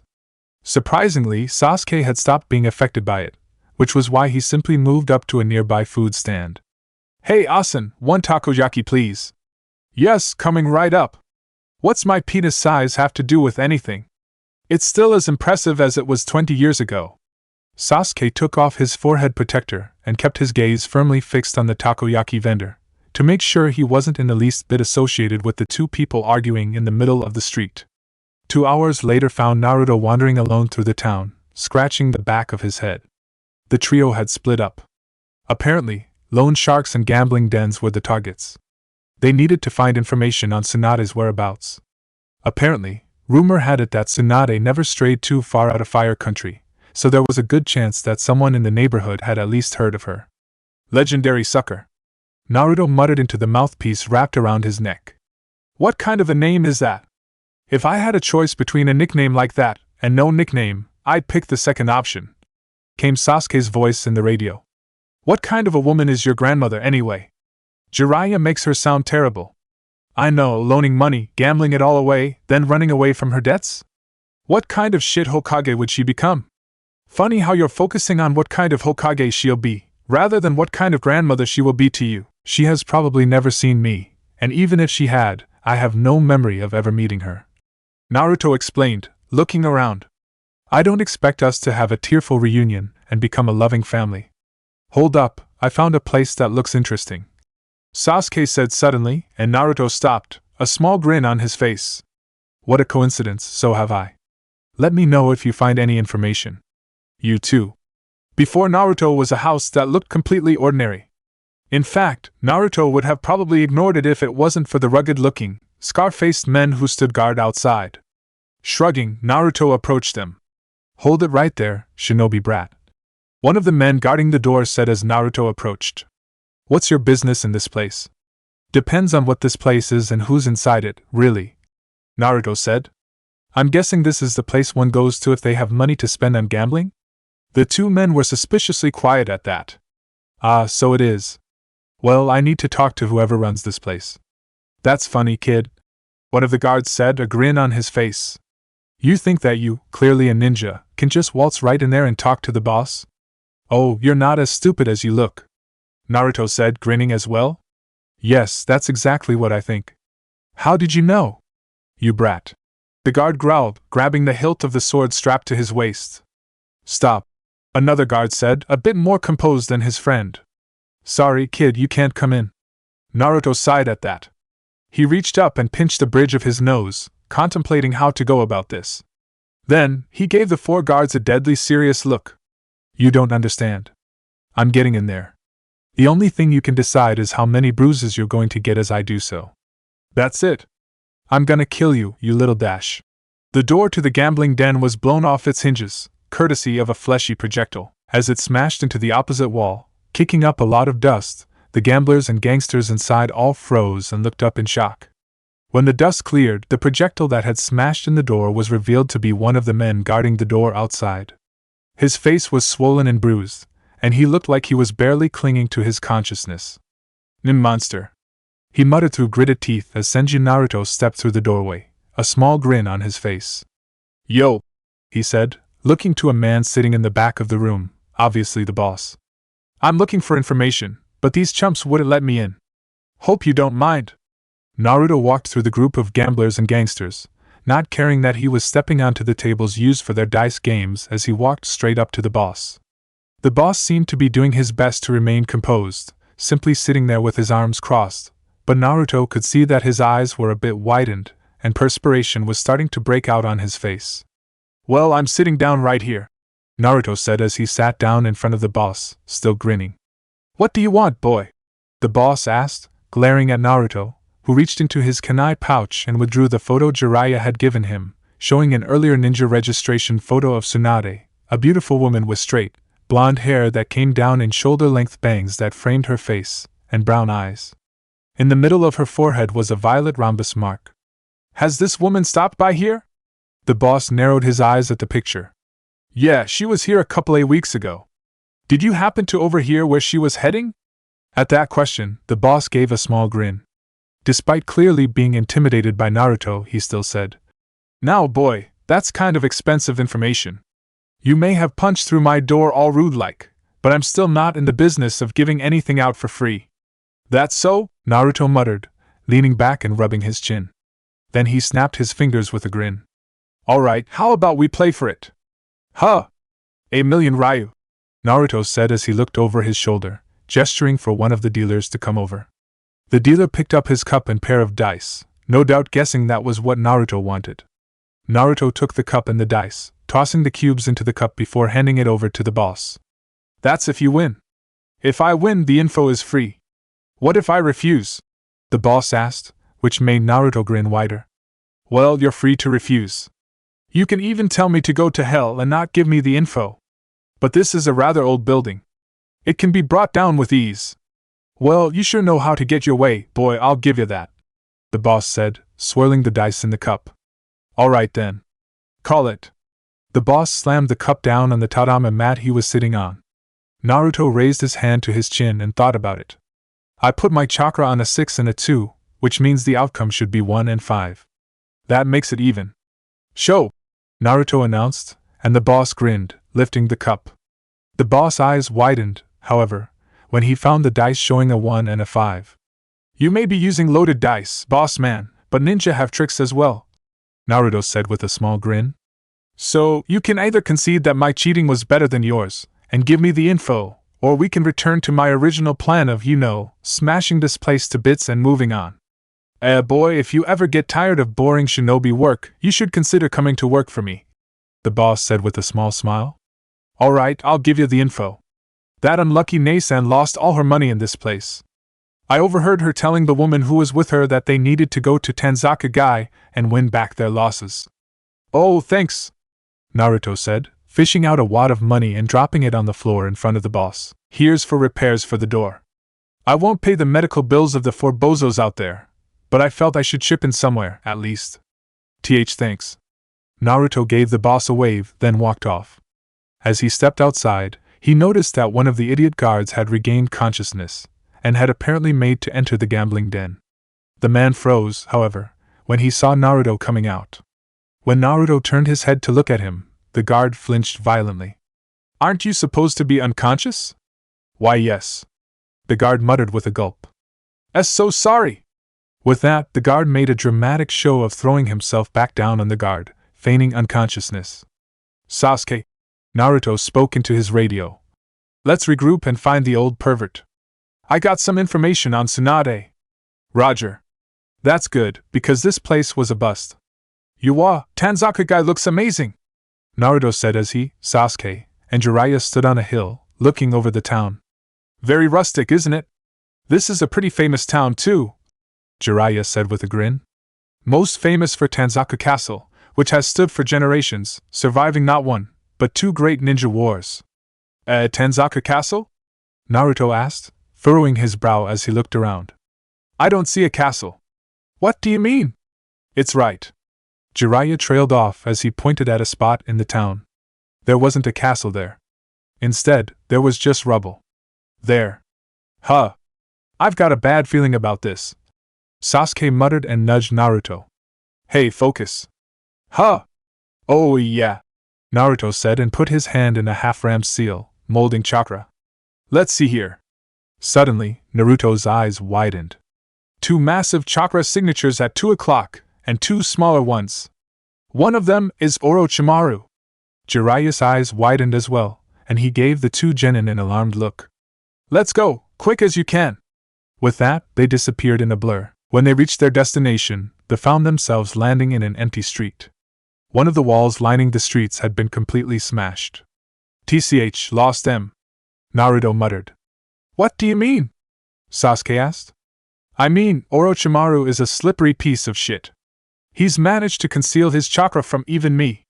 As did another one of the chakra signatures, probably one of his subordinates. What of the other 2 signatures? Jiraiya asked. Can you track them? Of course, what do you take me for? Naruto muttered, feeling around. This way. He took off running, Jiraiya and Sasuke following closely. Without a doubt, the chakra signature was Tsunade's. After all, the 2 remaining chakra signatures were the only ones he could sense right now, and unless Tsunade was just as capable of concealing her signature as Orochimaru, it had to be her. The trio ran through the town, hopping from roof to roof as they followed Naruto's senses, until they landed outside a bar? Jiraiya muttered, looking up at the sign above the door. Undoubtedly, it can't be anyone but Tsunade. As they stepped inside, they did so just in time to see a blonde, big-breasted woman with brown eyes and a violet mark on her forehead stand up in a booth in the back of the bar, calling out, Boss! More booze! Tsunade! Jiraiya yelled, making the woman go wide-eyed, along with the young, black-haired woman sitting next to her. Jiraiya? Tsunade said in surprise. Why are you at a place like this? Finally we found you, Jiraiya muttered as he approached the booth with the 2 genin. Is she really 50? Naruto mumbled to Sasuke, who smirked. Nice genjutsu, I admit. Seems today is comprised of seeing old faces. Tsunade, a drunken blush on her face, muttered as Jiraiya, Naruto, and Sasuke sat down in the booth. Orochimaru, huh? Jiraiya said seriously. Did anything happen? Naruto, and probably Sasuke too, noticed how the black-haired woman next to Tsunade gave her an urging look, and received a very dangerous stare in return. Nothing much. Just a little greeting, Tsunade said, directing her gaze to Jiraiya. And you too, why did you come to see me? Well, I suppose there were two reasons, Jiraiya said, a small grin on his face. Konoha has issued a request for you to be the Godame Hokage. Tsunade and her friend went wide-eyed at that. The Sandaime is dash. It was Orochimaru's work. Tsunade interrupted Jiraiya. I heard, he told me. And the other reason? Yeah, I'm getting to that, but first I guess introductions are in order. Naruto, Sasuke, this is Tsunade, and her assistant Shizen. Tsunade, Shizen, this is Uchiha Sasuke, Jiraiya said, patting Sasuke on the shoulder. And, of course, Senju Naruto. Once more, Tsunade and Shizen went wide-eyed at hearing that. They were both staring at Naruto in shock. Then, Tsunade's eyes calmed again, and she looked at Jiraiya. Don't be an idiot, Jiraiya. I'm the last member of that clan. And even if I weren't, you expect me to believe this brat is a Senju? The Sandaime gave Naruto that hapuri and collar for a reason, Jiraiya said with a grin. It wasn't until a couple of years ago, actually, when Naruto's Mokuton Kekkei Genkai surfaced, that we realized who he was. Turns out, that son of yours wasn't adopted by anyone outside Konoha. Once more, Tsunade's eyes widened to the size of saucers, her mouth opening slightly in surprise as she looked from Jiraiya to Naruto, a look of realization dawning on her face. You don't mean to tell me that Minato? I know, ironic, isn't it? Jiraiya said with a boisterous laugh. Especially considering he called you a mother figure to him when we went to visit him and Kushina that time, remember? Well then, Tsunade muttered, staring down at the saucer of sake in her hand. All the more reason for me to refuse. Naruto uttered, his jaw dropping in surprise. Refuse? How the hell can anyone save for the old pervert refuse such a position? Hey! That almost sounded like an insult. Jiraiya grumbled, glancing at Naruto.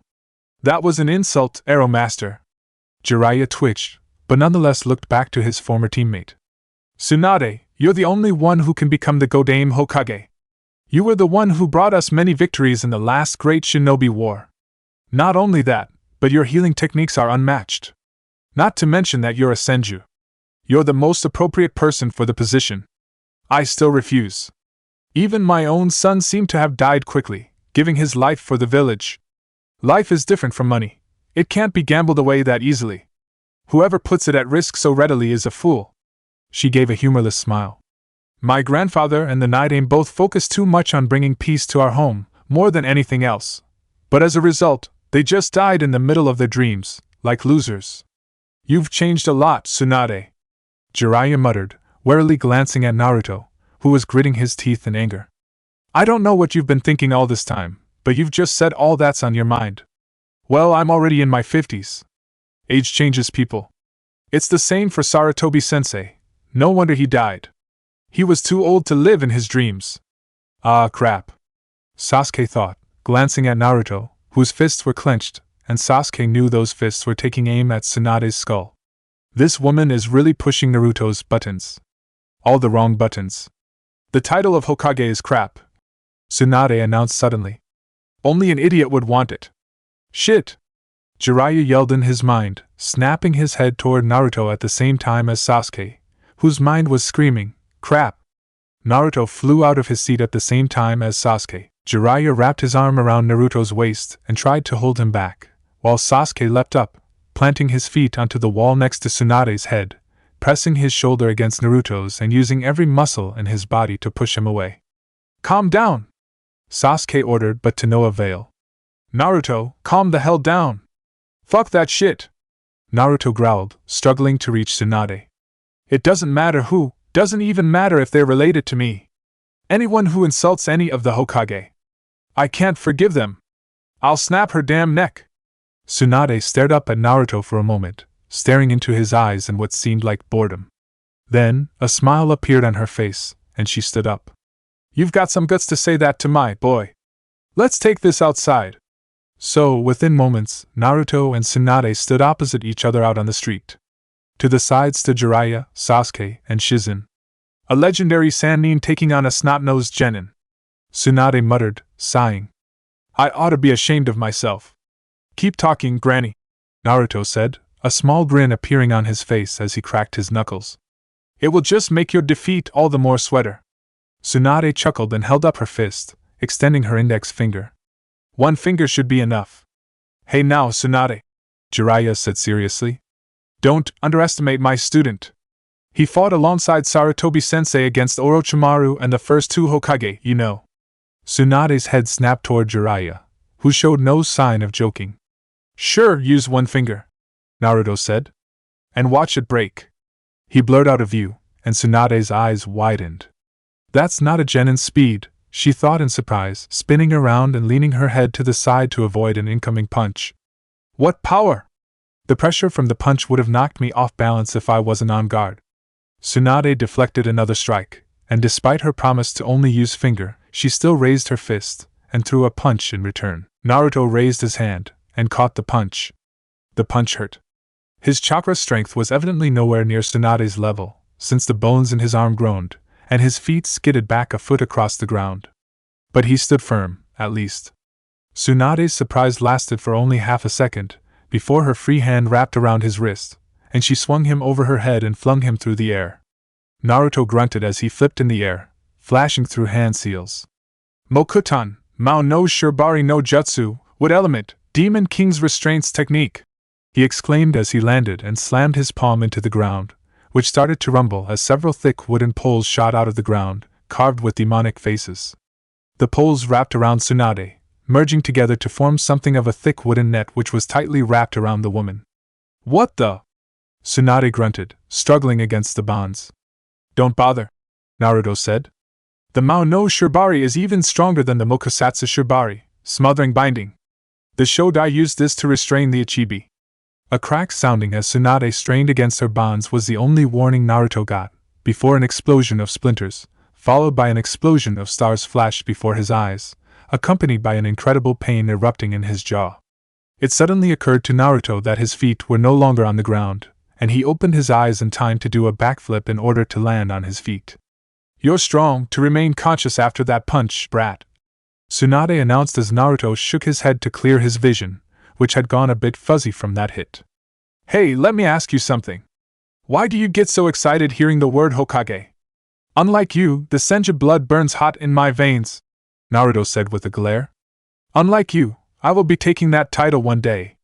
Because being Hokage is my dream. Tsunade gasped at that, and Naruto saw his opening. He twitched toward Tsunade, but before he could do anything, Jiraiya had stepped between them. Okay. I'm calling it right here. It's late, I'm sure we're all tired. Tsunade, come have a drink with me, yeah? It's been a while after all. Tsunade glanced at Jiraiya, then nodded. The old pervert looked to Shizen. Hey, Shizen, you, Naruto, and Sasuke go find a hotel to stay in for the night. Okay? Shizen stared for a moment at Jiraiya, before bowing her head with a sigh. Okay. Well, Sasuke spoke as he and Shizen walked up to Naruto, while Jiraiya and Tsunade walked off. This evening has been eventful. Ah, that was tiring, Naruto muttered, leaning his head back and staring up at the sky. She put a couple of cracks in my jaw with that punch. Good thing you heal fast, eh? Sasuke said, putting a hand on Naruto's shoulder. Well, let's go. Jiraiya and Tsunade were sitting in a small liquor stand, drinking sake and eating snacks. You've become even more beautiful, the half-drunk Jiraiya said with a lecherous grin, glancing at Tsunade's sizable bust. You haven't changed a bit, Tsunade said with a small smile. You're the only person I wouldn't date. It's not like I'm interested, Jiraiya said, then muttered.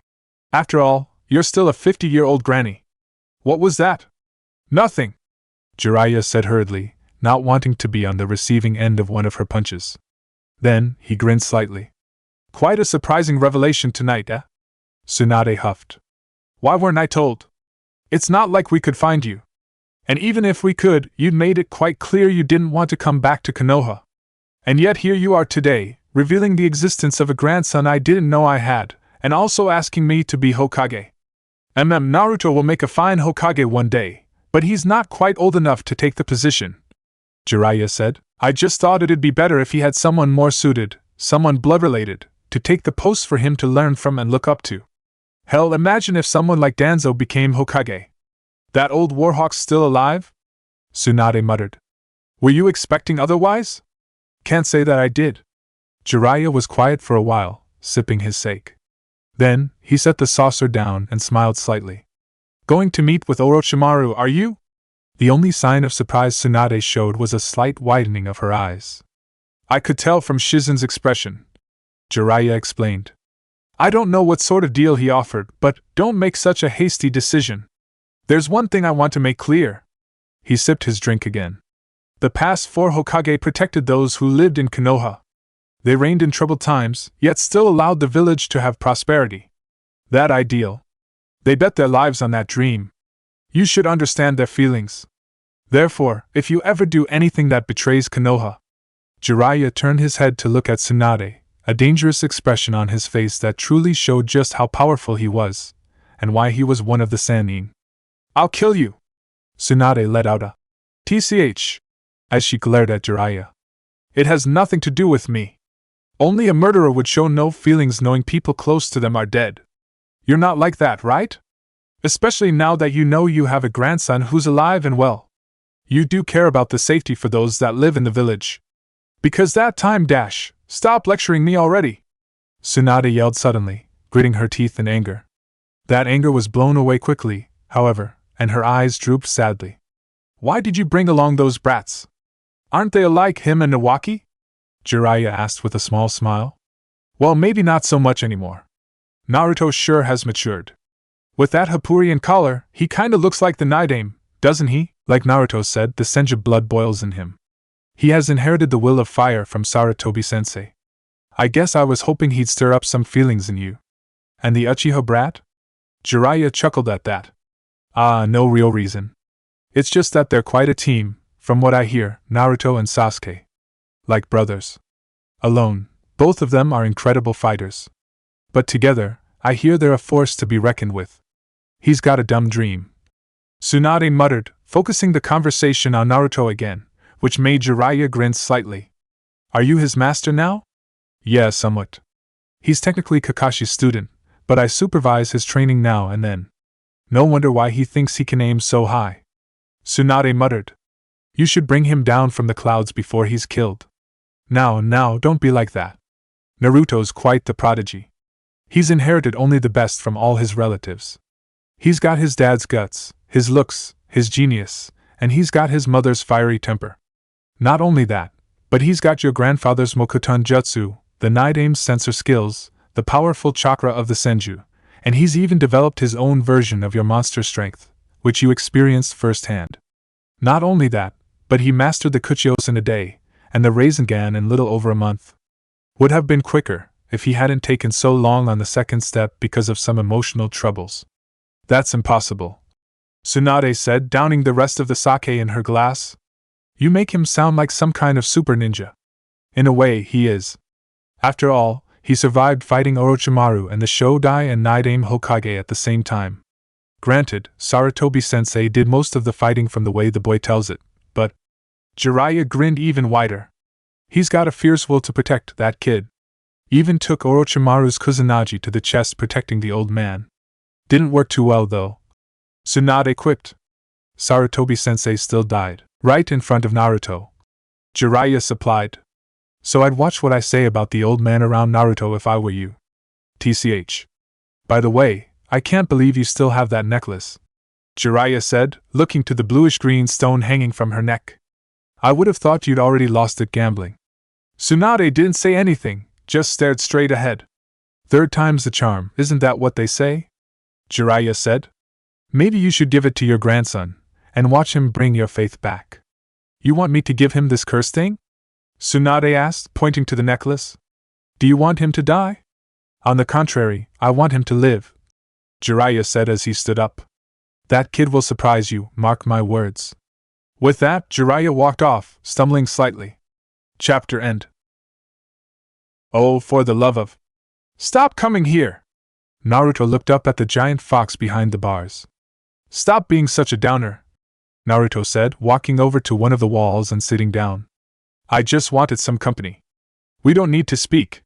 We don't need. Kurama muttered, narrowing his eyes suspiciously at Naruto. What's the catch? Don't talk as if a conversation with me is some sort of punishment that I'm letting you off from. Kurama grumbled, looking as though he wanted to argue that it actually was a punishment, but he seemed torn between that and enjoying peaceful silence for once.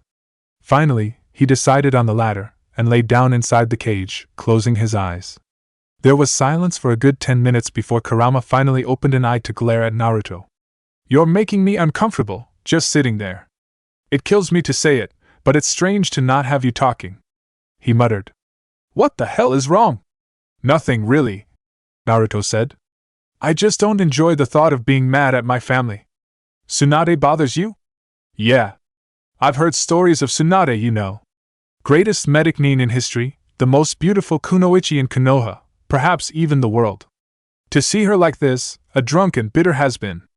That sucks, but what sucks even more is hearing her talk shit about the Hokage, and the very village she once swore to protect. You want my advice? Let me guess, kill her and forget about it. Kurama's eyes widened in surprise. Oh wow, you know me better than I thought. It wasn't exactly hard to figure out. You should heed that advice nonetheless. Thanks, but no thanks, Naruto said, rising to his feet. I'd rather be upset about my grandmother than go on a murderous rampage. TCH, you're no fun at all. You know, maybe if you weren't such an asshole, maybe people wouldn't hate you so much, Naruto commented, which got him a glare from Kurama. What do I care what people think about me? He barked angrily. Even if everyone worshipped the very ground I walked on, I still would be ashamed of myself if I wagged my tails to humans. Nobody said anything about wagging your tails, Naruto said. Just asking you to tone down your dickish personality. Naruto turned his back on Kurama and walked off. Just saying, it's not winning you any friends.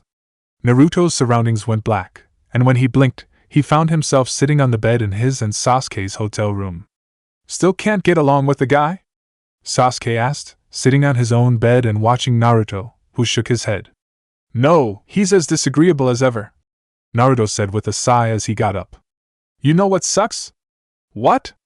I think I've properly mastered all the jutsu I know. I don't really have any real training to do. All of them? Just about. Why don't you just continue your Fuinjutsu studies? You know, that would be a great idea, but that's studying. I'm talking about training. You know, pushing my body. Working up a sweat. I can help with that, Sasuke said, which made Naruto twitch. Damn it, don't make it gay, Sasuke. Not remotely what I meant, Sasuke muttered. Stop acting like just because I'm gay, I'd jump into bed with every man I see. But I don't know that you won't. Who knows, now that you've decided not to hide your big secret, you may have this hidden nymphomaniac side that no one knows about. Hence why I'm forever sleeping on my back from now on. Sasuke twitched. He didn't explode, however. Instead, he just quickly smirked and delivered a comeback. That just leaves your mouth open for business. Naruto opened his mouth to retort, but suddenly realized what Sasuke had said, and quickly snapped it shut again. He wanted to speak, to chew Sasuke out, but he definitely didn't want to give Sasuke any openings, figuratively and literally. Sasuke's smirk widened, knowing that he had won this. Therefore, he decided to give up the playful banter, and focused on something more serious.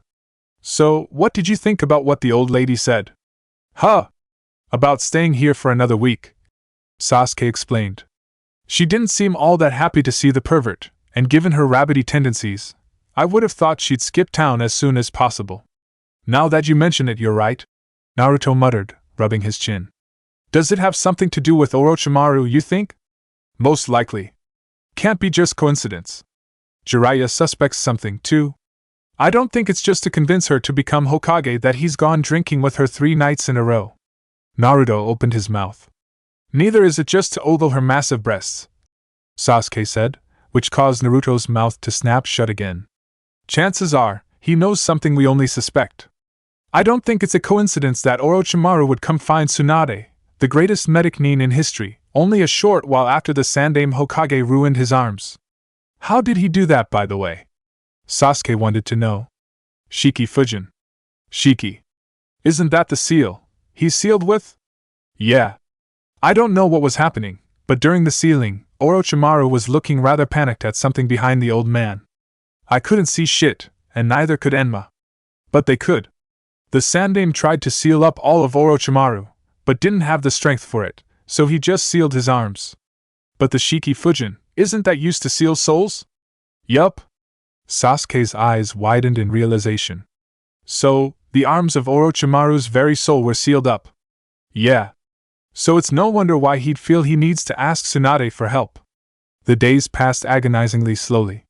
Naruto and Sasuke spent their time training outside the town, but with no new jutsu to master, it was kind of boring, and they were only working on their existing ones to ensure their skills didn't rust. More than once, Naruto had sensed Tsunade in the vicinity, watching him, at which point he focused solely on practicing his skills with Mokuton jutsu. Finally, the last day that Tsunade had claimed to be staying in Tanzakagai arrived. Evidently, Jiraiya had made no progress whatsoever in convincing her to come back to Konoha, so Naruto, muttering angrily, rose from his meditative stance on the bed. Alright, that's it, he said, huffing. I'm gonna go convince her myself. Ah dash, Sasuke uttered quietly, raising his hand. It was a weak attempt at stopping Naruto, but to be honest, he was starting to run out of patience as well. But someone had to be there to at least try to stop Naruto every once in a while when he tried to do something rash. Naruto stomped out of the room and down the hall, to the door to Tsunade and Shizen's room. Hey, Granny! He barked, pounding on the door. Open the hell up! There was no response. Well, Shizen had told him that Tsunade was a heavy sleeper, so. With a crash, the door was kicked in, and Naruto stomped inside, huffing. There was no Tsunade in there. However, Shizen was on the floor, not moving, which made Naruto's eyes widen. Sasuke! He yelled out as he ran up to Shizen and knelt next to her, checking her pulse. In a blur, Sasuke arrived in the room, ready for battle. What happened? Sasuke asked. No idea, Naruto muttered, slapping Shizen's cheek lightly. Hey Shizen, wake up! Shizen groaned and started stirring, her eyes slowly opening. Then, they snapped open to the size of saucers in alarm. Oh no! She exclaimed, staring at Naruto. Naruto-kun, what day is today? Monday, of course. Naruto informed her. Anyway, where's Granny? This made Shizen go wide-eyed again. Naruto-kun, Sasuke-kun, stay in the house! She ordered as she shot to her feet, heading for the balcony door and opening it. She made to step out, but a kunai suddenly came flying out of nowhere, embedding itself in the wall next to her head. Immediately, Naruto and Sasuke were out on the balcony, only to see Jiraiya standing leaning against the wall on the overhang, panting and sweating.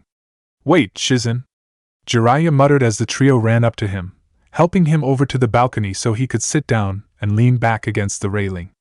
Damn Tsunade! She put drugs in my sake. I can't mold chakra very well, and my whole body stinks. I can't even hold chopsticks. Oh, you lame old pervert! Naruto barked, crossing his arms. You always brag about being the great Toad Sage Jiraiya-sama, and you go let yourself get drugged by a woman with big tits. Shut up! Jiraiya barked. In her fallen state, she's still a medical specialist. She's about the only one who can create a tasteless, odorless drug to use against other ninja. But, even though I was drunk, to get me like that. As Naruto said, you're a lame old pervert. Sasuke commented. Yeah. You dash. Naruto's eyes widened, and he spun around, flinging a kunai at a shape standing on another overhang connected to a building across the street. The shape in the shadows leapt away as the kunai flew through the space previously occupied by their head. That's the bastard who was with Orochimaru a week ago! Naruto exclaimed. Sasuke, we're going! Yeah. Naruto and Sasuke leapt off at an amazing speed, leaving Shizen and Jiraiya behind. Any idea who it is? Sasuke asked as they hopped from rooftop to rooftop, following the blur ahead of them. His Sharingan activated as he stared at the back of the ninja they were following. Does it feel familiar? Yeah, somewhat. Like I felt it when my senses were lax, but still memorized it. Naruto muttered. I'm seeing purple clothing over a gray tee, cloth wrapped around the waist, and purple gloves. Silver hair, kunai pouch on the left side. That's... Naruto's brow furrowed as he thought hard on it. TCH, I know that. Ah, that's Kabuto. Kabuto? Sasuke muttered. That Konoha genin? Evidently not Konoha, and definitely not genin. Yeah, no genin is this fast. As Sasuke watched their target with his Sharingan, he saw the man look over his shoulder at them, his glasses glinting in the sunlight. Yeah, glasses, Sasuke said. No doubt it's Kabuto. And you recognized him by his glasses? How many other ninja with big round glasses have we met while your senses have been on half-edge? Well, there was that big fellow outside that yakiniku place. But he was big, this guy isn't, Sasuke said. So, do we take him down? You're asking me? Naruto asked in surprise. Aren't you usually the one taking the position of leader? You're my rival, Naruto. We both have the same dream. If we're gonna have an equal chance at it, you need practice as well, Sasuke said as they saw Kabuto take a right, at which point they turned sharply with the next jump as well. Naruto's eyes closed, and he held up his hand in a half-rammed seal. Tsunade and Orochimaru are this way, he said, nodding in the direction they were headed. Although it would be safest to take him down now, I think we should secure Tsunade first. If Orochimaru is expecting him, and he doesn't show up, it's an unknown we can't risk. Agreed, Sasuke said, nodding. Suddenly, Kabuto picked up speed, which made Sasuke grunt. He can go even faster? What a troublesome guy. We really should go faster as well, but we shouldn't tire ourselves out before we even get there, Naruto said. It wouldn't do to have to catch our breath when we reach Tsunade, only to have to immediately get into a fight. The dot in the distance that was Kabuto suddenly dropped behind a wall blocking off sight to the very street where Naruto had first sensed Orochimaru in the town. That where they are? Sasuke asked, to which Naruto nodded. There was a massive crash, the buildings shaking as a cloud of dust rose where Kabuto had just hopped down, making Naruto and Sasuke stop in their tracks, their eyes wide. Whoa! Naruto exclaimed, gaping. That's some power! Safe to say, their meeting did not go well, Sasuke said with a smirk. Let's go, Naruto. Yeah. There was another crash, and 3 black blurs shot out of the dust cloud. Naruto immediately recognized them as Tsunade, Orochimaru, and Kabuto by their chakra signatures. Some distance away from the town, Tsunade stood, breathing heavily, in front of Orochimaru and Kabuto. Around her, the ground was cracked, and craters had been formed where she had brought down her fists and heels. Tsunade seems to be running out of breath, Orochimaru said, smirking. It might be good to use it now. Kabuto nodded and reached into his kunai pouch, taking out a small pill. Although I'm not that strong with taijutsu, he muttered as he put the pill on his tongue, then swallowed it. Soldier pill? Tsunade thought as Kabuto flashed through hand seals. He held up his hands, which started glowing with chakra. Chakra scalpels. So, this child also knows medic ninjutsu. Dust flew into the air as Kabuto was seemingly sucked down into the ground. Then, no more than 2 seconds later, a hand burst out of the ground next to Tsunade's leg, grasping for it. Tsunade leapt into the air, and slammed her fist down at Kabuto, who shot out of the ground to the side, avoiding the blow, which shattered the ground. She didn't even pause, however, before she shot off toward Kabuto, who ducked in time to avoid a kick to the face which shattered a stone behind him. Seeing his opening, Kabuto shot forward and touched Tsunade's upper arm and stomach, before getting shoulder-checked away by the Sannin. Tsunade grunted in pain as she dropped to her knees. I've cut your biceps and abdominal muscles, he said with an incredibly arrogant smirk. You won't be able to use your massive strength. Chakra scalpel, Tsunade muttered. Why aren't you aiming at my arteries? Certainly, with this chakra scalpel I could have severed all your muscles and arteries. However, during a fight, I can't maintain one long and precise enough to penetrate all the way. Probably why you don't have a girlfriend. Kabuto's head snapped to the left at the new voice, just in time to receive a fist to the face, which sent him flying away, skidding along the ground several feet before coming to a stop. He looked up to see, now standing in front of Tsunade, Senju Naruto and Uchiha Sasuke, both of them glaring at him. Naruto-kun, Sasuke-kun, Kabuto said, staring coldly at them. I told you I had a bad feeling about him when we first met, Naruto said, nudging Sasuke. Didn't I tell you? Sasuke sighed. Yes, you told me. Damn right I did. Naruto's grin at his victory faded as he turned his head to look at Orochimaru, his gaze turning dangerous. And there's the slimy bastard. I didn't think I'd see you again so soon, Naruto-kun, Orochimaru said with a chuckle, before his eyes moved over to Sasuke. And you too, Sasuke-kun. Sasuke flinched. Ugh. Mental images, he muttered as he palmed his face. Huh!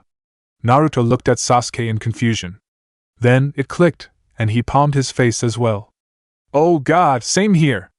Slowly, Sasuke moved his hand away from his face. Taking them both on at once, even with Orochimaru's handicap, might be a bit difficult. Let's use Kagebunshin. Yeah, Naruto muttered. Pass on that. What? Well, it's just that. When I make so few clones, there's a chance one of them will come out. They, as Naruto referred to them as, were a couple of clones that were very different from the original. It seemed that some clones, occasionally, only got part of Naruto's personality. Sometimes, a clone could come out with a personality that was all depression, or all joy, or all anger. There was even one clone at one time that was an even bigger pervert than Jiraiya. Right. Sasuke muttered. Besides, I think we need to conserve chakra here. You're too fast, boys. Came a new voice, belonging to Jiraiya, as he landed behind them, between them and Tsunade. Following quickly was Shizen, along with her pig Taunton. Don't rush ahead like that. You're too slow, Arrow Master, Naruto said, grinning over his shoulder at Jiraiya. Your own damn fault for letting yourself get drugged. Move! Tsunade barked suddenly, pushing Jiraiya out of the way as she rushed at Kabuto, who had a dangerous glint in his eye. There was a flash of metal, and blood spattered on the ground. Kabuto had slit his own wrist, which was bleeding heavily. The sight of the blood had frozen Tsunade in her place, and she started trembling violently. What?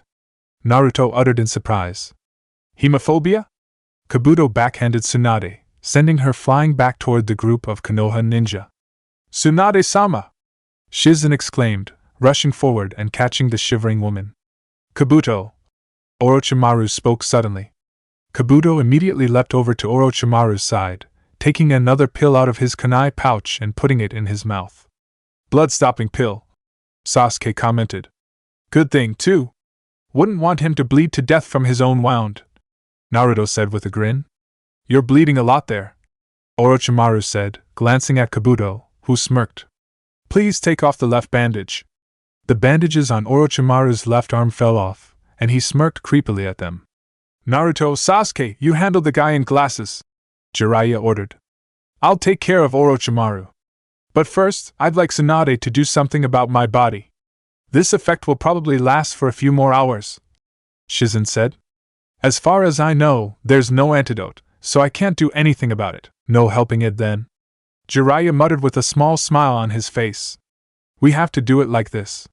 Kabuto swiped some blood from his wrist onto a tattoo on Orochimaru's arm, while Jiraiya bit his thumb and placed some blood on his palm. Kuchiyos no Jutsu. Both Jiraiya and Kabuto called out after going through the necessary hand seals, pressing their palms against the ground. There were 2 explosions of smoke, and when it cleared, Orochimaru and Kabuto were seen having summoned 2 massive snakes, while Jiraiya had summoned a tiny toad. The toad, muttering a sup, with a smile, looked like a truly miniature version of Gamabunta. What the hell? Naruto barked. What kind of summon was that? Shut up, you brat. I told you, Tsunade messed with my body, and not in a good way. Let's see you do better. Watch me, you old pervert, Naruto said with a grin, raising his hand to bite his thumb. Don't let him summon, Orochimaru ordered Kabuto as the 2 snakes lunged at the Konoha ninja, and Kabuto leapt onto the head of the other snake. Shit! Sasuke exclaimed, leaping out of the way, along with Jiraiya and Shizen, who grabbed Tsunade and Taunton, as the snake crashed down on top of Naruto and the toad. One of the snakes, upon which stood Orochimaru, charged off in pursuit of Jiraiya, as Sasuke landed next to Shizen and Tsunade. TCH. He uttered. Are you alright? Shizen opened her mouth to respond, to tell Sasuke to worry about Naruto instead, when said blonde's voice reached her ears. Yeah, somehow. It came from below as Naruto burst from the ground, landing next to Sasuke, holding the small toad in his arms. As fortune would have it, I managed to burrow underground in time. Phew. The toad sighed in relief as he looked up at Naruto. Thanks for that, bro. I thought I was dead meat for a second there. Yeah, no problem, Naruto said, setting him down. Senju Naruto, by the way. Gamakichi, yeah, Pops told me about you. The toad said with a grin, which looked really strange considering that he didn't have any teeth. Naruto's head snapped towards Sasuke. Hey, there are 2 of them. You got that Naniko contract, right? Make them useful. The only one big enough to contend with these guys is Nakomata, and he's still a bit pissed that I made him fight Shikaku. Sasuke muttered, which made Naruto scoff as he bit his thumb, then swiped the blood onto his palm. Shizen, take Tsunade out of here, Naruto ordered, flashing through hand seals. Shizen picked the Sannin up and leapt away just as Naruto slammed his hand down on the ground and called, Kuchios no Jutsu. There was another explosion of smoke. Unlike when Jiraiya performed the summoning, when the smoke cleared, it revealed that Naruto and Sasuke were standing on a very large toad, nearly the size of Gamabunta. The toad was magenta-colored with black markings on his face, arms, and legs, with horn-like protrusions on his head. He wore a black kimono with a white sash and mesh armor underneath. He also kept a massive Sakazuki-like shield strapped to his back, and a Sasumida in his hand. So sorry to summon you like this in the middle of a battle without having even introduced myself, Naruto told the toad, whose eyes slowly turned to look at him. You are the new summoner, Senju Naruto Dano, no? He asked in a deep, almost raspy voice. When Naruto nodded, the toad did so as well. No introductions needed at the moment. Well, at least not from you. I am Gamaken. Pleasure to make your acquaintance. Likewise, Gamaken-san, Naruto said with a smile. Sorry, but could you help me fight that snake? He asked, pointing at the snake Kabuto was standing on. Certainly I can. Though I apologize in advance. I'm a bit clumsy, Gamaken said modestly. The snake suddenly lunged again, and Gamaken, despite claiming to be clumsy, showed surprising agility as he leapt over the snake, flipping and stabbing his Sasumida downward. The fork on the pole weapon fit perfectly around the snake's neck, the teeth digging into the ground and holding the snake in place. Nice, Gamaken-san, Naruto said with a wide grin. Now, how about finishing it off? As you wish, Gamaken said as he grabbed his shield, raising it and slamming the edge down onto the skull of the snake, crushing it with remarkable ease. Unfortunately, he missed Kabuto, who leapt out of the way. Ah, damn, Naruto muttered, sighing. Was kinda hoping you'd get Kabuto as well. Many apologies. I'm kinda clumsy, you see. Don't worry about it, Ken-san, Naruto said with a grin. Hey, the old pervert can't mold chakra very well. Can you go help him with his snake? It will be my pleasure, though I might not do it well. I have faith in you, Naruto said, slapping his hand down on Gamaken's head in a pat, then looked to Sasuke. Let's go. HN. The two jumped off, while Gamaken leapt toward Orochimaru's snake. Kabuto, who had just landed in front of Tsunade, ready to attack, went wide-eyed when he suddenly had to jump back to avoid a slash from Sasuke's sword. The genin had just appeared in front of him with amazing speed. He immediately charged Kabuto, undeterred by his miss, slashing over and over again, but getting blocked by a peculiar kunai that Kabuto wielded, the tip of which curved into a hook. Kabuto was gritting his teeth in frustration, looking like he was barely reacting in time. Don't take me lightly, genin! Kabuto yelled, dodging a strike and swiping at Sasuke even faster, the hook kunai tearing open Sasuke's throat, only for Sasuke to disappear in a poof of smoke. Kage Bunshin? A whistling sound was the only warning he got, before he had to dodge 3 shuriken that came flying through the smoke, using the smoke from the Kage Bunshin to launch another attack. Not bad, Kabuto thought. You'll have to try harder than dash. Kabuto's eyes widened when a shadow was suddenly cast over him.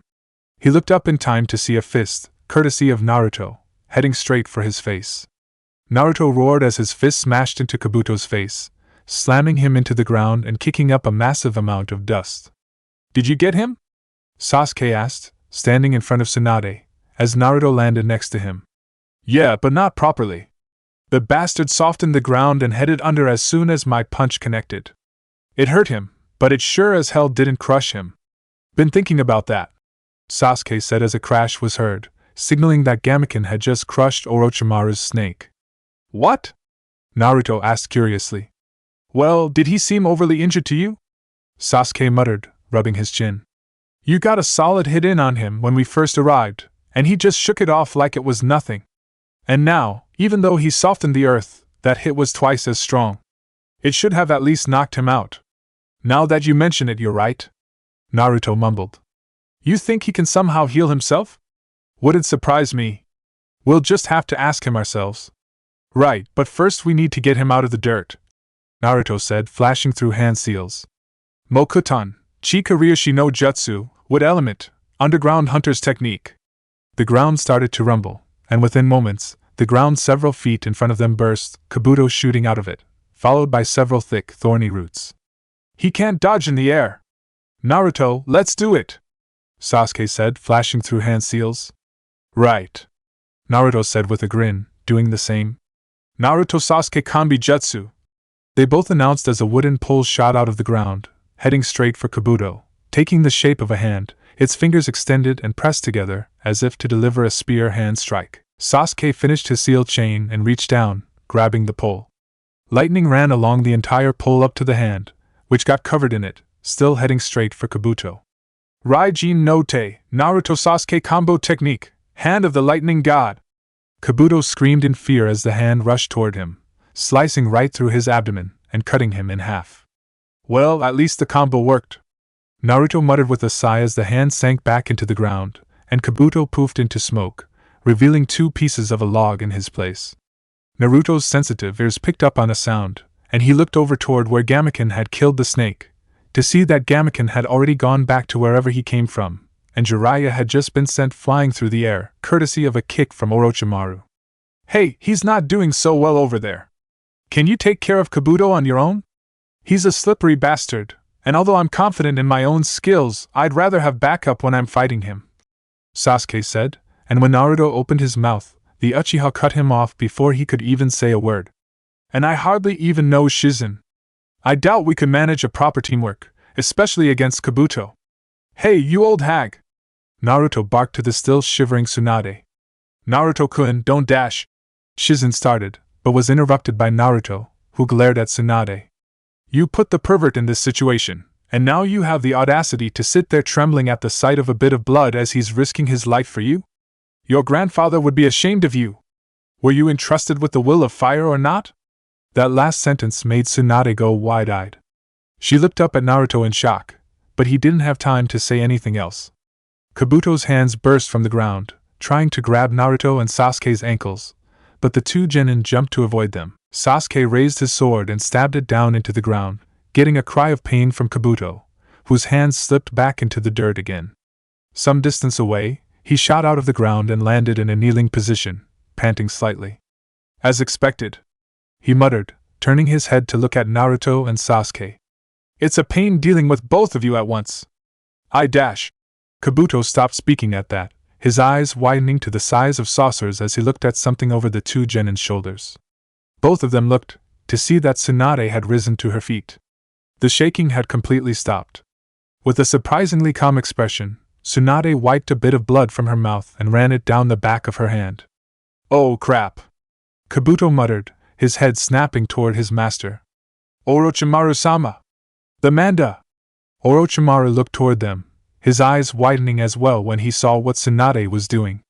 He blurred out of view, to reappear next to Kabuto, who swiped some blood on Orochimaru's tattoo again.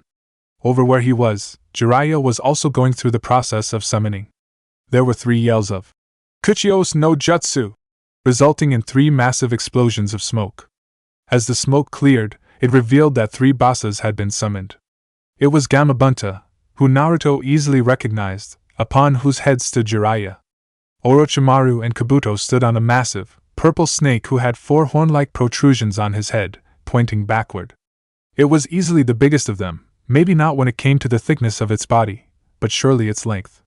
Naruto, Sasuke, and Tsunade were standing on a massive, white and blue slug, who was just about the same size as Gamabunta. Manda and Orochimaru, Katsuyu and Tsunade. Long time no see, Gamabunta said, puffing on his pipe. Jiraiya, are you planning some sort of dash? Gamabunta stopped when his eyes landed on Naruto. Hey brat! Don't you have any pride as a summoner? What are you doing on Katsuyu's head? Sorry. Naruto barked immediately, blurring away to reappear on Bunta's head. Well, the pervert was the one who summoned you. I was over there. That doesn't matter. Katsuyu and I may be friends, but you're still a member of the Myobokuzen family, Bunta said. As such, when I appear, you should be standing on my head. Eh? Bunta. Jiraiya muttered, scratching his head. You've never said that to me. Well, you're not blonde. Bunta defended simply. Anyway, Naruto, looks like this is gonna be a bit of a grudge match. Why don't you hop off, before you get yourself hurt? Alright, I'll make sure Gamakichi doesn't end up in the middle of it. What? Gamakichi? Bunta muttered, turning his head to look down on the ground, where the small toad was sitting on the ground, waving up. What are you doing here, Gamakichi? Who summoned you? It was the pervert, Pops. Gamakichi yelled. By the way, we got a cool new summoner. He saved my hide and knows how to kick ass. Gamabunta grumbled and looked back at Naruto.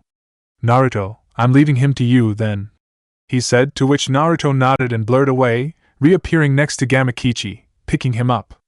Now that Gamakichi was safe, Bunta looked at the perverted sage on his head. Jiraiya. Prepare to be punished when we meet next. Jiraiya flinched at that. Meanwhile, Tsunade glanced at Sasuke.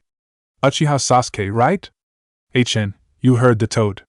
It's best if you join the brat on the ground. Sasuke didn't respond. Instead, he just twirled his sword, before sheathing it and blurring away. Eh? Suddenly you accept? Naruto barked the next day, sitting in the bar where they had first found Tsunade. How in the… Well, I guess you could say it was on a whim. Tsunade said simply, a pleasant smile on her face. I suppose it's for the best that I take the position, so that someone who's inherited senseis can take the position. Couldn't you have made that decision a week ago? We would have already been back in Konoha. But then, Naruto, we never would have found out if Combo 38 truly worked in real combat. Sasuke remarked, which made Naruto blink. Oh, that's true, I suppose. But still, I haven't really had any new jutsu to work on, so it's mostly been boring as hell. You're a whiny brat, aren't you? Tsunade muttered. Can't believe you're my grandson. Give me a break. Most of my days for years now have been spent either training or going on missions. Taking a break like this is just annoying. Naruto said, then stood up. Well then, since it's decided, let's head back immediately. Wait, Naruto. Tsunade said, standing up as well as Naruto started marching for the exit. Take off your happuri. Eh? Give it. Tsunade said as she walked up to Naruto, holding out her hand. Naruto stared suspiciously at her, but finally untied his happuri and handed it over. Tsunade took it and extended her finger, which started glowing. She carved something into the inside of the happuri, then handed it back. Naruto took it and looked at what she had carved. The word dream was carved into the happuri, which made Naruto grin slightly. Then, he felt Tsunade's fingers cup his chin, and she pressed her lips against his forehead. While Naruto was still reeling from the shock of this event, Tsunade took off her necklace and tied it around Naruto's neck, before putting a hand on his head. Well, I'm entrusting their dreams to you, she said with a bright smile, which made Naruto blink. Their dreams. Who's them? Who indeed? Hey, Granny! Don't say something so cryptic and then just walk away.